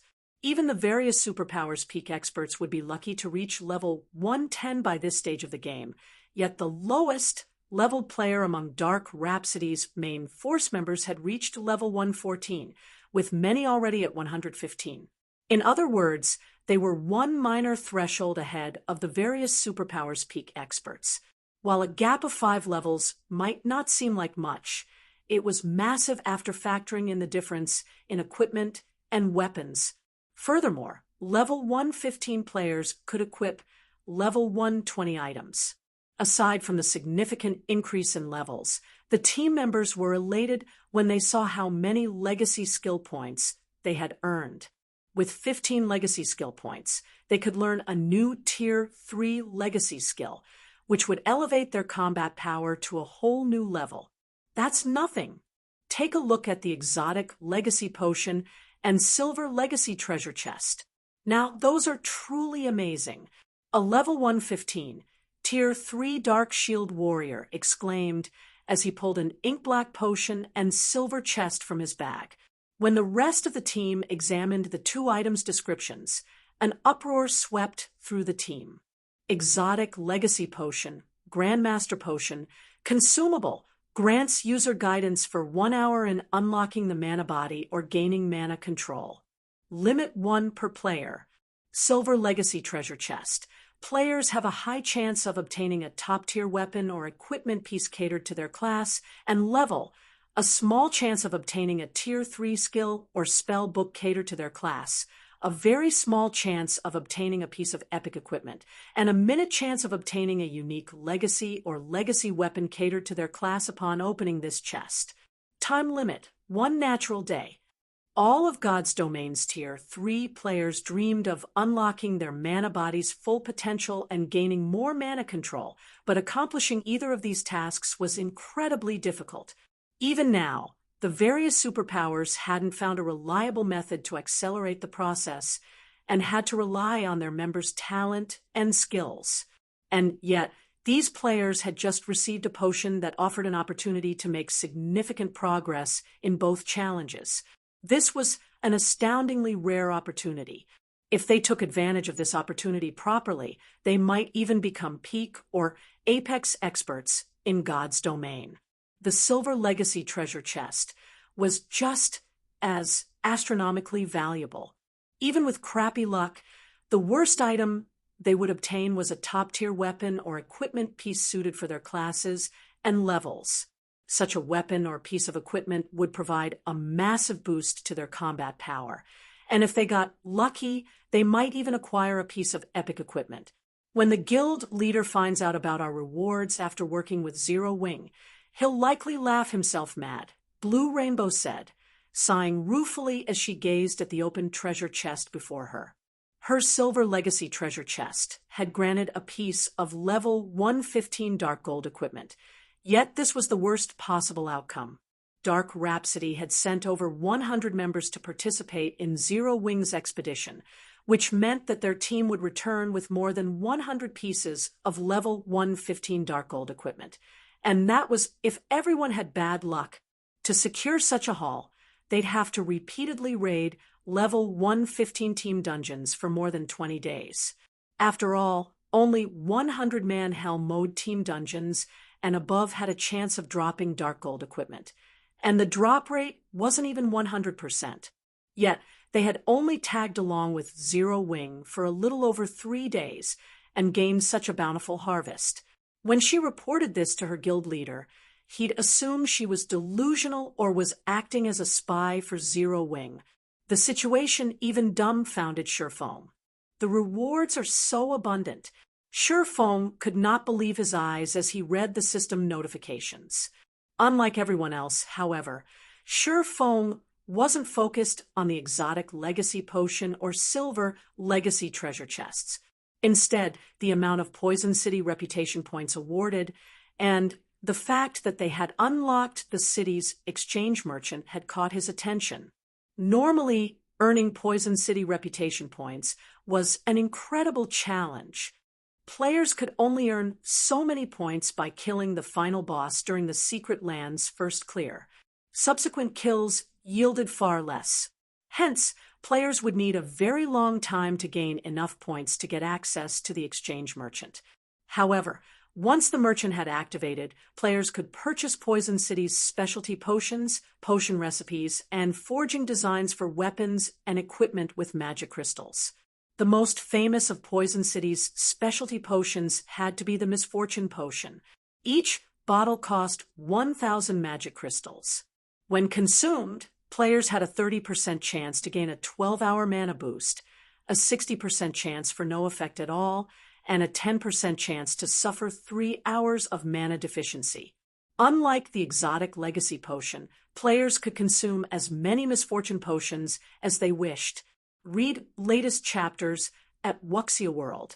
Once players had activated Poison City's exchange merchant and had enough magic crystals, quickly unlocking their mana body's full potential was entirely possible. Unfortunately, the Misfortune Potion was bound on purchase. In other words, only the players that had earned enough Poison City reputation points would have the privilege of using the potion. This was why the various superpowers of Shurfeng's previous life had desperately raided Poison City again and again. Now, however, Shurfeng's entire team had access to this highly sought-after privilege after clearing the city once. Once he suppressed his excitement over activating the exchange merchant, Shurfeng glanced at the last system notification, which only he had received. System, congratulations for completing the inferior legendary quest. Beginning of the end, with an S-rank clear rating, you have been awarded the Disaster Blade. You may seek out the Crimson-Eyed Sword Saint for legacy guidance once, or request the Sword Saint strengthen the Disaster Blade. You have 5 minutes to decide. Chapter 2584, Final Decision, Road to Tier 4. Chapter 2584, Final Decision, Road to Tier 4. Shurfeng could not help but hesitate when he saw the system notification. Both the Legacy Guidance and the Disaster Blade Strengthening were incredibly rare opportunities. Not only would the Legacy Guidance help players unlock their mana body's full potential, but it would also help them reach beyond the 100% threshold. The knowledge a titled sword saint like Elvos had was especially valuable. With the Tier 6 gods in seclusion, a titled sword saint stood at the very apex of God's domain's powerhouses. Of course, the chance to strengthen the awarded weapon was just as precious. This opportunity involved imbuing one's mana in a weapon, granting the weapon a portion of their abilities. This wouldn't change any of the weapon's attributes, but the weapon's power and skill effects would receive a considerable boost. This could even grant the weapon hidden effects. If a titled sword saint imbued an epic weapon like the Disaster Blade with his mana, the weapon would be able to rival fragmented legendary weapons. Even the various superpowers experts would consider such a weapon godly. They'd essentially be able to use it for their entire careers in God's domain. The weapon's level limitation wouldn't be a concern either. It was possible to raise a level 100 plus epic weapon or equipment piece's maximum level through certain means, although it would be more costly with a level 100 plus epic weapon. However, if one could continue to use an epic weapon that rivaled fragmented legendary rank, the cost would be worthwhile. While Shifeng hesitated, he heard the sound of another system notification. System, you have 1 minute remaining. If you fail to make a decision before the time limit has ended, both options will be considered abandoned. With so little time remaining, Shifeng gritted his teeth and approached Elvos. Esteemed Sword Saint, I hope to obtain your legacy guidance, Shifeng earnestly declared. Are you certain? You have already unlocked your mana body, and based on how you accomplished that feat, you must have received legacy guidance from another powerhouse. I doubt my guidance will be of any significant help to you. In contrast, strengthening the Disaster Blade will certainly increase your strength, Elvos calmly informed Shifeng. I am certain, my lord, Shifeng replied, nodding. While he had unlocked his mana body's full potential, 100% wasn't enough for his future goals. He'd only reach greater heights by surpassing that threshold. Every powerhouse trod a different path, and obtaining more legacy guidance would definitely help him break past the 100% threshold. Most importantly, opportunities to receive legacy guidance were incredibly rare. If he missed this chance, he might never find another. Even after learning from the Heavenly Blue Saint's legacy guidance, he had only unlocked his mana body's full potential after combining what he had learned with a god's heart's effects. Naturally, crossing the 100% threshold was far more difficult than reaching it. If he had to do so on his own, it would take ages before he made a breakthrough. He might never actually succeed. He had an epic ranked mana body, and going beyond 100% at that rank would be much harder than it would be with lower ranks. If he did not have enough help, his chances of making a breakthrough were minuscule at best, even with the help of a god's heart. Thus, he had no choice. Strengthening the Disaster Blade would give him immediate access to a pseudo-fragmented legendary weapon and boost his combat power, but the Disaster Blade was a fragment of Solomon's sword. Once he found 5 sword fragments, he would have to combine them to reproduce Solomon's sword, which would render the strengthening useless. Moreover, Shifeng now had the fragmented, legendary, ranked Abyssal Blade. He no longer lagged behind others when it came to weapon standards. More importantly, Tier 3 wasn't the end for true experts, only a transition. Reaching Tier 4 was a far better option than obtaining another fragmented legendary item. As players reached higher levels, the strength differences between tiers would only grow. Sooner or later, the gap would grow so large that not even 1 or 2 fragmented legendary items would make a difference. Shifeng had also reached level 117, only 3 levels away from the level 120 threshold. Level 120. Naturally, The Tier 4 promotion quest would be much harder than the Tier 3 quest. The two weren't even on the same level. The Tier 3 promotion quest would be like a normal mode party dungeon, while the Tier 4 quest would be as challenging as a 100-man Hell mode team dungeon. There was a qualitative difference between the two. Most mainstream experts were capable of reaching Tier 3.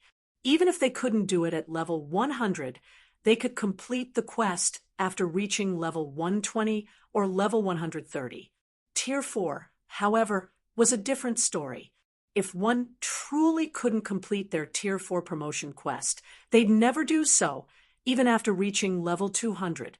Because of this, Tier 4 experts had been incredibly rare in the past, even among the various superpowers.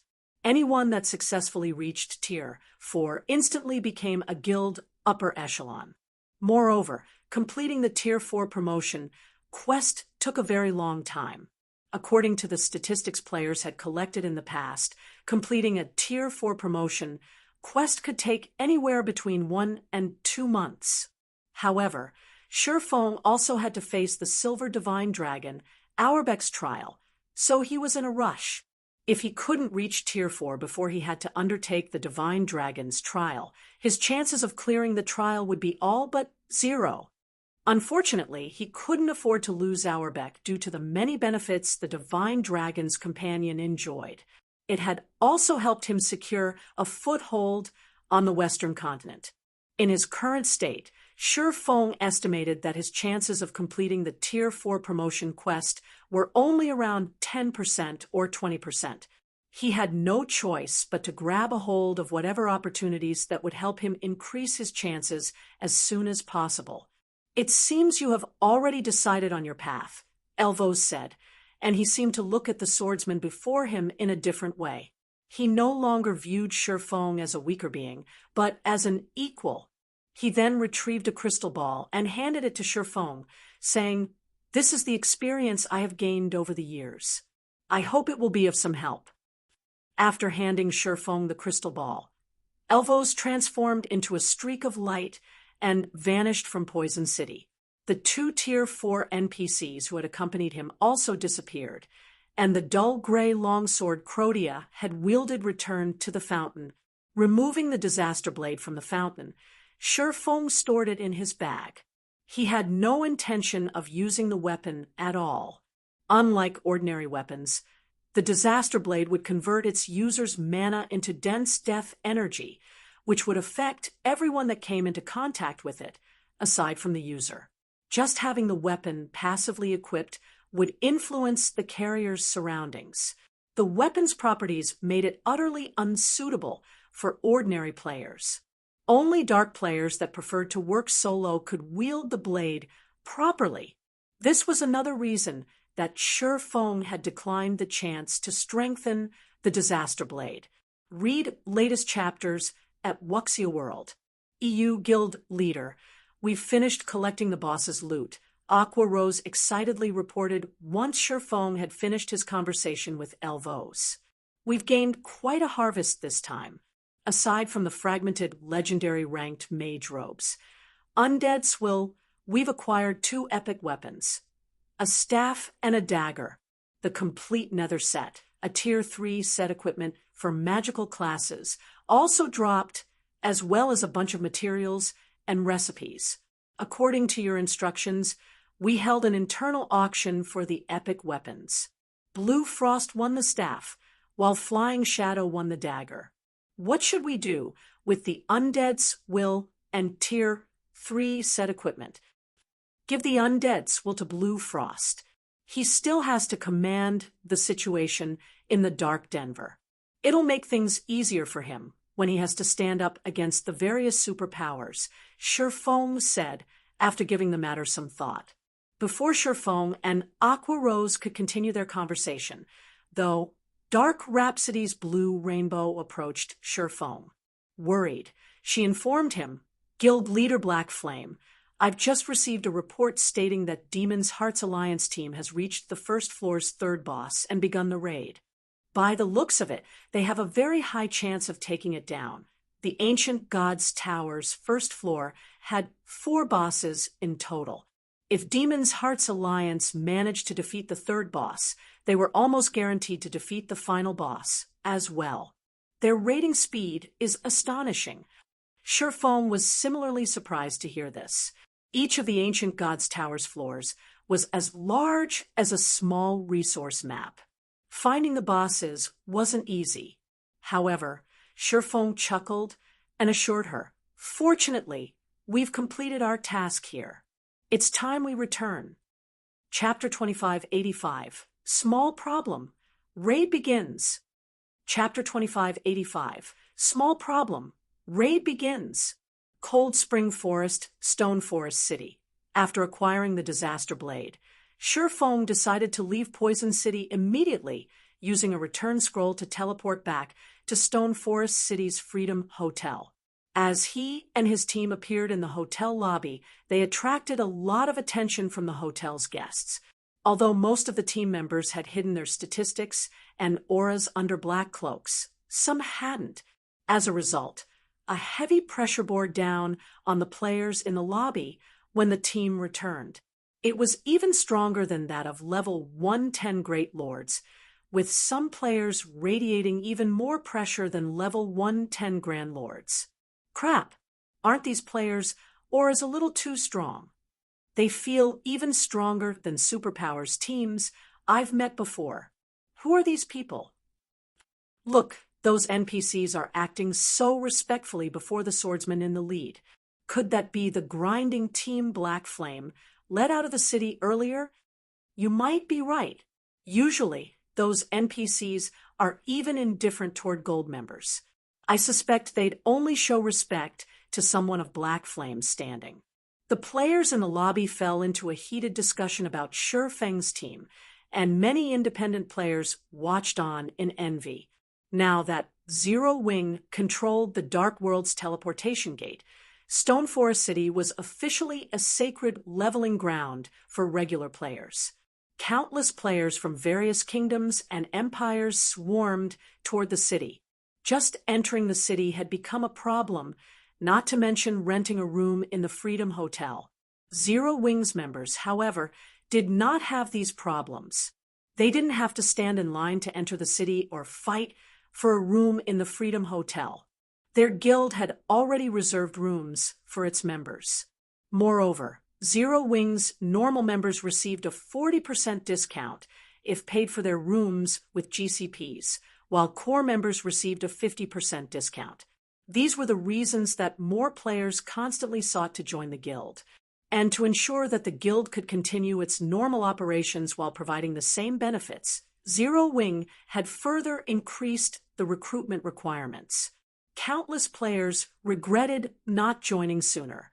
Meanwhile, it wasn't long after Sherfeng's team had returned that the various powers within the city heard about it.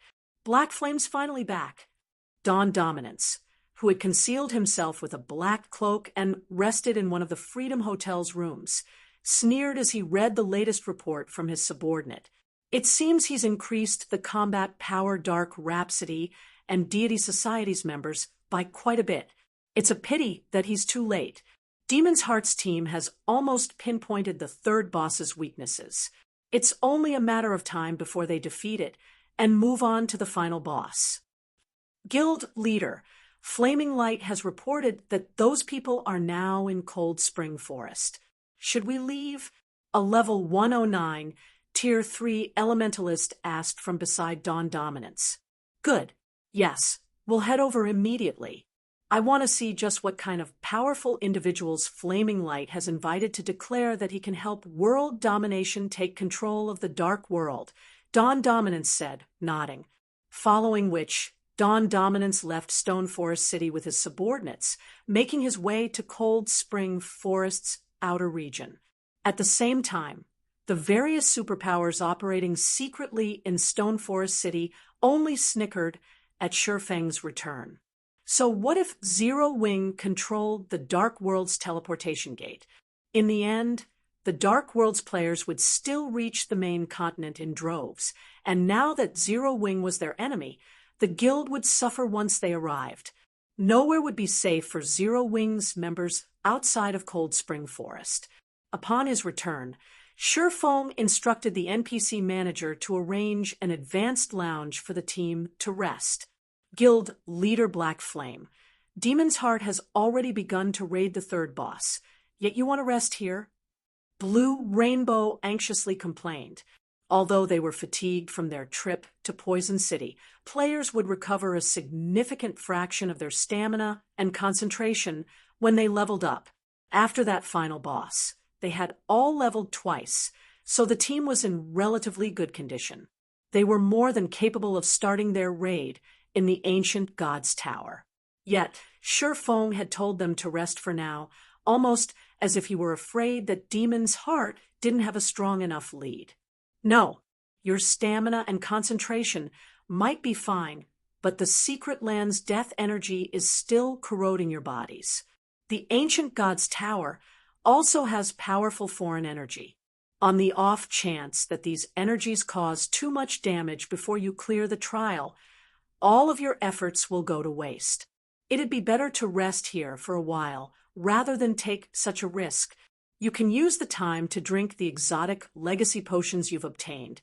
As well, Surefong said, shaking his head. But the time, Surefeng's insistence did nothing to calm Blue Rainbow's worries. The future of their two guilds was at risk. If Demon's Heart's Alliance captured the first floor before they could, their guilds wouldn't survive in the dark world for long.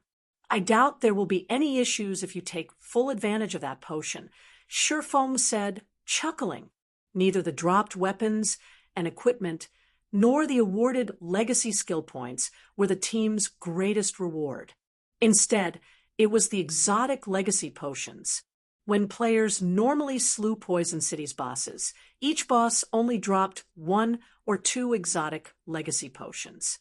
Furthermore, those bosses only respawned after 3 days. Knowing this, it was easy to imagine how valuable the potions were. However, because the team had completed the inferior legendary quest, every member had been awarded 1 bottle. Although a single exotic legacy potion might not help someone fully unlock their mana body, in combination with the Freedom Hotel's astounding environment, it would help these players unlock a sizable percentage. That percentage alone would grant a massive boost to their combat power since it tremendously improved their skills and spells power. However, Surefeng's advice confused Blue Rainbow and Elder Gold. What did he mean by take full advantage? Of course, he had a point. While their consecutive leveling had cleansed them of a portion of the foreign energy, much still remained. If this energy and the energy within the tower corroded too much of their bodies halfway into the raid, they'd be doomed. Blue Rainbow and Elder Gold immediately stopped wasting time. They instructed all of their players to move to the reserved lounge, rest, and consume the exotic legacy potions. In total, the team rested for over an hour. Once they felt refreshed, Blue Rainbow and Elder Gold hurried toward the Dark World's ancient God's Tower with their respective guilds' main force members. By the time the group arrived, another 4 hours had passed.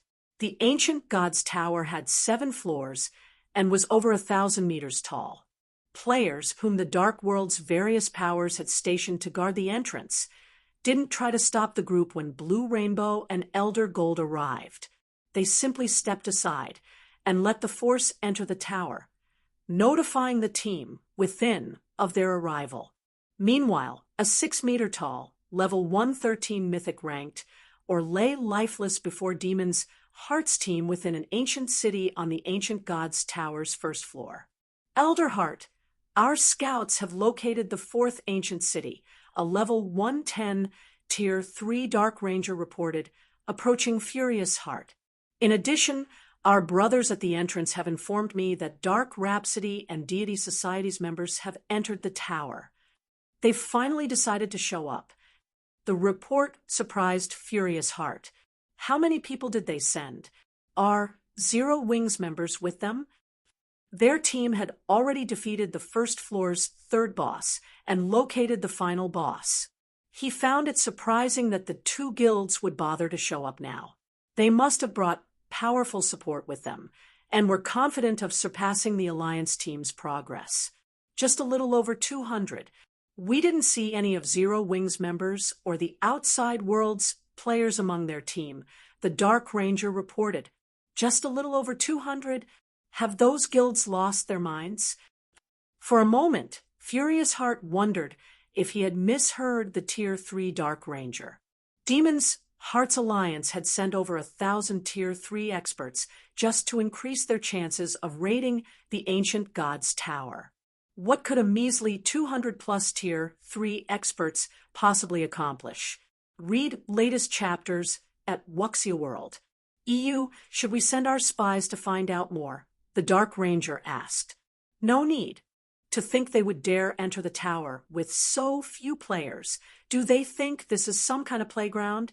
Furious Heart said, shaking his head. Chuckling, he continued, let them struggle. They're only fools if they thought they could rely on Zero Wing. Once we finish our raid, we'll make them regret their decision. With that, Furious Heart commanded his team to head toward the final boss. He completely disregarded the matter involving Dark Rhapsody and Deity Society.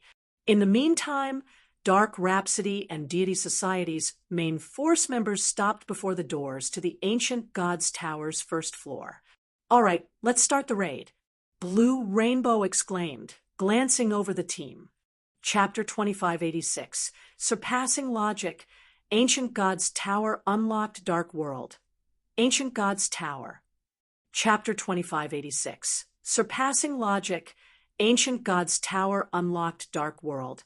Ancient God's Tower. A team of over 1,000 players fought the wandering barbaric Ors as they advanced across a gravel wasteland, but due to the high number of the Ors, the team's progress was quite slow. From afar, it looked like the team was drowning in a sea of Ors. Aside from the area the players occupied, the barbaric Ors covered every inch of the wasteland. Barbaric or humanoid creature. High Lord, level 112 HP 57, 000, 000/57,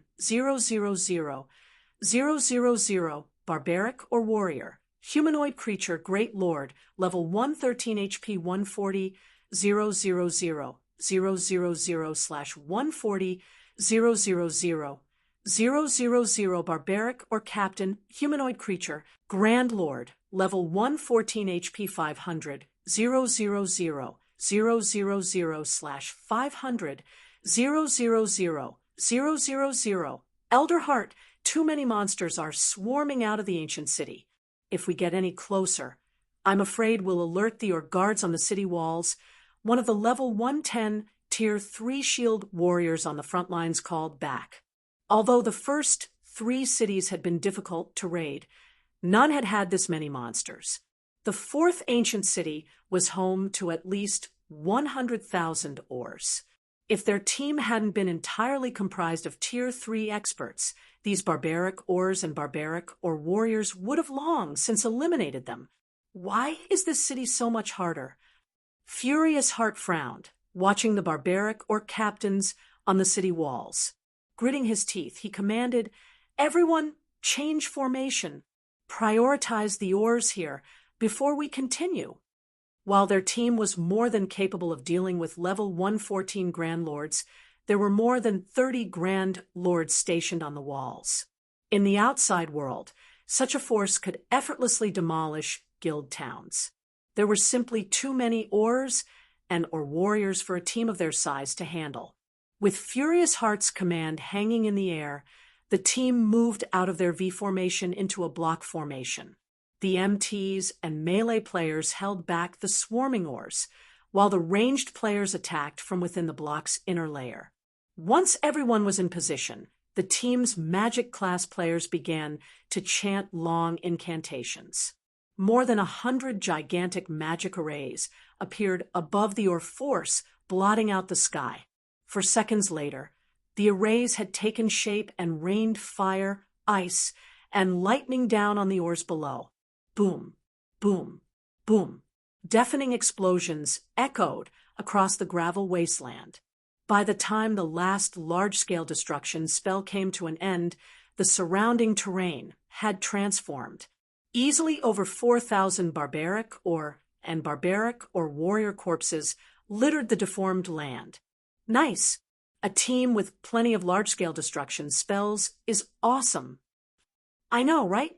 My usual team only has a few people with Tier 3 large-scale destruction spells, yet we currently have over 100. I doubt even superpowers can field such a powerful team. It's a pity that the tower's monsters don't drop any loot and grant almost no EXP. Otherwise, we would have hit the jackpot. The various major powers experts were astonished at the carnage around them. They knew that Demon's Heart had gone around the dark world, borrowing manpower from the various major powers to raid the ancient god's tower and prioritizing players with Tier 3 large-scale destruction spells. However, only a few players at a time had cast these spells during their prior battles. They hadn't been allowed to cast these spells simultaneously. The shock they felt after watching over 100 large-scale destruction spells go off at once was on a completely new level. The team members also realized how important players with such devastating spells were. They had to admit that these magical class players were walking cannons in large-scale combat. I wonder what Dark Rhapsody and Deity Society's people are thinking. I can't believe they're trying to race us to the final boss with just 200+ players. Their full team is smaller than the number of players we have with Tier 3 large-scale destruction spells, a Tier 3 ranger said, laughing at the destruction around him. I doubt they have any idea how many large-scale destruction spellcasters we have on our team. If they knew, they'd likely just give up, a Tier 3 elementalist added, chuckling.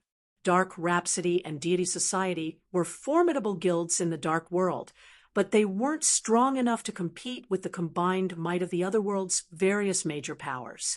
Even the weakest member on the Alliance team was a refinement realm expert in full level 105 fine gold equipment. Even the various superpowers only had a few experts with such high equipment standards, yet every member of the Alliance team wore such equipment. How exactly did Dark Rhapsody and Deity Society plan to compete with them? Enough chit-chat. We need to eliminate these barbaric ors quickly. If we take our time, and they respawn during the boss fight, we'll be in trouble. Furious Heart shouted, chuckling. He hadn't been worried about the two guilds' attempt to raid the ancient god's tower since the very beginning. Not even Zero Wing could help them now. Not only did the Alliance team consist of peak combatants from the Dark World's various major powers, but it also had support from the main continent's various superpowers. Finally, after over a dozen hours of fighting, Furious Heart and his team had obliterated the barbaric or army on the gravel wasteland and in the ancient city. Now, only the final boss and a few guards remained. Barbaric or king, humanoid creature, archaic species, mythic, level 114 HP 3,500,000, 000/3, 500, 000, barbaric or guard, humanoid creature, specialized Grand Lord, level 114 HP 600, 000, 000/600, 000. When they saw the barbaric or king and 8 barbaric or guards in the ancient tower within the city's heart, Furious Heart and his companions gasped. An ordinary mythic boss was already a major challenge due to their incredibly high basic attributes and combat standards.